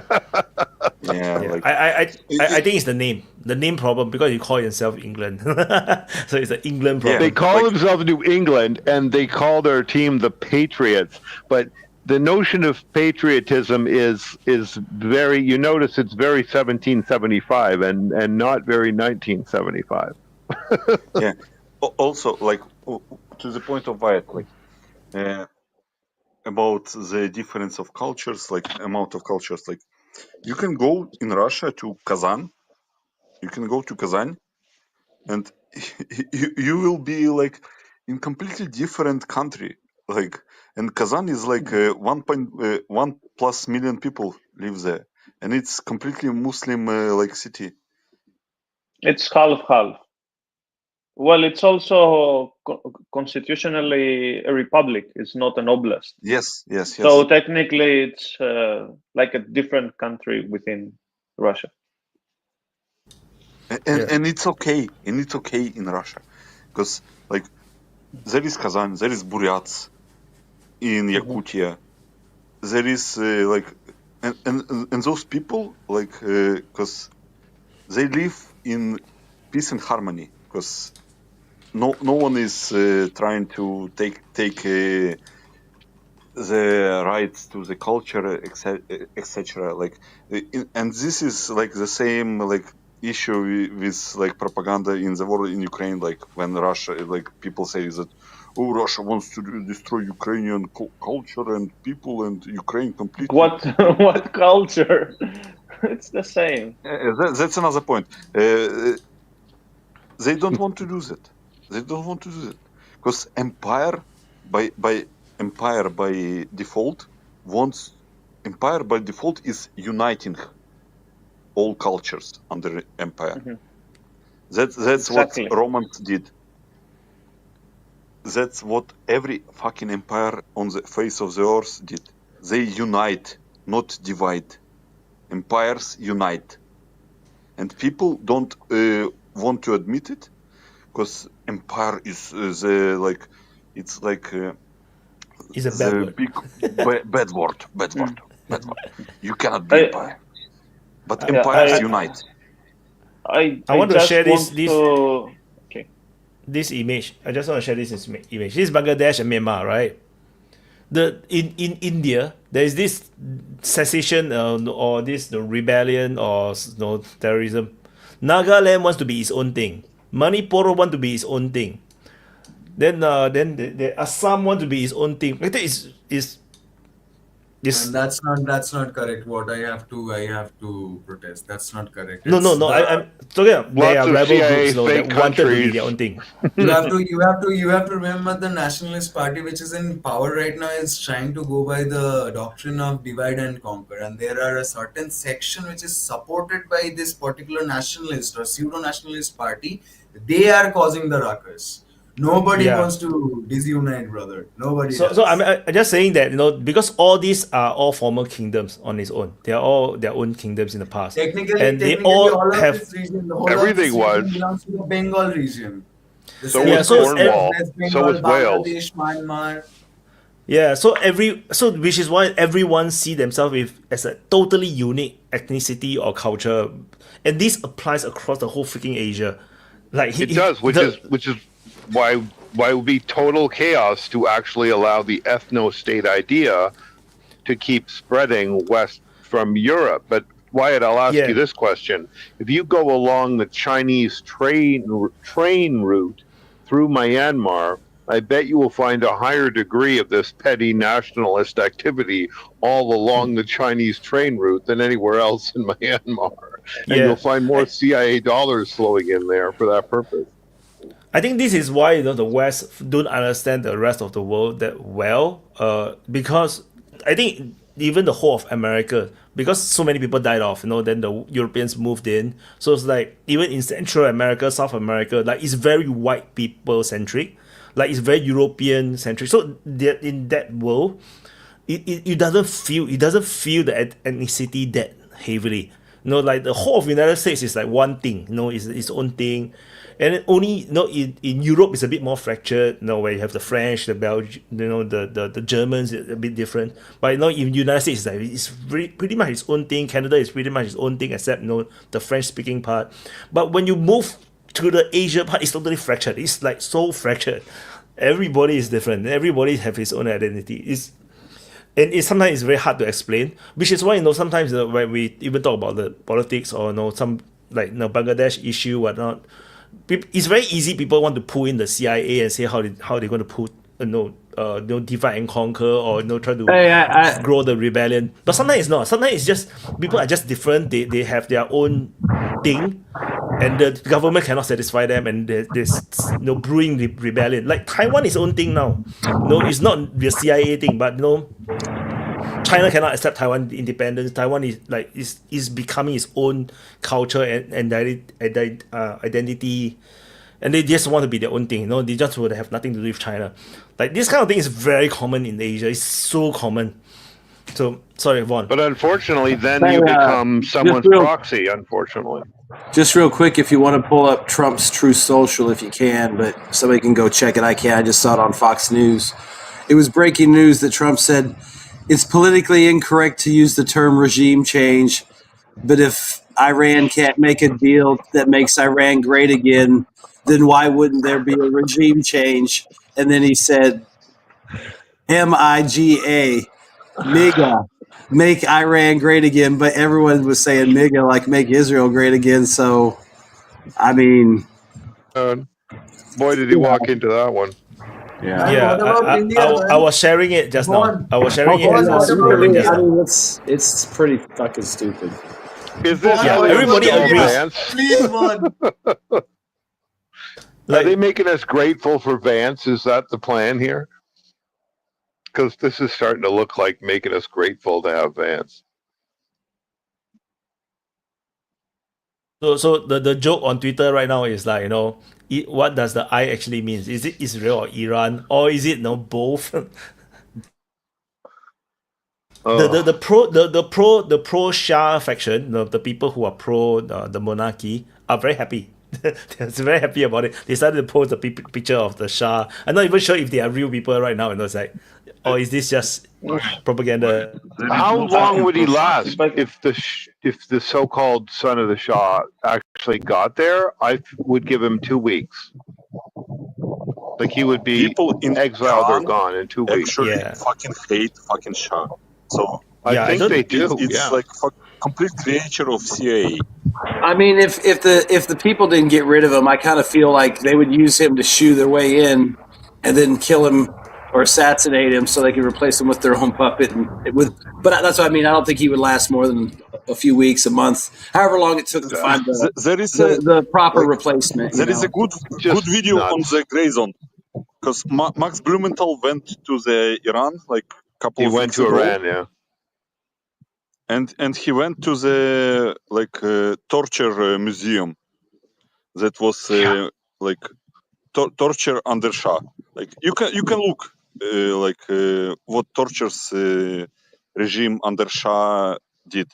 Like it's really horrific. And since '79, they have taught that entire history to every human being that has grown up there. They know what's at stake here, and they're not going to let the CIA back in like ever. Blumenthal estimated 20% of Iran would fight to the last man, which is how many people is that? 18 million people, to stop any such resumption. That's enough to prevent it. Which is why I keep saying, Iran's political system is perfectly fine. There's nothing wrong with its political system. The economy is also okay. Like the development is good according to some economists who told me. So the only problem is just foreign policy. They just need to change their foreign policy. But to what? They can't make a foreign policy change to favor Israel when Israel literally is out there threatening Pakistan and even Russia with "you're next," and that they have guys walking around with patches showing the Nile to the Euphrates on their actual arms, and that they've got these lunatics in America who want to give them every weapon in the arsenal to go and do that, invade Egypt, invade Jordan. Like, there is no way to make peace with people who behave like this. You simply have to stop them at some point, earlier or later. So I don't see how any change in foreign policy by Iran would be treated as anything other than a triumph by the crazy Zionists, who would then, amplify their efforts to take the Nile to the Euphrates. And it just doesn't work. It has to be resolved in some other method. Let's say things how they are. Israel is a definition of a rogue state. Because for them, there is no international law. There is no international law. Like, take a book about international relations, international law, read it, and you will find out that it doesn't apply to Israel. It never applied. And to have a law at all, you have to have a border and you have to have a basic law. Israel has no constitution. And if you asked its cabinet ministers, what are the borders of Israel? You would get back different answers. Well, some of them would say now the Euphrates. Others would say mandate Palestine. Others would include it's not a country if it doesn't have borders and it doesn't have a constitution. It's just an invasion, man. Right? That's the problem. Let's look at the fucking clean break. Wyatt was trying to say that Israel is trying to prevent Iran from getting the bomb because this is how things are and this is realism. But in the contemporary world, you should act realistically in accordance to international law or to find an interpretation of international law. Like what Russia did. Well, they basically said that, well, this is R2P, right to protect in the Donbass. Yeah. They cited something, whether we agree or not. But what Israel is doing. They say, we don't want you to have the bomb. That's it. Finish. This is not. This is And not how it USA is works. similar. Also says it's immune to the laws. Georgios, are you Russian? Are you Russian? No, but I am in Russia right now. Ah, okay. He's Greek. We need to stop. We need to stop saying that Israel is doing something. It's United States is doing. Like it's not CIA Israel. back. CIA back. It's 50-50. It's 50-50. It's not 50-50. It's one thing. Israel cannot It's do really one anything thing. without United States support. It's that simple. United States controls fucking whole military of Israel. Let me remind you. Let me remind you that in the 80s, Israel bombed the energy nuclear facilities of Iraq. I don't think it was the decision of the United States. Also, I don't remember in which year they have ordered some not destroyers, gunboats from France, and because of some conflict, France refused to give them to them. So then it sent agents from Mossad to France. They went to the docks, went to the boats, take them, and they left. And I don't think that this is the decision of the United States. It's very unconventional. It's very unconventional. I don't think that United States can handle Israel. So, No, I think they knew that those things were going to happen. They were probably told in advance that those things were going to happen. They're just they're a commander with a lot of latitude, right? That's all it is to it. They're the theater commanders for the Mideast, for the U.S. And there are academics like Mearsheimer that they believe that it's not that the United States control Israel, but that Israel lobby is controlling the foreign policy of the United States at some degree, at least in the region. Then why is it that AIPAC's advice to congressmen is so similar to the CIA's advice? Why do we not see a whole lot of daylight between the U.S. deep state and permanent government and what AIPAC tells Congress to do? Essentially, I would say that the exact same people, like Marco Rubio, for instance, who would be backed by the deep state in Latin America for all of their nefarious stuff they pull in Latin America, is also in lockstep with Israel. It's not a coincidence. These people have a deal. Essentially, the CIA will say what happens in the Western Hemisphere.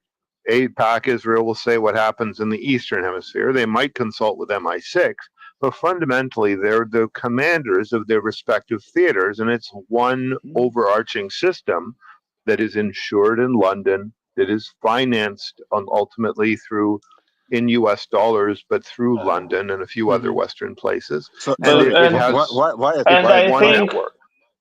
I think we should also. Can you share? Sorry, Wyatt, can you share on the screen, like Google which path to Persia and go to the 91st page? Can you share it on the screen? Because it will. Bradley's mentioned this a few times. It really is important. Which path to Persia? Which path to Persia? Okay.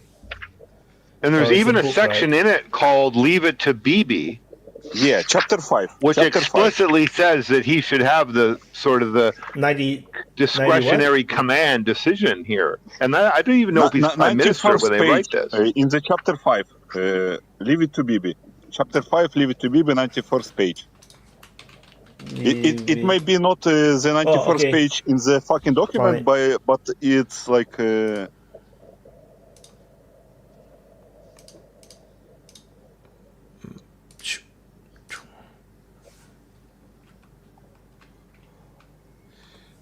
91st page, like scroll. 91st page. 91st page. Yes. Where there is goals, and then there is 91st page. So, Is it 91st page or no? this is the 91st page. There is like on it the might right be side. feasible to attack Iran's nuclear research facility. Yeah. No. Then, There is on the right side should be like, we will frame Israel to take all the blame for the strikes.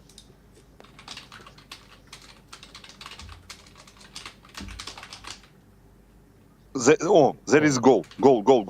You need to scroll down a little bit, and in this chapter of goal, there is complete saying like, Israel will take the whole blame for the strikes, and United States will not be blamed for it. Like, how is a fucking Israel if it's controlling the United States?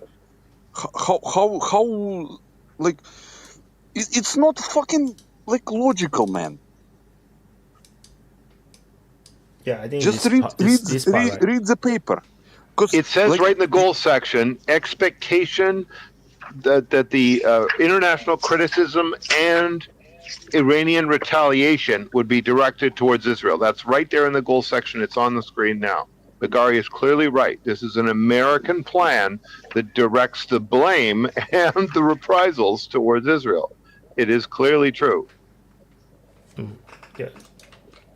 I can't select it. And everything else in that doc, in that section, they have done all the things. Those things even outline what the U.S. should attack and what Israel should attack, right? Like things like the military targets, like the large warning radars and things like that. Like essentially they outline the whole damn thing in this chapter. And when was that written? That's 2019-ish? 2009. 2009. And they've proceeded towards this ever since George W. Bush said, quote, Ukraine will be in NATO, when only 20% of Ukrainians wanted that. So their plans towards Iran and their plans towards Russia have been utterly consistent, at least since 08-09. Yes, and people still cope. People still cope that Israel controls something. Like, these papers are basically the foreign policy of United States. The same with Rand Corporation. Like, I don't They're understand. clearly Like, doing exactly what this says. They are doing it. Just read this if you want to know their plan. In the chapter one, they outline how we should negotiate with Iran to make Iran look like they reject the deal. Like what do you want more, man? Like, it's exactly what's happening right now. They negotiated with Iran to present that Iran is not like negotiable. Right, the fake negotiation thing is right in there in that plan. Exactly right. Yeah. Like, I don't know, like, why people still reject the fucking shit that is. You're right, Bagari. Anyone who says that this is not the plan that they're still executing is clearly an idiot and should not be talking about the topic at all. It's very clearly the same plan from 08-09. Rand Corporation paper from 2019 extending Russia. They say how we can extend Russia, like, and they present all the fucking possibilities. Like, and people, like, what's funny is that it's in open source. You can read it. 300-page paper. No one wants to read a 300-page paper. Remember, Bagari, that the Americans publish so much stuff on foreign policy, and they have such noise coming out of their worthless media that they can count on distracting Americans away from true documents like this that they do execute, and towards looking for absolute nonsense like the so-called analysis on Fox News. So they crap flood. It's kind of like the way that modern fighter jet design no longer bothers with physical stealth, but instead they just have a whole lot of power in the nose cone to do signals warfare, to send out spook signals and control drones and shit. You achieve this better effect with a spew of noise than you do with silence.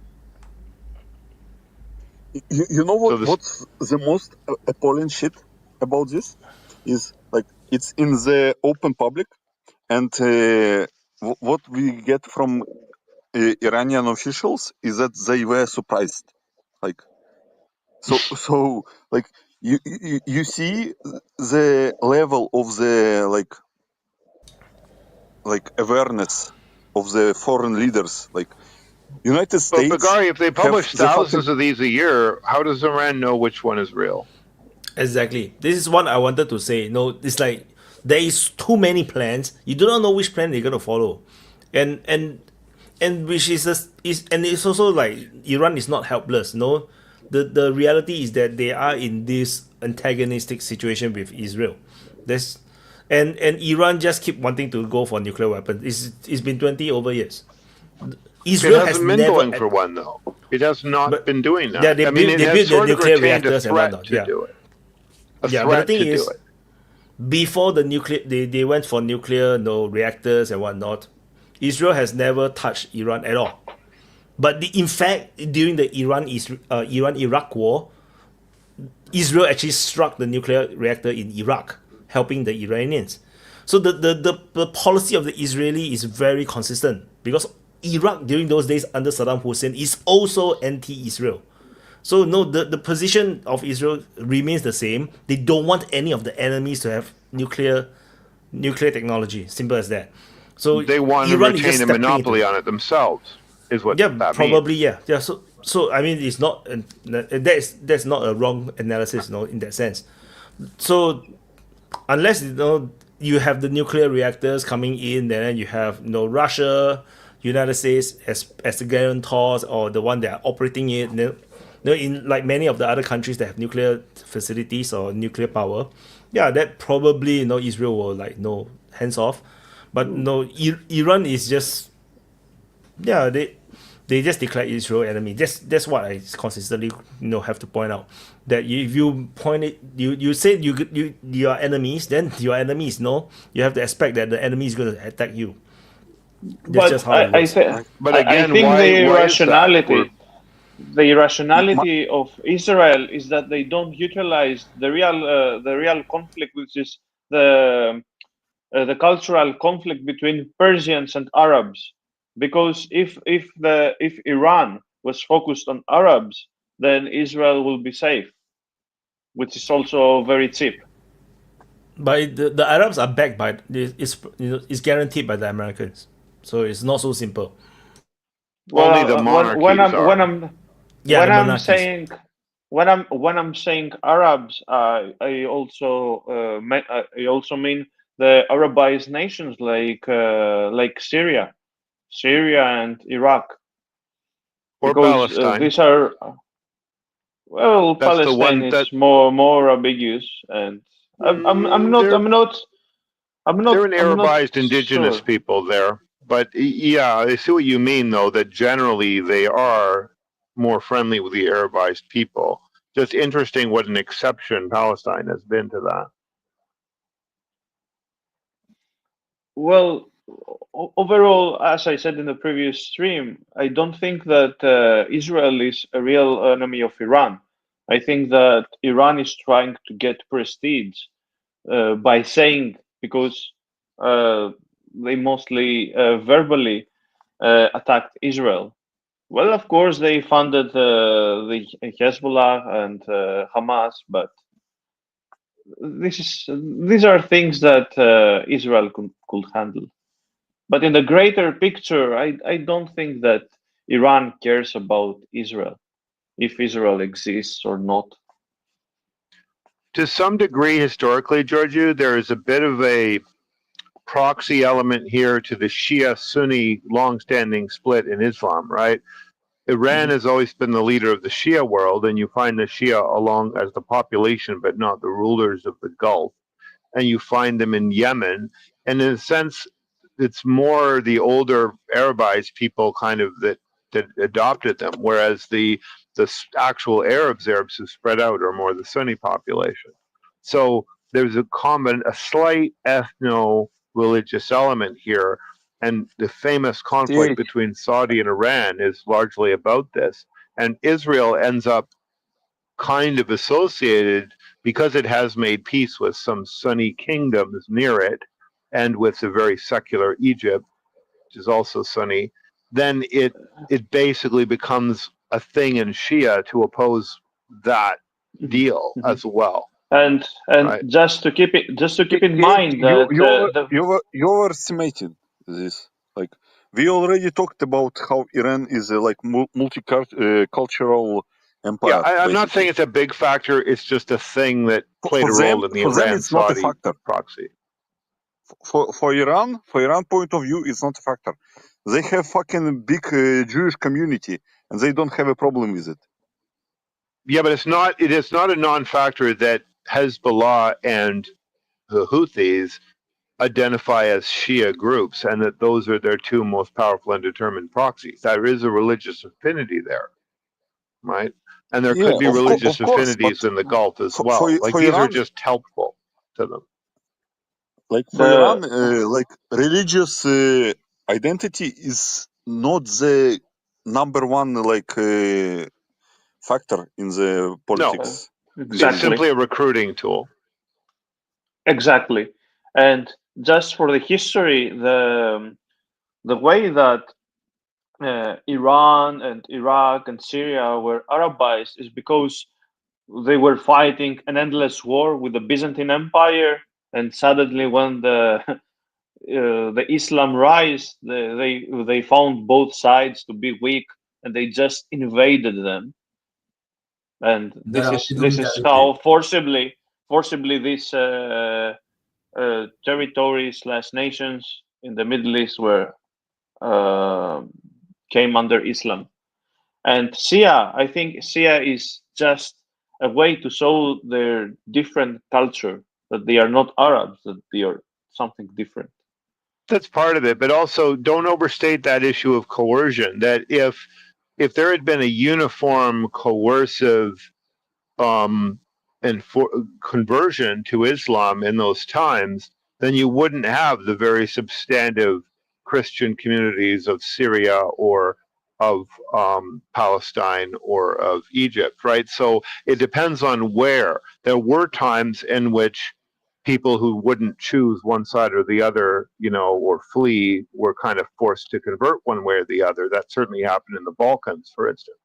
But there were also times and places that were bypassed by that, and where indigenous Christian people, like the Palestinians, stayed Christian right up until now. So it all depends on where the main thrust of the attack was and how ethnically identified the sides were. I also want to mention. Well, sorry, just not a universal trait of Islam to be forcing conversions. Today the rich would often convert. Today we had a terrorist attack in Damascus on Orthodox Church. Around 20 people died.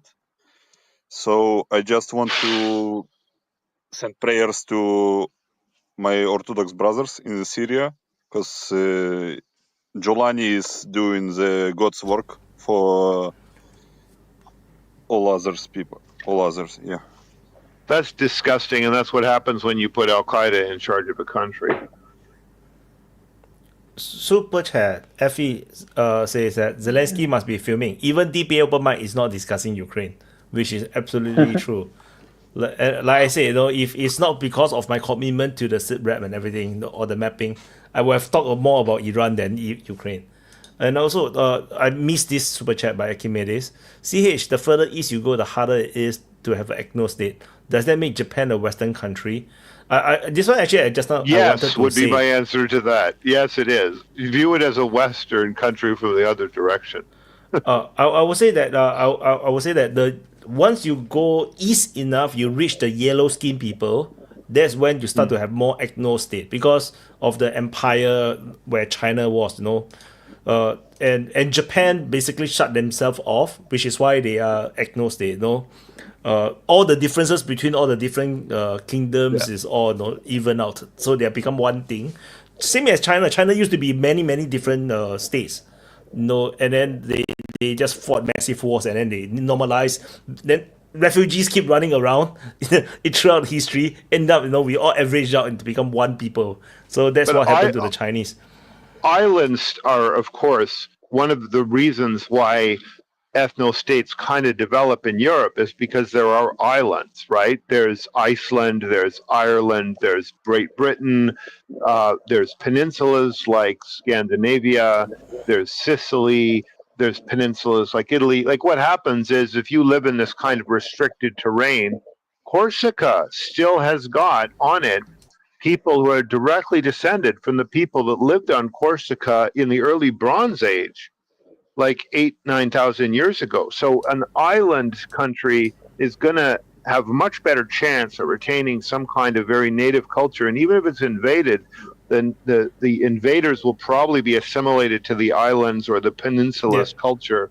And also you can only probably live a limited number of ways. Like, you know, if you're Muslim and you go to an island and the only thing to eat is seafood, you're not gonna have your dietary restrictions all that long, because you know the only thing to eat is crabs or something. So essentially, your culture will conform to the place that you go, and that is more true on islands than anywhere else.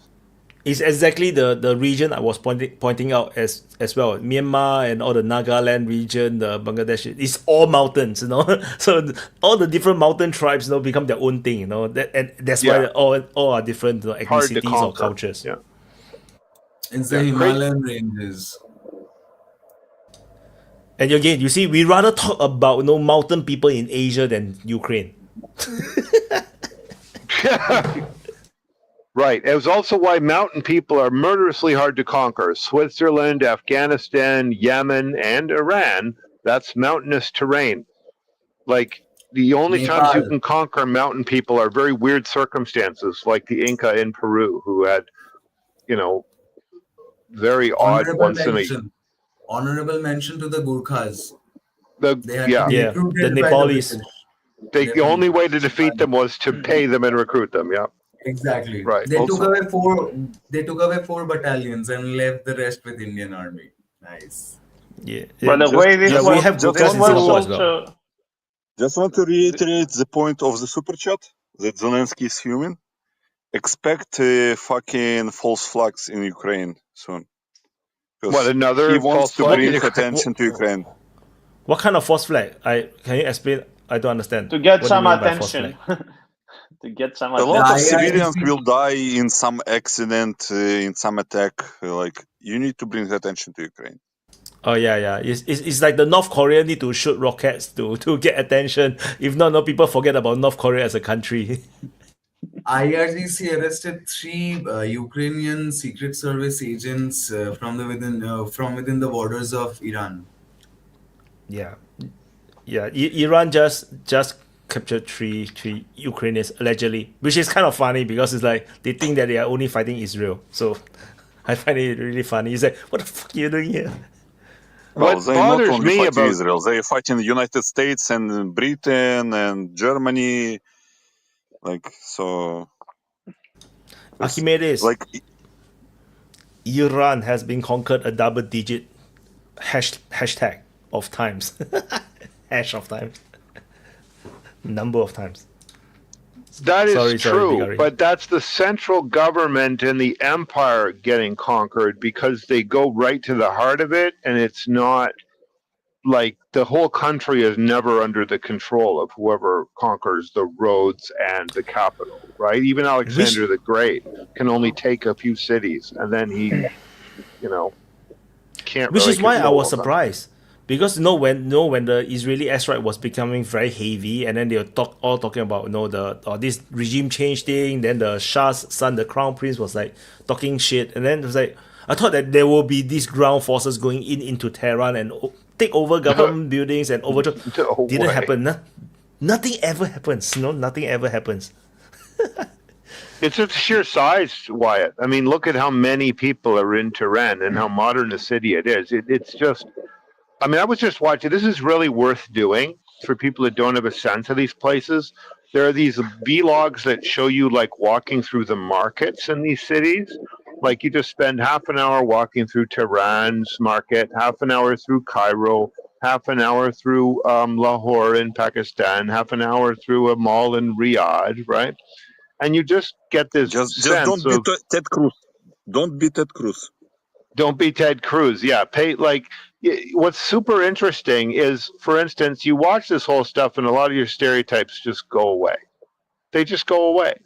Like in you watch the Tehran street scenes, and the remarkable thing is that everybody's wearing black, but you see like, I don't know, 20 hijabs on 500 people in half an hour. You see like one girl with a bare midriff. Like, this doesn't look all Iran is that a different beautiful than country, by Paris. the way. Sure it is. My friend But then, went you to know, Iran like 10 years ago, and it's a but you beautiful go, country with a beautiful history, and people are so fucking nice in Iran, by the way. Like, sure, Anthony Bourdain said that. He said it was the nicest country he had been to. But you know, when someone like Archimedes talks about Iran being conquered, well, yeah, because it's a crossroads and it's very valuable. But ultimately, it's not held very long by anybody unless they can reconstruct the Persian Empire with the same kind of deals that the Persian Empire had. Great civilizations cannot be conquered. They can only be administered. They can be administered by a new player, but not conquered. So the super chat is cook harder. So that's all. Cook harder. So as No, you it's mentioned before, it's the same like even like Archimedes is copying. Archimedes is copying. I like Archimedes, but he's copying. Like, it's the same as in Balkans. Like, Balkans change hands like 10 million times, and the ideas and the ideology in the Balkans never changed. So what's the point of this comment? So NGS is reacting to Vigari's no claim about the possible false flag. No, NGS said Z will send drone to Chernobyl again. I think he means again. Zelensky already said that Russia will attack Ukrainian nuclear power plants. So yeah, just like Russia hits themselves, right? No, they try to bomb their own Zaporizhia nuclear power plant. I would also I can never forget that. That is so funny. I would point out also to Archimedes there that I would say the same thing about the United States, that the United States can have a new or different or very weird administration, but fundamentally the way the trade works between places would be the same, even if you divided it into 20 new countries of regional states. The people would still interact with each other the same. They wouldn't fundamentally change if the capital moved from Philadelphia to DC to St. Louis. They wouldn't fight each other if they could trade with each other. Like, ultimately, it's a place that is not going to change regardless of how its central administration were to change. So that's a cultural continuity. And I don't see how that's related to power politics, because if you take over a place and then it has to have the same policies geopolitically and trade-wise, and, you know, trade routes and sea bottlenecks and types of agriculture and all of these same things, then what benefit is there to knock it over? You could change, look at Russia, very different administration in the Russian Empire and in the USSR and now, but in all three, there's many common foreign policies and many common trade policies, and just the religions haven't changed. And like, so just the idea that you're going to get Iran to behave fundamentally differently by a regime change op is crazy. It just hasn't worked anywhere. So after some couple of time, you have someone that realizes that he cannot change the policy of the state fundamentally. So you had Lenin in the beginning, and then Stalin came and said, well, we are an empire. We are not something different. And also in the 90s, you had Yeltsin, and he went away, and Putin realized that they cannot be something else than an empire. Yeah, and the geopolitics and continues. the geopolitics or the technology requires a certain behavior. That behavior will continue. Here's a great example. We think of democracy and fascism and communism all as being very different, right? But in the 1930s, Stalin and FDR and Hitler are all building hydro dams, power grids, and railways, and interconnected roadways for automobiles and a car industry. They're all doing exactly that same infrastructural thing, because technologically that's what developed countries have to do in the 1930s. And so today you will find that everyone's building large-scale renewable grid infrastructures, everyone's building AI data centers, everyone is building vertical farms and compact food infrastructure, and everyone is building up a significant capacity for response to large-scale infectious disease, because that's what you have to do in the 2020s. And so that technologically, we have to behave the same regardless of our ideology. And then geopolitically, I don't care who's running Turkey, the Dardanelles and the connection between the Black Sea and the Mediterranean is the fundamental fact that no ruler of Turkey can get away from. Just like in Singapore, they can't avoid the politics of the Strait of Malacca, and Panama can't avoid being the site of the canal and the closest way to get ships past. Geopolitics is always going to rule you. It's going to rule you in space, and technology is going to rule you in time. So that's 99% of governance, is knowing where you are in space and time. Ideology changes aren't going to matter. So Super chat sounds like regime change by Archimedes. So although I no longer know what he's talking about. So everything sounds like regime change if you're It is American. regime change. Like it's Opa. like regime change is a Prisoners fucking goal. of geography. So What about regime change in Israel? Like, what if those 2 million Jews holding Russian passports also just have a military coup? It solves the problem of the problem Israel has is it wants to be a democracy, it wants to be Jewish, and it wants the entire mandate of Palestine. These three things don't go together. You have to give one up. What if the one they give up is democracy? They just have a minority of 2 million Russian Jews running things after a military coup, right? Then they can make not peace with possible. anybody, and they can tell the settlers who like America to go home, and the ones that are willing to deal with whatever peace deal they make to stay. But it's not a high probability outcome. The only fucking goal of Israel, the only goal of existing of Israel is to be the like land, the same as Taiwan, to be the land aircraft carrier for the Western powers. Yeah, but can't they break free of that? Because not a they good can be outcome aircraft to be carrier that. for Russia. They'll become Be an aircraft carrier Russia. for Russia. Yeah, exactly. I don't believe it. Like, Would you believe the USSR was going to break up? Like, a lot of bad things, weird things happen that people don't expect. I mean, it might be low probability, but we have been talking about those 2 million Russian Jews a lot, and some of them are mafia people, so they have disproportionate power and disproportionate contacts. So yeah, but there are a lot of people saying that most of the Russian speakers in Israel hate Russia. You need to understand that. But that's true. But a lot of people say that They hated the United Soviet States should Union. not I'm not help sure they hate Israel, Russia. right? They So hate United Russia. States shouldn't. They hate Russia. So I know them. Then So why United would States. Putin care? I'm just not understanding Bagari's argument why it's sorry. No, Explain it. let me explain. Because Putin is the example, perfect example of Byzantine diplomacy. We are playing nice with everyone. Like we don't show our cards. Like even if Russia hates Israel, they will play nice with them.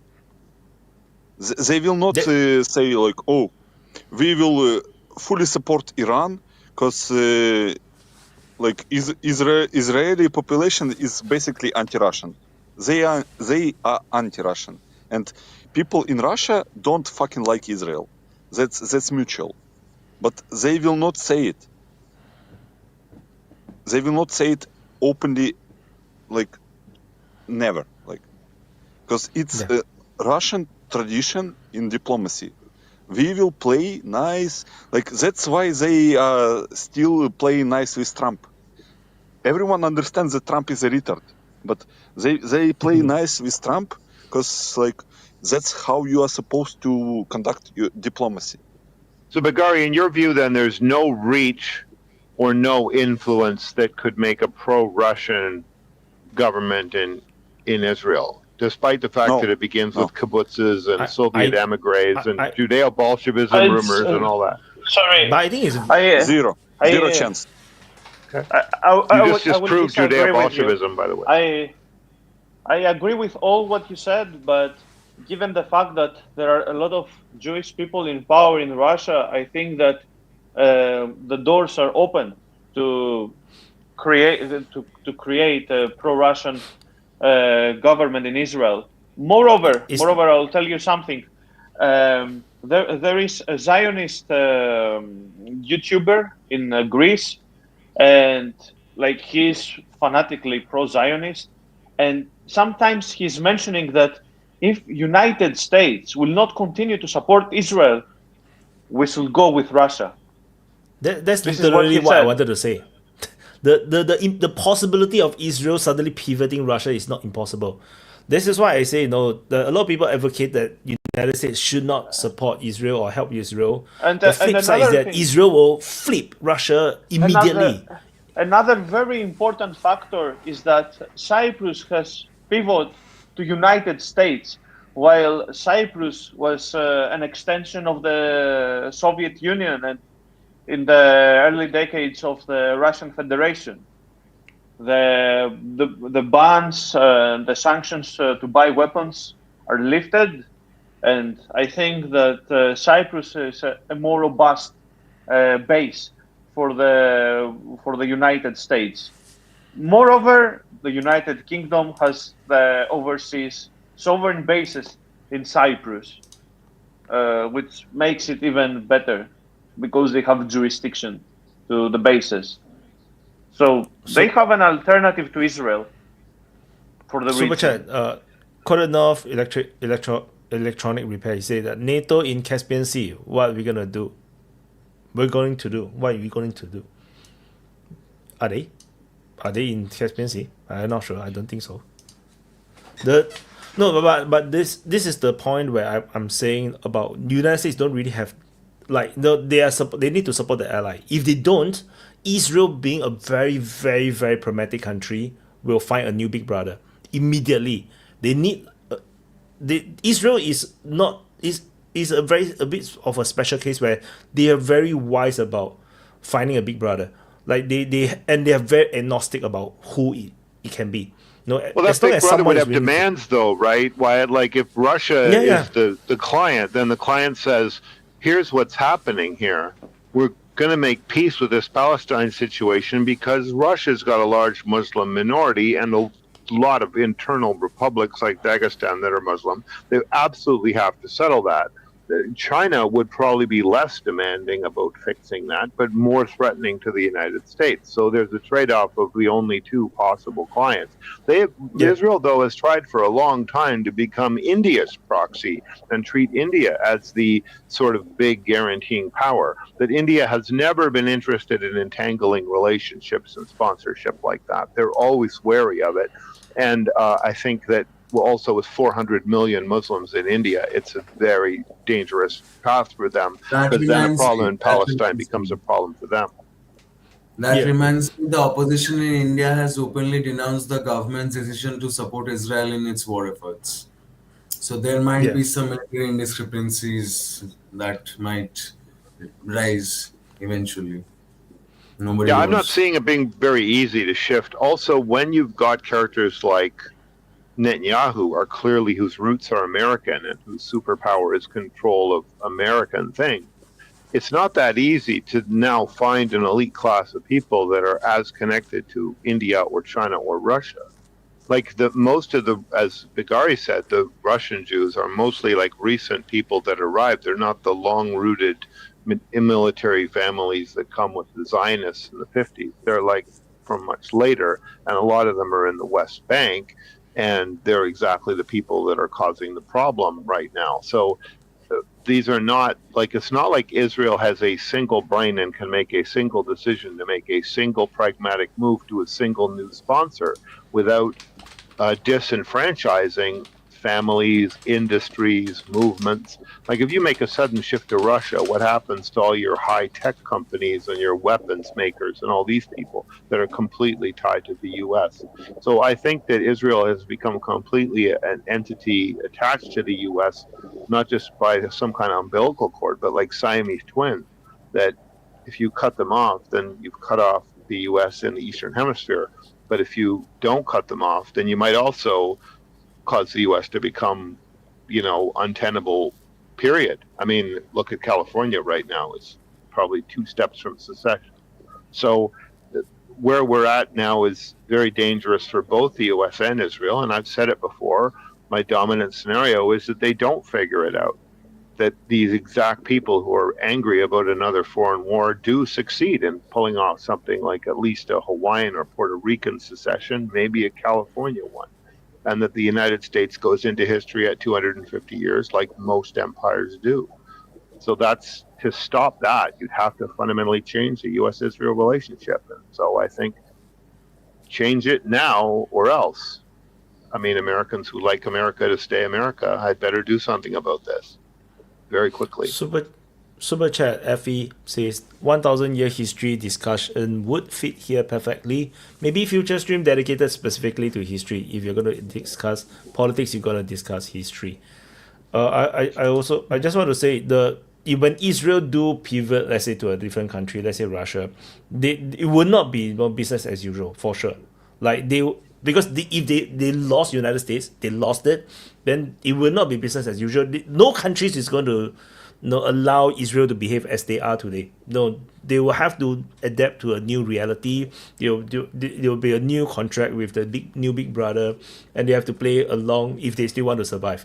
I don't think this is like Israel is doing what they can do right now is because United States allows them to do as well.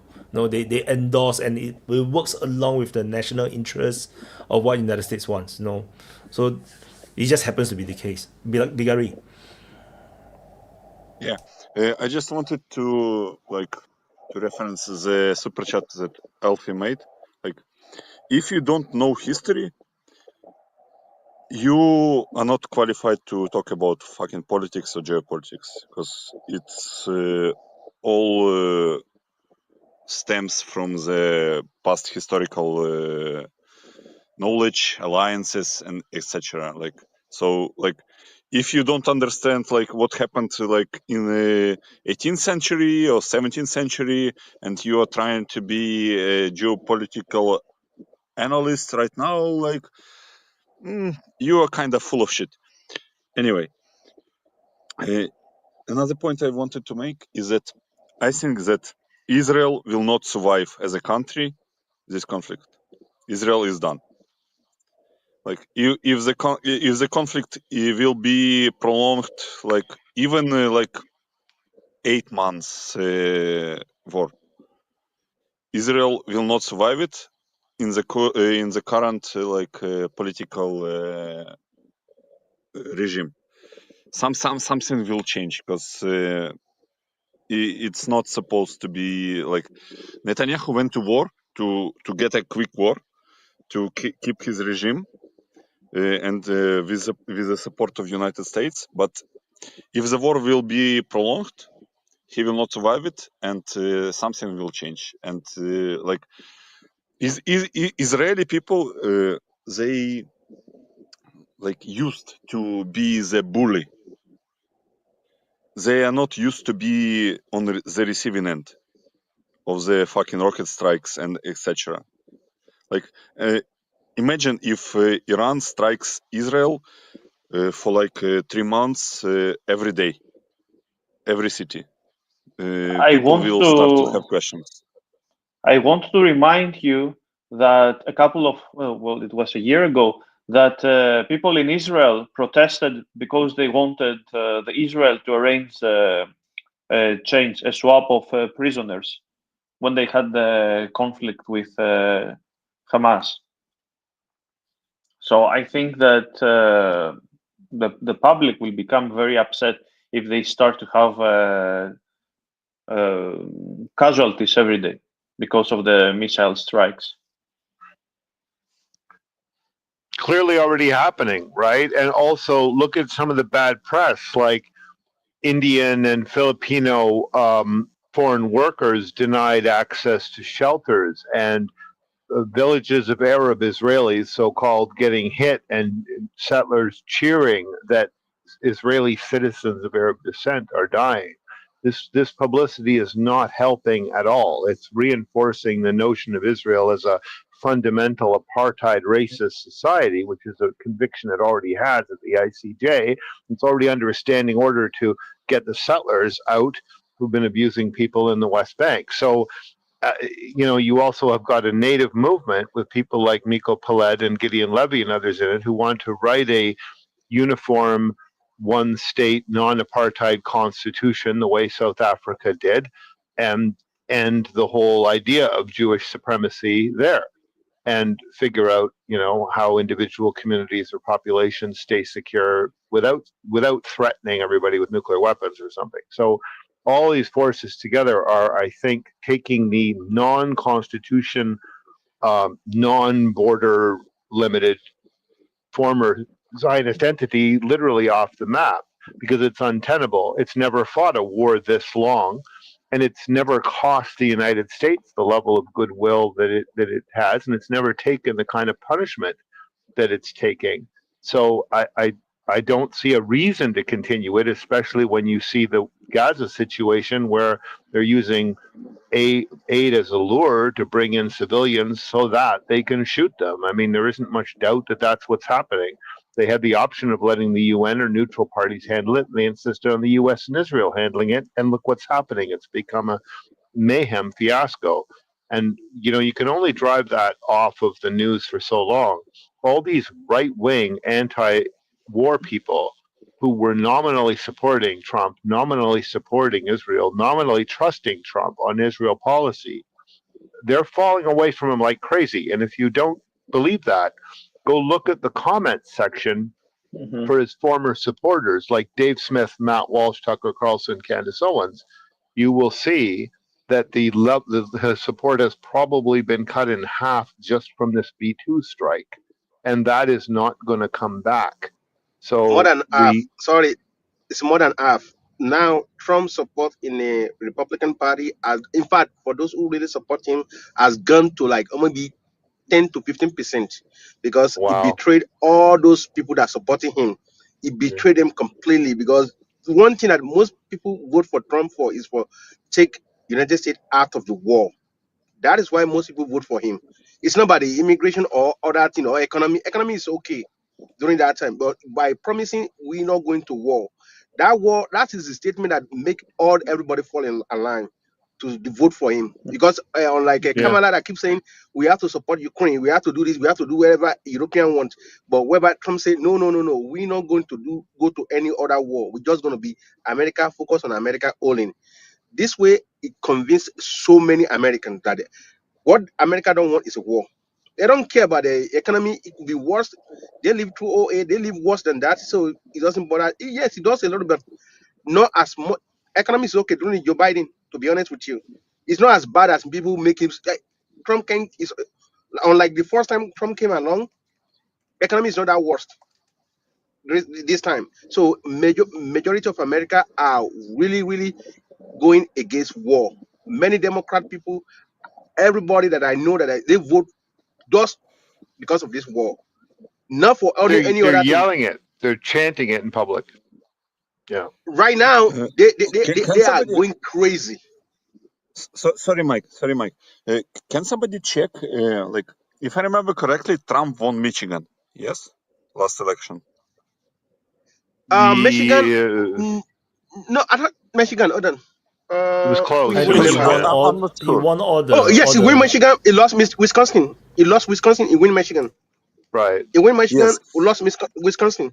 So like if you look at the like election map, like Michigan is really important, and Michigan has fucking a lot of Muslim population, and he won Muslim vote in Michigan in this election. Do you think Muslims will vote for Trump ever again, or for the Republicans ever again? Well, they were Yes, there voting was against Biden, I think, but yeah. right. Oh, sorry, Bugatti. Let me just say, let me say, it's good to see you, brother. I can't believe you see here. So, let me go. Trump during his time, during the first time when he first came along, right? Everybody was like, "Oh no, this guy's gonna destroy the whole world. He's gonna become a lot of god of war."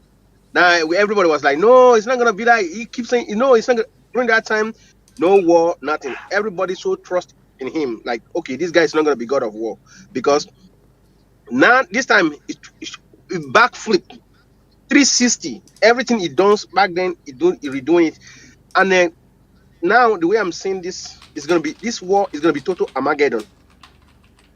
I would like to advise our senators and don't to be hesitate to this war because now I know they are feeling good. Like, oh wow, they destroyed Ukraine, just like Iranian, just like the way Russia was so much feeling good at the beginning of that war. So much things they see how the Ukrainian was running after like 4 months later, Russia started to feel it badly. So same thing might be happening here. Maybe the history is repeating himself. Like Bugatti was saying earlier, my view is not about the just history, but human characteristics. When we understand the human characteristics, what can come next, the way people behave, okay, then it could tell us what about to come next. Because where I'm looking at this right now, hopefully I'm wrong. I'm just pray that I'm wrong with this situation that's going on right now. If not, this is the third world just begin, like I said before, and it's going to be total Armageddon. I would advise if United States to start move all their ship, everything out of Middle East. Hopefully, I'm wrong, and I hope I'm wrong because they are sitting ducks. The advantage of United States, it's also disadvantage of United States. The advantage of United States is that there is more. It's not easy to get to United States easily, unlike European or other Arab countries. There, they can easily get there to them with a new missile, right? United States is far away. It's long reach. It's not easy to get to United States. We have to cross. Okay. Also, that's also disadvantage of United States as well. Not easy to get to for United States to put their ship and everything off because when they start targeting them before the backup come, it's gonna take a longer. At the United States advantage is also disadvantage of United States because they thought they can do this, go out, and that's the problem the United States have. Secondly, what I'm going to say is this: as this is going right, Before you secondly first, I want to read super chat. If you're going to very long, give me a second. No, FE said Trump did not campaign on being anti-war. That's what FE say. And Trump lost Michigan in 2020 and won it in 2024. Say Iranian Putin. And second point. Okay, yeah, Trump does campaign for not to be a warlord. That is his campaign. That is the purpose. His goal is that we are not going to any war. That is what he was saying. It's anti-war. That's what all his campaign is about. Not like he doesn't campaign. Okay, that's why everybody's listening. We are not going to no longer any war anymore. Okay. Anti-war narrative. So the anti-war narrative was pushed by his supporters more than himself. The statement here and there does not make it anti-war. He said he will end wars. He never say he's anti-war. He said that he will do operations that is needed. No, he always been saying that. But he did say he would do it by threat, though. And sorry, I'm going to drop off in a sec, but I want to address what Effie says, which is, look, he definitely did campaign on being anti-inflation. And despite all the things people say about Americans being stupid, they are not so stupid as not to understand that wars cause inflation more than 10 ways. They know that wars cause inflation, and that it's in war that you have to put on wage and price controls. It's in war that suppliers gouge you. It's in war that supplies get disrupted, and it's in war that you can't buy from who you used to buy, and now you're bidding against people that you didn't have to bid against. I think the public does know that. So when he ran his very extensive campaign against inflation, he was understood fairly and correctly as ending the wars, the Suez Canal disruptions, the the no longer being able to buy anything from Russia, so Europe has to buy from the same things that you do, so everything gets more expensive. Like ultimately, the anti-inflation pitch was an anti-war pitch, and he The did say narrative he would was end the war. the narrative was no more American lives for foreign wars. That was his narrative. Yes. More American Matter lives. of fact, you can find his direct speeches where he says that we will not go to That is what I another said. war. Like I'm the president that haven't started the war in my first term, and we will not start the war. Like we will end wars. We will not start wars. Like you can find a lot of speeches from him like that. So this comment is like he ran on anti-war rhetoric. He ran on it. yes, He yes, kept and pushing matter of this fact, point in the ma- narrative. matter of fact, 3 weeks ago, he's still saying the same thing in Saudi Arabia. Yes. He still said the same thing in Saudi Arabia. United States is not going to do what they call it exchange. Sorry, United States is no longer the regime change. It no longer into war with. He just said that like 3 weeks ago in Saudi Arabia. Okay, it's the same thing we are complaining about right now. He just said the same thing, right? And this is the second thing I'm about to say. You see, all this Arab, they understand one thing right now. As soon as it's done with Iran, they go me after them. All those who want to say Arab gonna be, all those who want to say king and all those king, they're gonna eliminate them, remove them completely. It's no longer gonna be there. They understand right now. They are coming after them. Once they're done with Iran, they're gonna be the next. So now they start Now, to realize what they. Netanyahu has not said that, but there are definitely influential people in Yes, Israel who do they're gonna say it, remove right? yes, they're gonna remove all the kings and all those leaders. They will say they're gonna turn it to see Saudi Arabia already in a hole right now, right? They just don't know. Matter of fact, they knew. Maybe they think they can ride it out, like when they say they kill the Shogi or Jamal Shogi, what that guy name. That they see it's a pending, and they are coming after them. They're gonna remove all the Saudi Arabia. In fact, they will turn to democracy by force. It's coming to all those Arab regions. They just start with the small one, then they go after the big one later. So the But same that could thing go with happen, Mike, that could happen either way, right? Like, because remember, and this is the last point I'll make before I drop, that Palestine as a democracy functioning with multi-ethnic population is more threatening to those unaccountable monarchs and unaccountable military regimes like Egypt than it is to anyone else, because they won't want that sitting working next door to them. So this has always been a conflict in the region, and to some degree, if there's anything positive about the Israeli agenda, it was the idea that all these places should become some kind of democracy, even if they were apartheid democracies. So this is the one scary thing about Israel falling and being replaced by a democratic Palestine. It's also one reason why I suggested a military coup, either sponsored by Russia or otherwise, is a more palatable outcome to Saudi and Jordan and Egypt, because it looks more like they look, and then it's less threatening to them. So there is that. I just want to make a point. I just want to make a point. What I was saying earlier about like United States being in the hurry to do all these regime changes. Like, if this conflict will last for more than a couple of weeks, like if they don't have the off ramp to like get away from it, like it will be the final nail in the coffin of the hegemony. Like United States will not be a hegemon after this, because like everyone in the world like looks at this like, nah, we cannot negotiate with this type of people. Like they are supporting the genocide or ethnic cleansing, as Wojin says. So like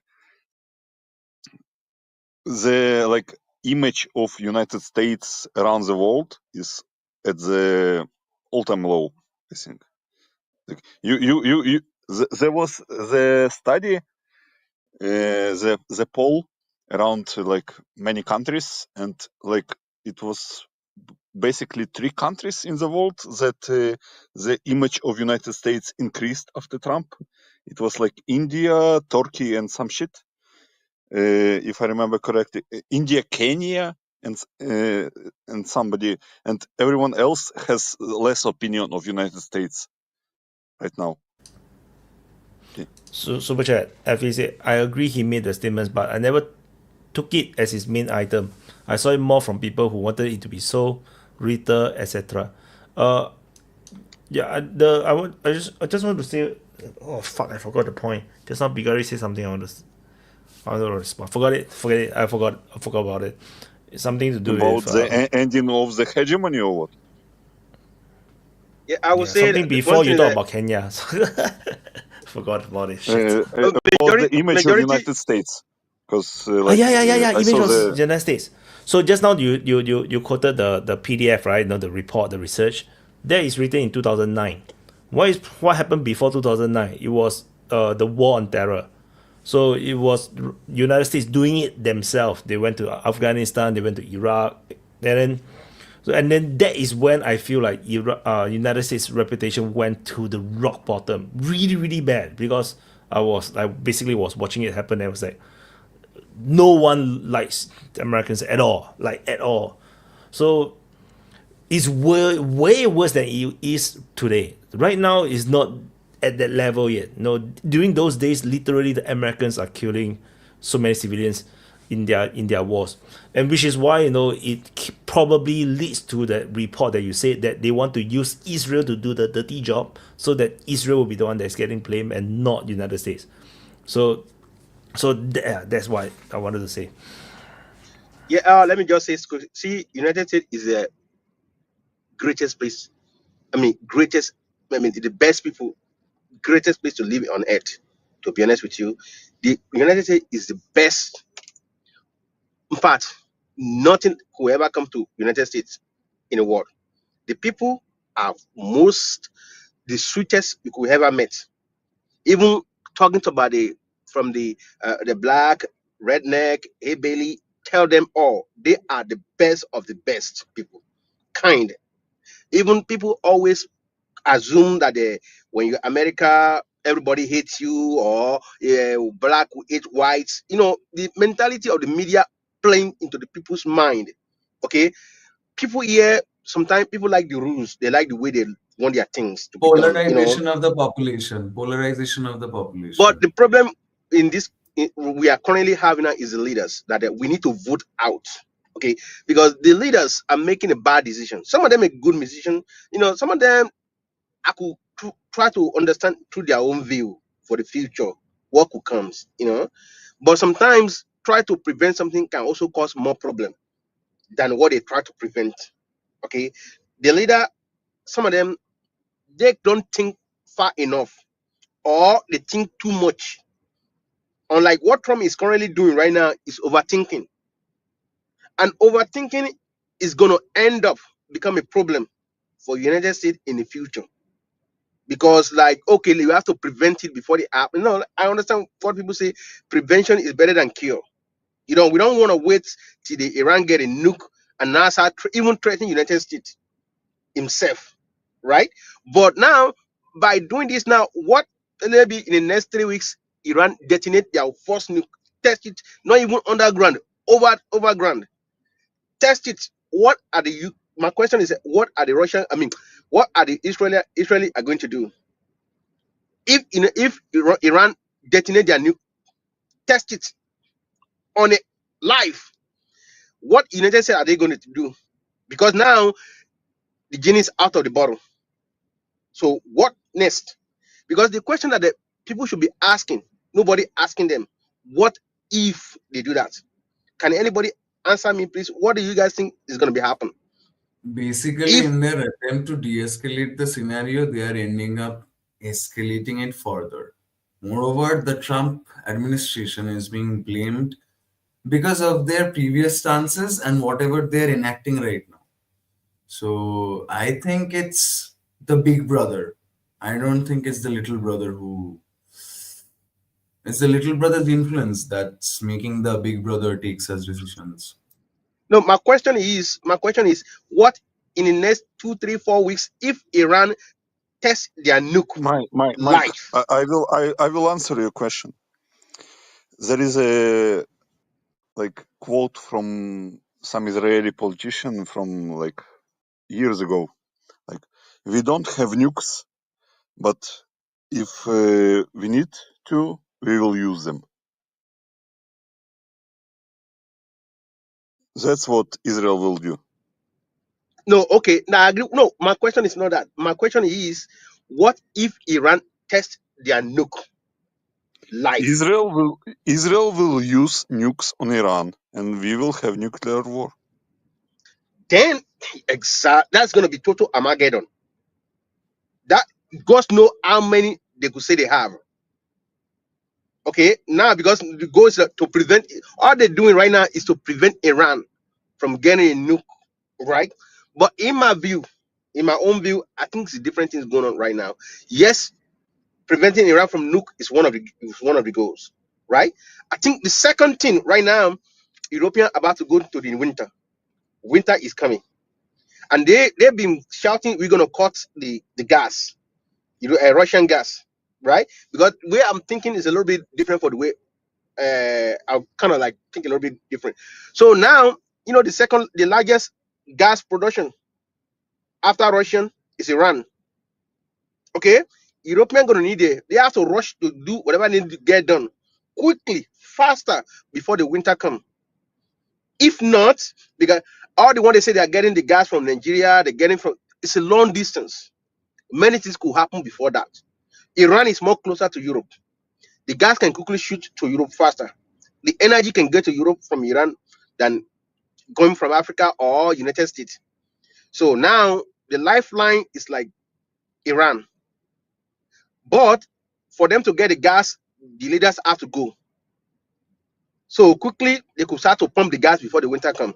Because this winter is going to be brutal in my own view. I might be wrong, but the way I'm thinking about it, now they want to cut Russia could just say they're not giving a European gas anymore. Right? So then what next? Iran is the next option. Because Iran, Qatar, they are side by side. So quickly, it's like a 3-in-1 they try to do right now. First, destroy the Iran nuclear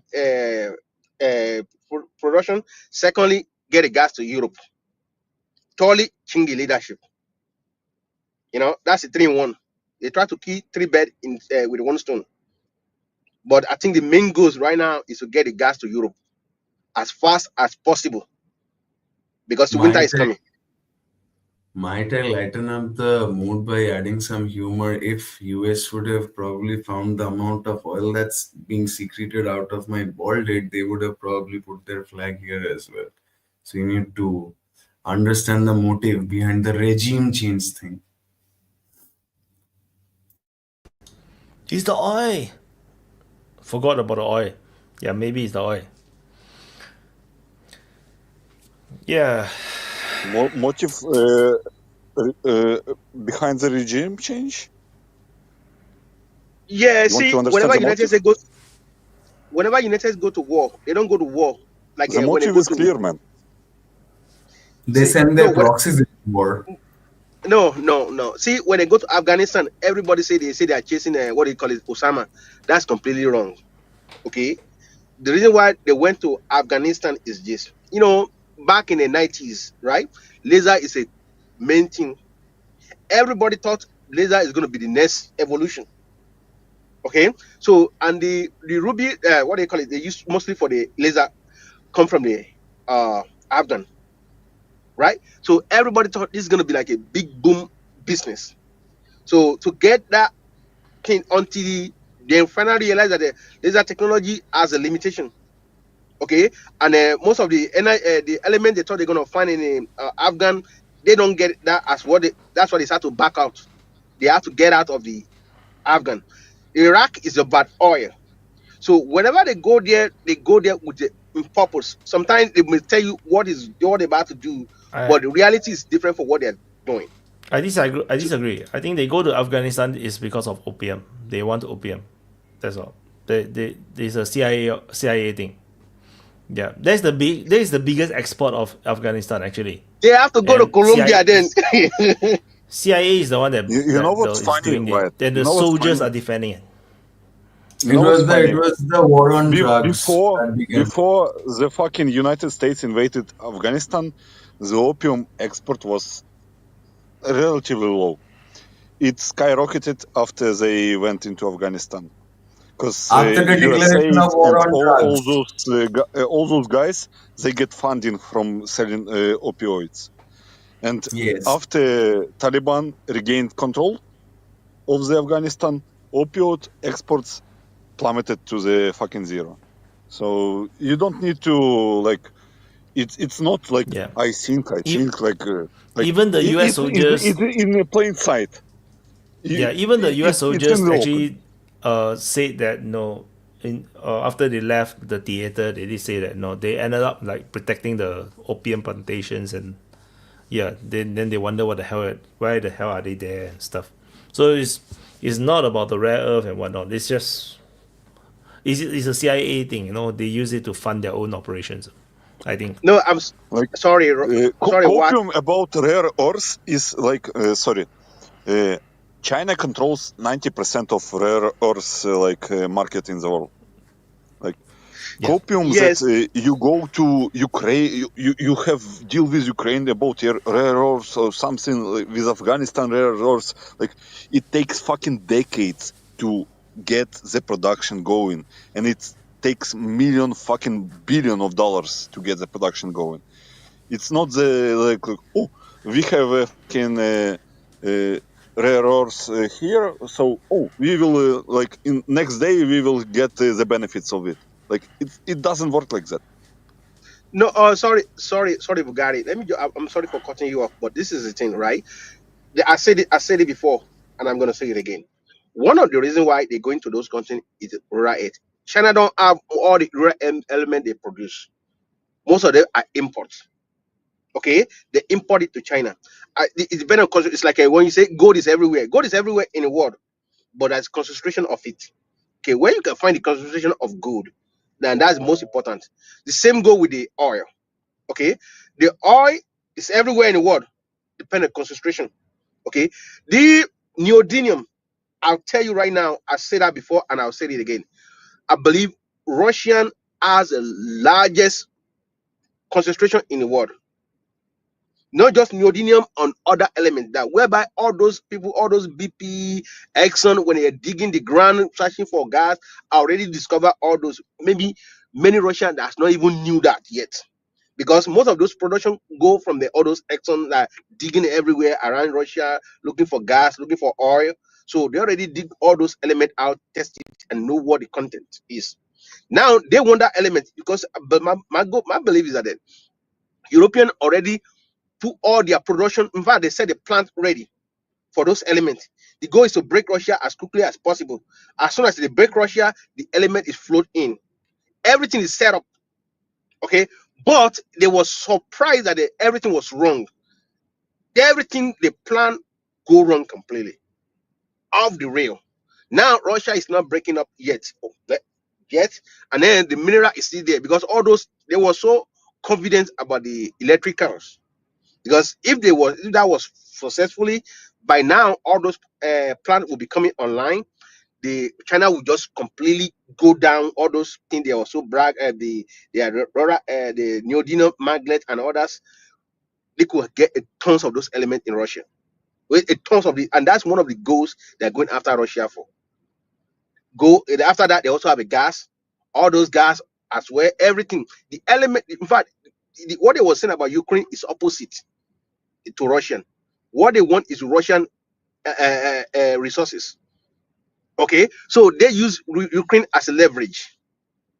If Ukrainian people could understand clearly what they were saying, they would be happy to join Russia because that's more benefit for them with Russians than the European. Because look at the land, look at the size, look at the population.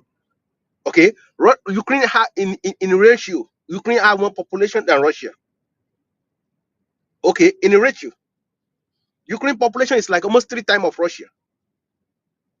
Imagine, but Russia, the resources and is way far than any country on the earth, bigger than any country on earth. Period. So now imagine that, and as things is going right now, Robot is taking care of everything. Computer, everything is taken out for the robots. So now all those jobs are going to be useless. The country with element become the richest. As in the future, the more element you have, the more richer you get. I mean, the mineral you have, the richer you get. Not China, not United States have a lot of resources. So did the Russian, so did the Canada, so did the China. People don't know that China, because everybody thinks China is just a bare land, just a factory land. That's bullshit. Chinese have a lot of mineral, tons of mineral in China. Okay, so people that don't understand today have learned that China is a full of elements. I mean, mineral. Just they don't like they don't have oil, but not enough for the country. That's the only one thing they are a little bit short of. In Russia, they got everything. The only thing Russia don't have is what do we call it? The weather that they like United States and China, they have a tropical weather, which Russia do not have, and that's a huge disadvantage for Russia. Only that is a disadvantage. China have a tropical weather, United States have a tropical weather in some area. So as of things go right now, I just want to say, may God help us, and then everybody learn as much as you could, because God knows what tomorrow could be. Nobody can predict now. As way I'm looking at this thing, might go to total Armageddon, and I'm just praying I'm wrong, and I'm just praying that what I was saying is completely, it's not gonna happen. But it might end up be nuclear doom. So let's just pray. And I just want to say it's good to see you guys, and I'll hopefully see you again. Bugari, good to see you. What? The captain and my guy. Oh, this is my first time I see you guys. Sorry, man. What's your name? You're Gatak. muted. Good to see My you. name's Sean Bogman. Nice to meet you, Mike. Nice to meet you guys, man. Good to see you. See you hopefully next time. Bye. Meow. I always clown Mike because he has some fucking super doomsday scenarios, but in this case, like, I kind of agree with him, like, because like what I see in this Iran Israel United States conflict is that it will not end soon, and Israel will suffer, and they will probably use the nuclear weapon on Iran. And I don't want to be right about it, but this is scenario that is like almost likely for me, because they will be they wanted to get Iran into the corner to agree to unconditional surrender, but I think that they will be in the corner, and the cornered nuclear state is a dangerous state. So Bigari, I would like to intervene for once. I don't think that in one corner of the world, if you're actually having a nuclear winter or whatever the doomsday clock suggests, I don't think the other part of the world will be safe, because the intensity of the atomic bombs or the nuclear bombs have increased. I hope that we don't get to that scenario, but it's one of the possibilities right now, because like did you predict that we will get to this point at all, like 6 months ago? No. So we are on the fucking escalation ladder right now. Definitely, I don't know what never expect Iran's air defense is so poor. Iran's Sure. involvement or Iran's incursion wasn't expected. That's true, because Yeah. it's a Shiite majority, so it was really unexpected for the Sunni sections to have actually built up support for Iran in this regards. But it's definitely no, Israel did a super good job at neutralizing all the air defense. Like they did, it's just like the Hezbollah thing. How they dismantled Hezbollah, how they dismantled Iran. Like it's very similar, but the problem is Iran is a country. It's not so straightforward. Like Hezbollah. Hezbollah is just a militant group, but no, It's not Iran is organized a whole freaking mafia. country. They have way more resources. And this, like, I agree with Pigari. It's now a war of attrition. I think Netanyahu just said that they are not going to go into a war of attrition. I think one of the latest statement, but I don't think it's up to Israel's choice. No, it's really up to Iran. And it really depends on whether they can keep up with the missile strikes while absorbing all the airstrikes. I think United States maybe for now will not strike more. They'll just let Israel continue, because I think the Americans are simply dropping the bombs that the Israeli do not have, and have no capability to do it. Then Israel will just continue. Then Trump can continue to play his game, of negotiation or whatnot. Yeah. No one will negotiate with Trump from Iranian side anymore. Yeah, but I also think so. But that's why I say I agree with I think with your point. That the best thing Iran can do is just continue the war, but mainly focusing on Israel. Just continue to fire missiles into Israel, and just drag it out. They already said so. They said that Israel is the greatest United States base in the Middle East, so we will fucking destroy Israel. So they are not trying to. They understand that if they attack United States directly, the bases, it's not in the interest of Iran to do that. I mean, I'm just going to say I basically agree with Bagari. I think one of their main options is to keep the war going and just go after Israel and try to see if they can wear them down.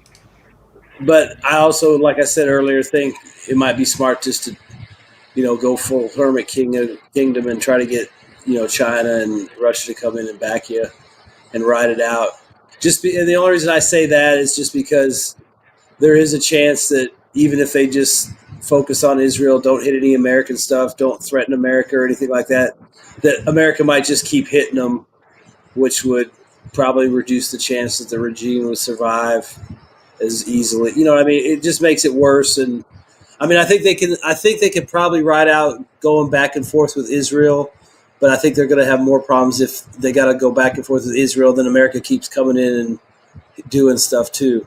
So I mean, I think if they can find the balance where they can pull that off, that would be pretty genius. But I kind of feel like it might even be a mix of that. Maybe they'll hit a little bit and then stop. Maybe hit a little bit and stop. But I just think their biggest thing is to try to keep the U.S. from coming in and keep thumping them, because that's the one disadvantage that, like I said, they can hit Israel, but they can't really do anything to America without making sure America comes in and thumps them more. And that's what they don't want. They don't want to give them a reason. I see this point about like Russia and China coming in. Like, what can they do? Like, realistically. Well, my thing is I'm just saying that I would think that they could somehow get into the situation, not like militarily or anything, but somehow like impose themselves in there to try and help mediate what's going on, or at least get a seat at the table, or have some say in it, or try to have some say or influence. That's all I'm saying. I mean, I feel like they got to do at least that, or try, but I don't know if they will. Maybe it depends on how America reacts, or if Israel or if Iran matches out. I just feel like they got to get in there somehow, Short of the World War III, they can only condemn the strikes and do some shit in the United Nations, like, oh, we condemn it. Like, outside of that, they cannot do basically anything. Outside, like, what? Russia will send fucking Su-57s to intercept Israeli jets in the Iranian airspace. What can they do? China will do that. No, they won't. Like, people need to stop. Oh yeah, I mean, people need to understand the reality of the situation. Like, they cannot do anything outside of economic help, basically. And I pretty much agree with it. I just feel like there's some stuff along those lines, and maybe some other ways they can do it that aren't military. Because anyone that thinks that they're going to, like you said, do Su-57s and all that, or try to shoot down American planes, it's not going to happen. That would get us to where we don't want to be. But I don't know. I just feel like there's some ways they can get into the situation and maybe try to, like I said, have a seat at the table. I just don't know, all what they can do, or if they'll even be allowed. You know what I mean? I mean, they could come up with some good ideas, but if the U.S. and everybody else says fuck off, then it's going to be kind of hard for them to do it, unless they do want to do something like Pristina and force their way in by just being there. I don't know. But I don't think they want to fight. I just think that it would be in their interest to somehow be involved in this, but I don't know how they get into it seriously. The only thing they can do is to support the Iranian regime in the attritional war with the means that are not to be directly involved. Because if the regime survives, Iran wins the war. That's automatically. That's kind of what I mean. I think they got to figure out how to get regime to survive. I think they got to. Yeah.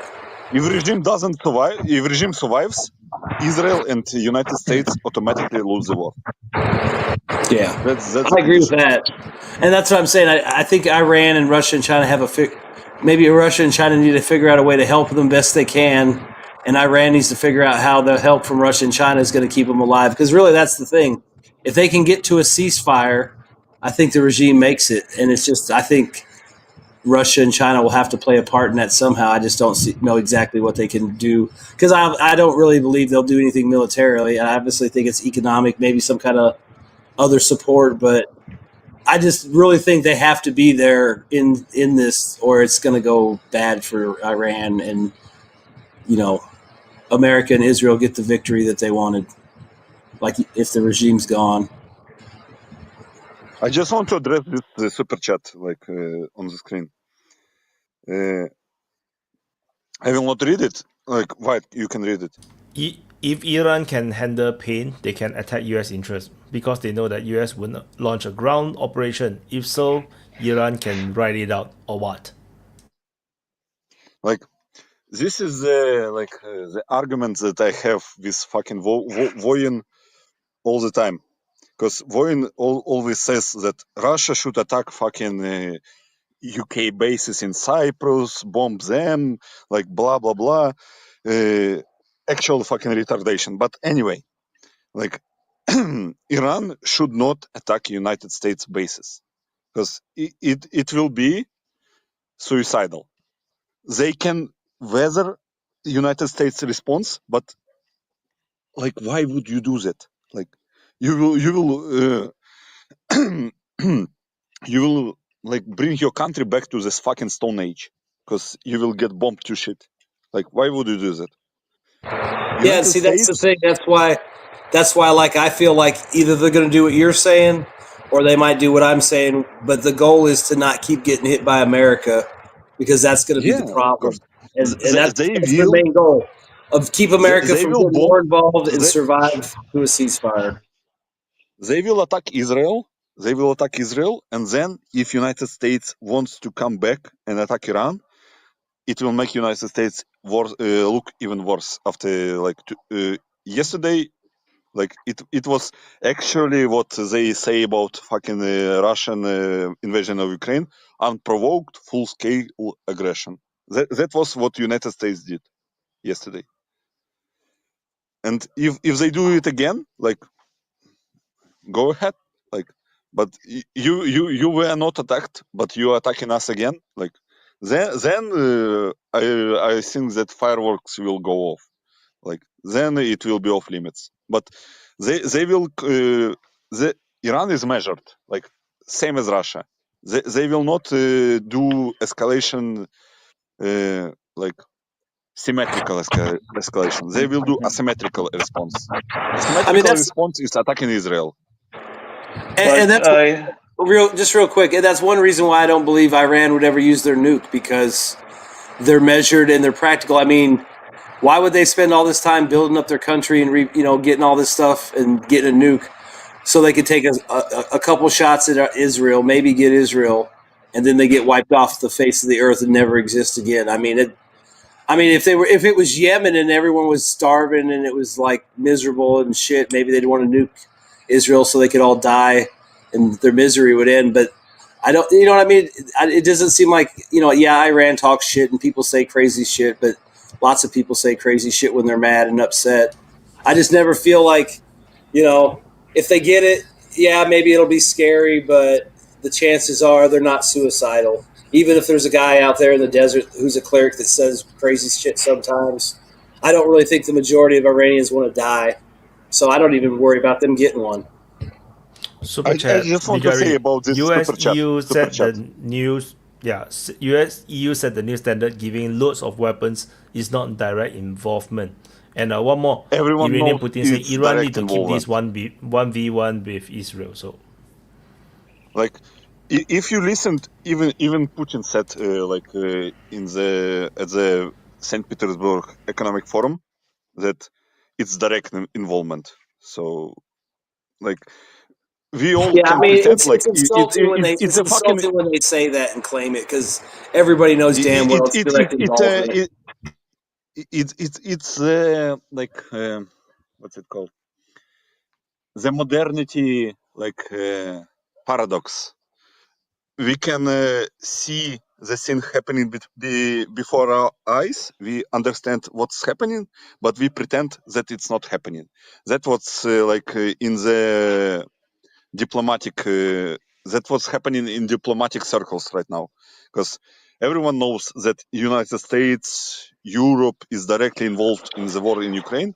But when it comes to the diplomatic talk, we pretend that it's not like that. They are just partners or just supporting Ukraine. But everyone understands it. Like, you need to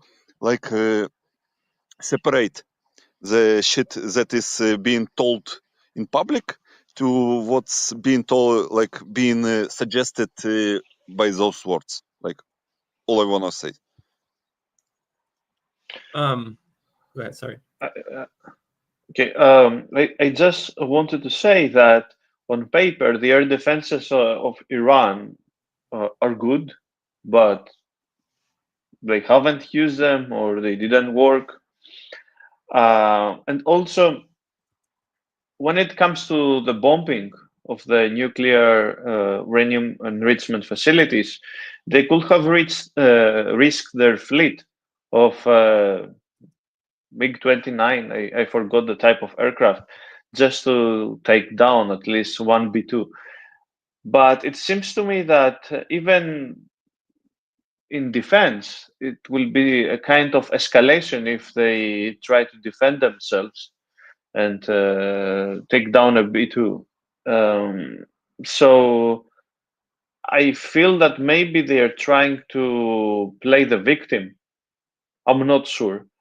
But if we talk about the Navy, which is built completely for unconventional warfare, they haven't used a Navy to make any damage, at least for now, because they have midget submarines. They have 20 of them.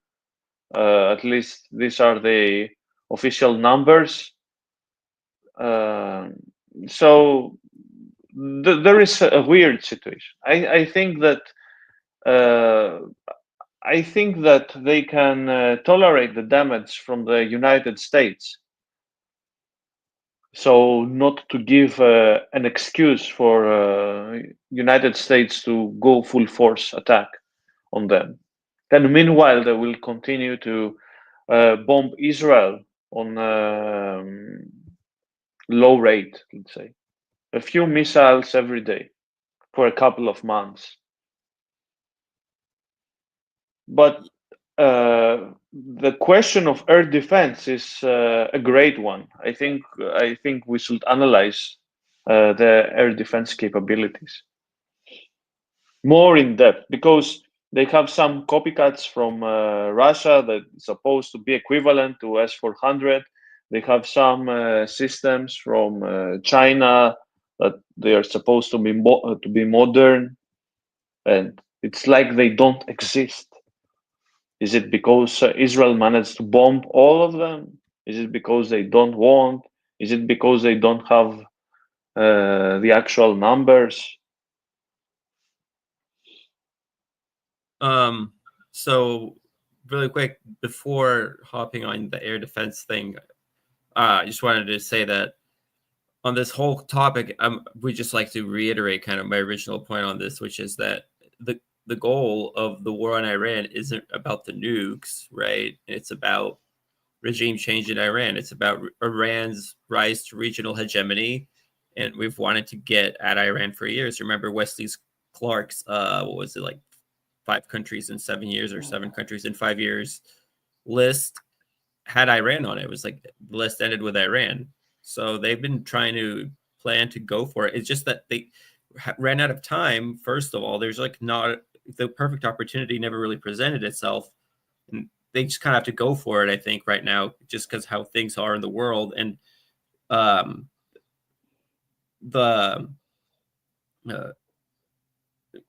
and since they were never really were able to find the right opportunity, and Trump wanted to dump Ukraine. So actually, Nunya and I made this prediction on our podcast where we were like, watch, he's going to dump Ukraine because it's a losing proposition. Eventually, he's going to figure out, oh, we're losing Ukraine no matter what. Okay.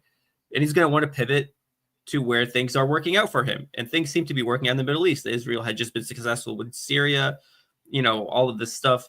So pivot there. And he was right away from the very beginning of his administration. He had all these Zionists with him, right? So he had this plan from the beginning, from the get-go. We'll do this. We'll pivot from Russia. He tried to make a kind of a plan and a deal with the Russians, and it just didn't go to plan. So I think they were just like, okay, screw that. It's not working out. We're just going to unwind from it and like literally pull out our missiles and then go to Iran while we still can, I think. Like Bradley, to your point, people underestimate the importance of the fall of Syria in this, because Israel is using Syria airspace to like basically as its own, because Syria right now is a proxy of United States, basically.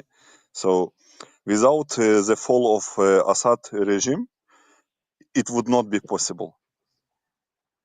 So people need to take into consideration this, like, because you overthrow Assad regime, you get Syria as your proxy, then you can move on to Iran. Easy. Yeah, the real domino theory. That's the actual domino theory. The domino theory exists. It's just not what they tell you. As soon as they take out, as soon as they take out Iran, like, they're going to go for Pakistan, then Turkey, and then. There is a paper called Strategic Sequencing that is describing the strategy of United States foreign politics. Strategic sequencing means like it's what we see right now. Like we cannot do with Russia right now. We pivot to that point. We leave Russia for later. That's what they want to do with Russia. They don't want, like, people need to understand, they don't want a peace with Russia. They don't want good relations with Russia. They want another Minsk agreement with Russia. They want to delay it and then go back to the dismantling Russia. Like, people that coping that, oh, Trump likes Russia, Trump wants to go and meet with Putin to rule the world. They want to divide the world between them, blah, blah, blah. They want another Minsk 3. They want Minsk 3 right now with Russia. They want Europe to take the burden while they deal with problems in the Middle East and then in China. And then they want to come back to Russia and destroy Russia. Yeah, one of the rules sequencing. Just watching, observing my whole life, kind of how Americans do foreign policy. One thing that always strikes me is that we never really take a step back, ever. Like, we can put something on pause. We can make a deal where it looks like it's something, right? But we'll honor part of the deal that gives us what we want and not honor a part of the deal that doesn't. We'll completely make up our own thing. We're like, okay, you know what? The whole thing about international law is actually getting on our nerves. We're just going to call it, replace it with a rules-based order. So, but the problem right now is, like, example with Iran. Like, who will fucking trust you to make a deal? Like, you just showed blew your it. colors. Yeah, you blew it. You showed your colors. Like, no the one United will talk States to you is ever turning again to a in rogue a good state. faith. Non-agreement capable. That's the term. Non-agreement capable. That's the thing. Yeah. We never take a step back ever. When we make a deal, it's like, for example, the Minsk agreement, right? An interesting example. Part of the Minsk agreement they would kind of honor. Part of the Minsk agreement they didn't. They had an excuse why not. Oh, we're not going to implement them in order of the 1 through whatever it was, 12. I don't remember. We're going to implement. We get to choose what order we implement them in. It's like almost like you take it, but you already got what you needed. You were able to pull your army out of Ilovaisk and stuff. But yeah, so I think that's one thing that always strikes me, is that we never really actually make a real compromise. We're really, really good at making fake compromises and then double crossing if we have to, but never taking a step back. I feel like it's almost like part of the doctrine. Never take a step back ever. But that's the that's the price of dealing with superpower. The superpowers usually will force their way through. That's what happened in USSR time as well. They went into Afghanistan. They just go all the way and get what they want. So Russia today is not yet a superpower. They are a major power. So is China. So which is why you haven't seen them behave in this way. But when they reach superpower status, it's a bit hard to say. During the Cold War, though, the Soviet Union and the Western world, let's say, a U.S.-led world, were able to check each other. And because of the fact that there were those two blocks, there was also a non-aligned block, right? Which also served as a check in a way that during the unipolar moment, there was not this check at all. Yeah. So there is a... But also, the check also is like... Yeah, they counter each other. The superpowers counter each other. And they also are the only people who can negotiate with each other on an even footing, in a balanced footing.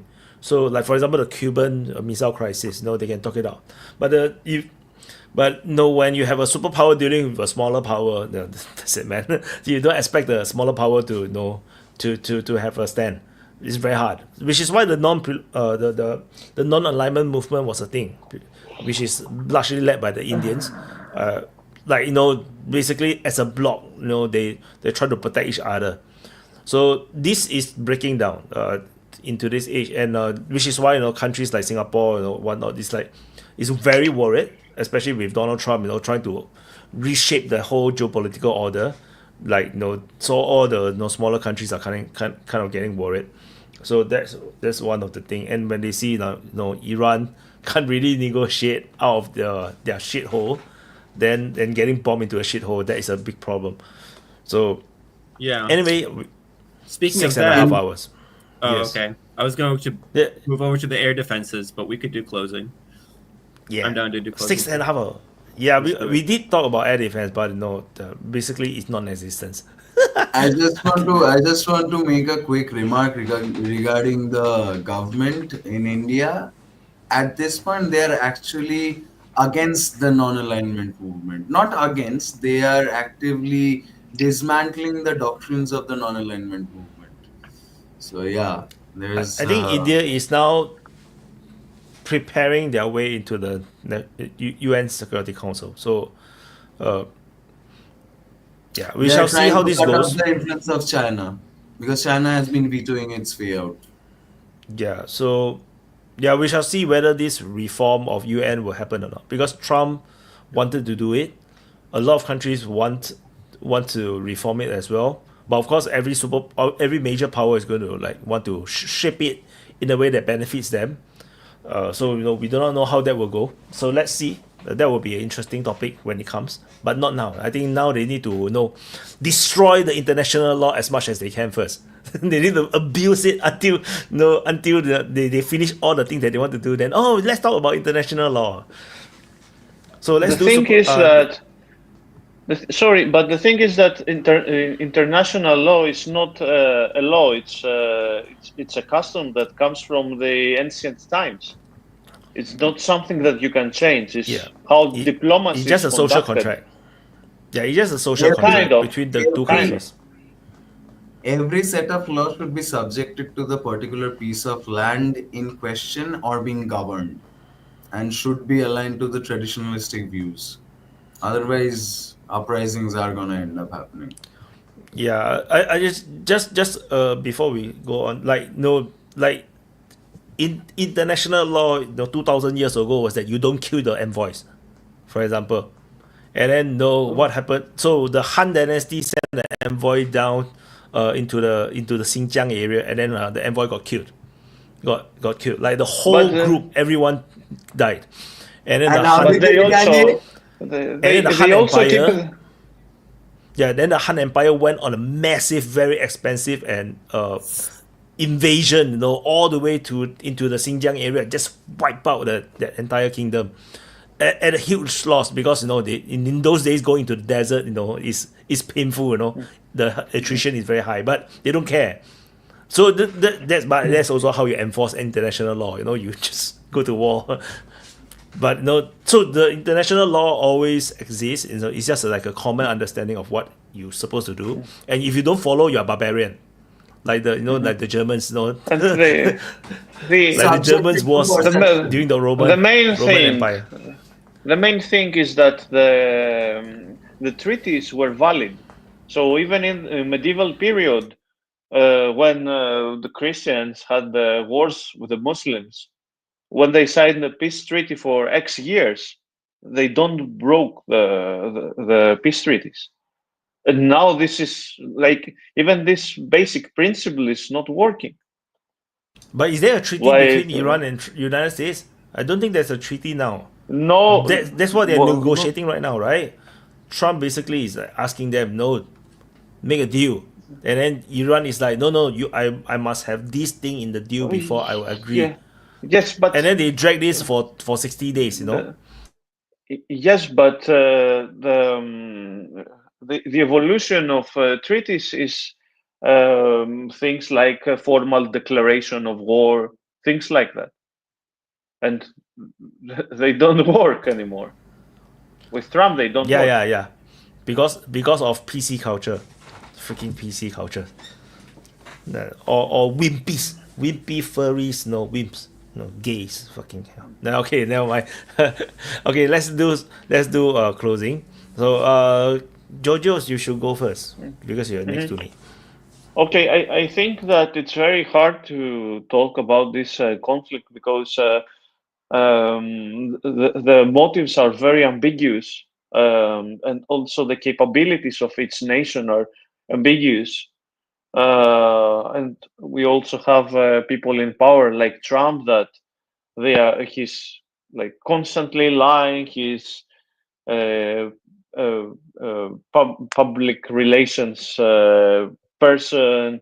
He announced everything on Truth Social. He's taking back his word. So the open source intelligence is not applicable, I will say. That's it. Okay, thank you, George. Well, that's it. This is my conclusion. What can I say?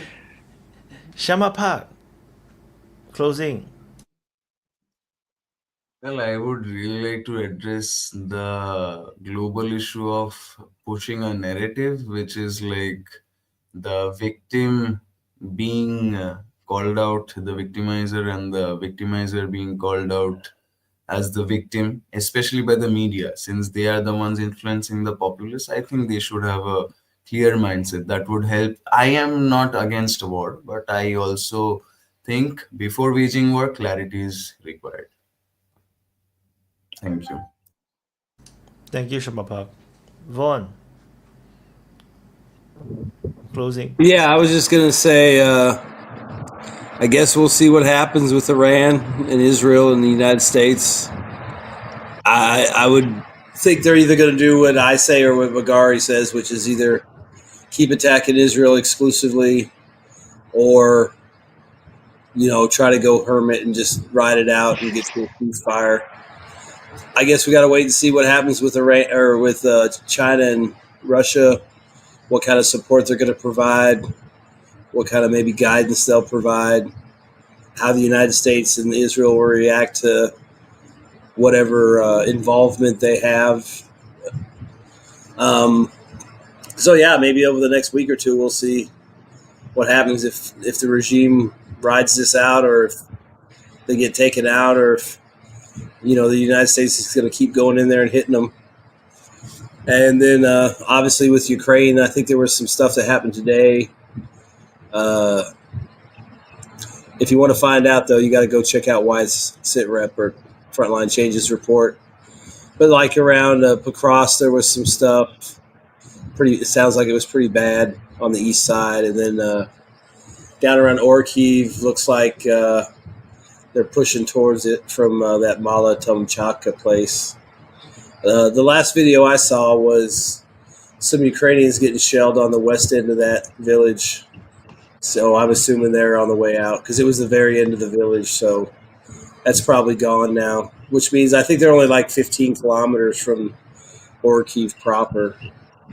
And with the way everything's going, the United States distracted, I would assume that Russia's going to take advantage of that situation however they can. I don't know how exactly it'll affect them, but I would assume that there's less air defense, maybe less ISR, so maybe they'll have some more successes or take some more chances.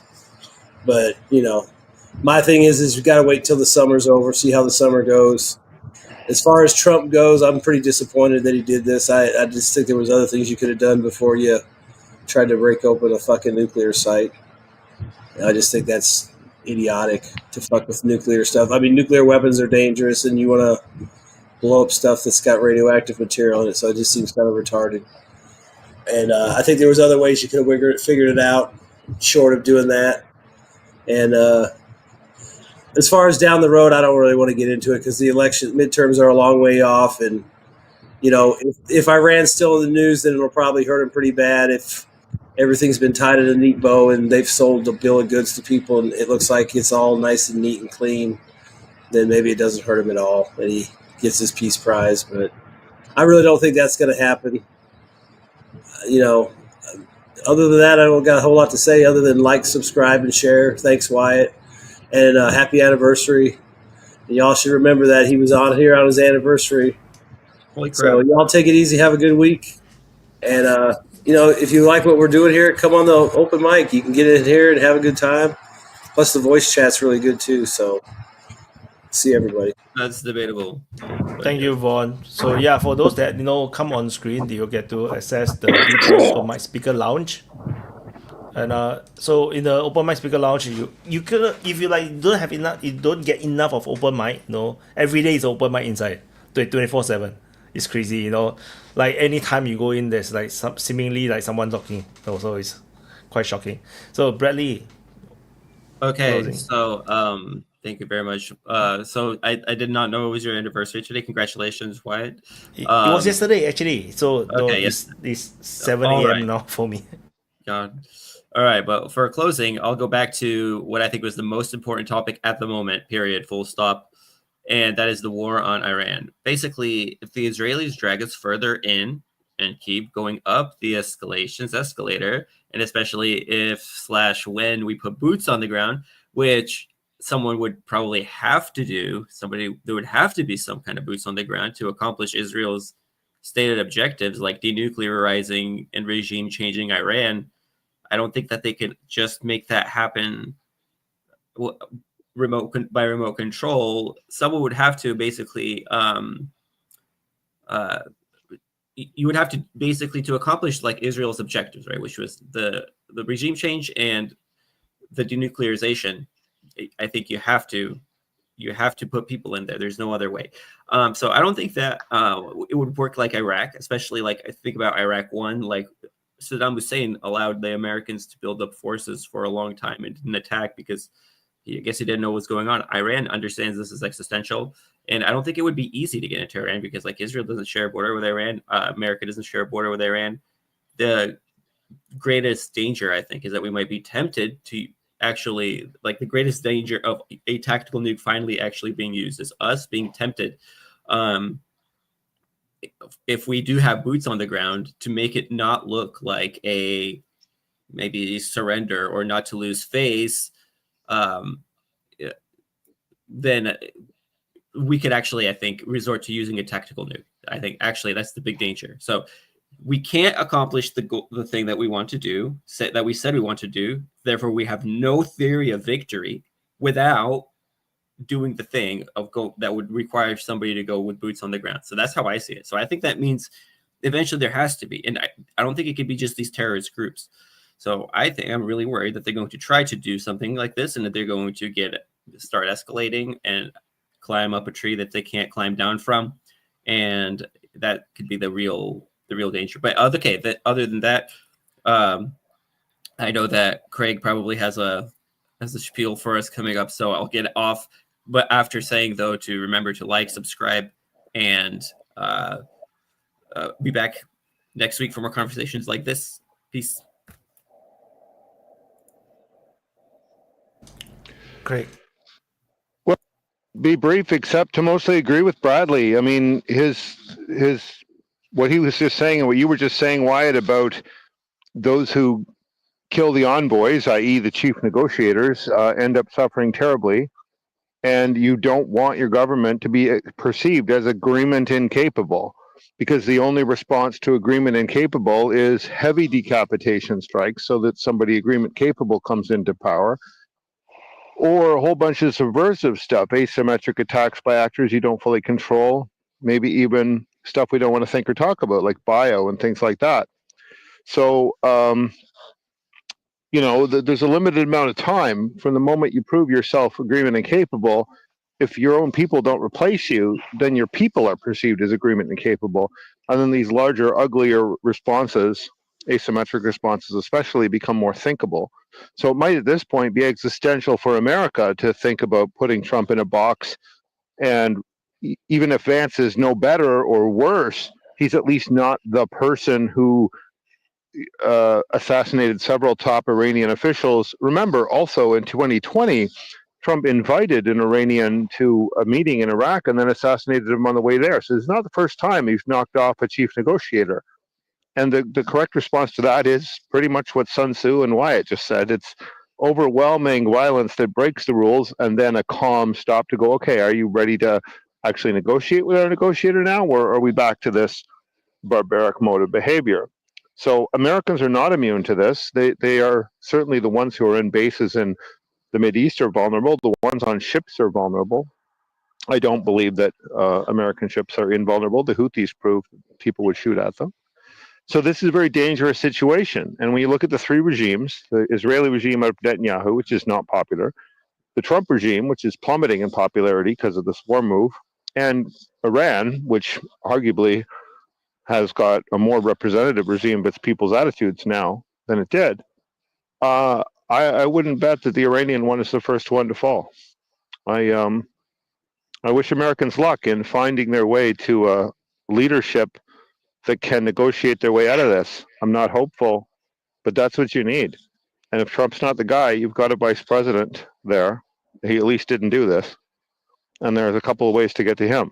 So I can't predict anything other than to say I expect a false flag, but that doesn't mean that Iran isn't also potentially capable of knocking a carrier down. I'll leave you with this sobering thought. China has 100 meters of topsoil, and it has probably the world's most infection immune population.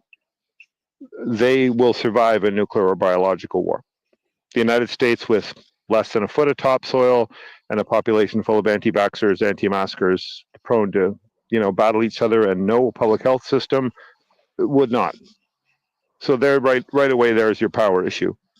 And then there's the Thucydides trap, that if you want to avoid these two fighting each other, then help the rising power rise and help the falling power fall. That logic is entirely with China and against America now. So the whole world is thinking about these things, and then the agreement incapability or the irrationality of these moves, or the insincerity of hitting nuclear sites when you really are trying to do regime change, lying about them. If Palantir gave IEA the data, who cares how it happened? This is just a third nail in third strike you're out for American diplomacy. And I'm not sure how this ends, but I don't think it ends well for the sitting cabinet or regime. So good luck to all. And if you're on an American coastline, teach your kids to sail, because there's always some place that the shit isn't. And happy anniversary, Wyatt. Oh, thank you. Thank you, Craig. All right. Thank you, everyone, for joining the DPA Open Mic. Happy anniversary, Watt. See you all again next time. Anniversary. Slava DPA. Thank you. I'm going to put you guys on the backstage. So, yeah, my turn to do closing. So, thank you everyone for watching the DPA Open Mic episode 133. Where he may do it, he may not do it, but nobody knows what he's going to do. And this remains actually consistent. Now, we also don't know what Trump is going to do next. He said weird stuff, and his latest weird stuff is about saying that regime change might be a good thing for Iran. Generally, that's what he's trying to say. But I feel like that's a taunt. I don't think that is that's an intention from Trump. He's still trying to get Iran to just agree to something, but I think Iran do have ego, do have his pride. I think it's very hard for them to admit defeat because any agreement is a surrender. Like it's the same thing for the Ukrainian situation. Any agreement the Ukrainians sign will be a surrender, effectively, like a term of surrender. Just that how much you're willing to lose. For the Iranian situation is very similar. It is to give up nuclear weapons, and that will be an entire capitulation. And not just a capitulation because of all the airstrikes and the strikes by the Americans. That will be the same capitulation that was asked on them, but now they have lost the nuclear facility or have them heavily damaged, which it adds on to their humiliation. So this is very difficult. There is some protest in Iran right now, against protesting against US involvement. I'm not sure what is the real scale of the protest, but definitely there are people who are very patriotic, so that is not a surprise. So we shall see how this continues to play out. I think the subsequent week is going to be pretty crazy as well. And the entire open mic is all about Iran, and it's a peripheral. So that's very unique. We almost don't do entire open mic of Iran, but and poor Zelensky, nobody give a damn about Ukraine, despite so much big news in Ukraine. But of course, they are all very pro-Russia, the news. So anyway, that's it. Thank you for watching. Press the like button, subscribe. And for those that are wondering about the anniversary, is yesterday, 22nd is my wedding anniversary. So I brought my wife out for dinner. So I plan it in a way that I can do my work and then still have a good dinner and then come back and do another video on the Iran stuff and then open mic. So didn't sacrifice anything. It's pretty much standard stuff. So that's it. Thank you. I'm going to drop the link to join. Happy birthday to you if your birthday today. Not the link to join. I want to drop the outro, and I'll see you guys in the next update. Bye guys. Have a great week ahead.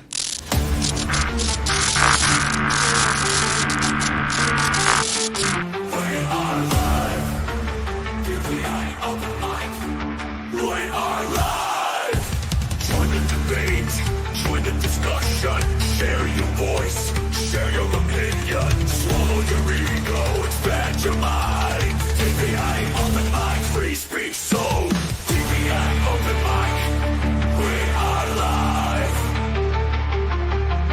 DPA Open Mic, we are live. Don't hold back, 'cause here we go. Let's go, let's go.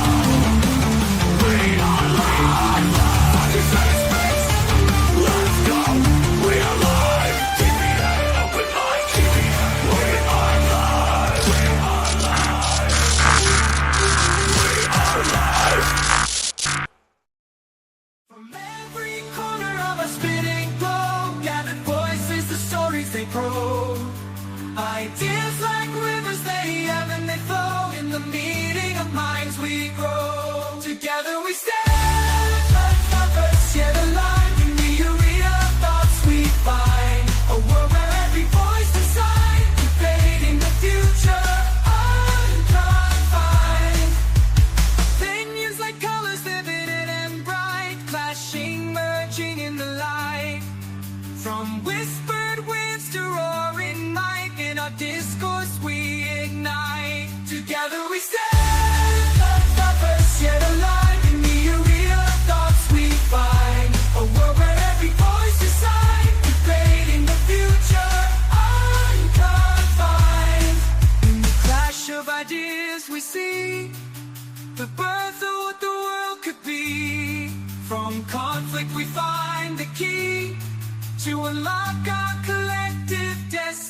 unity.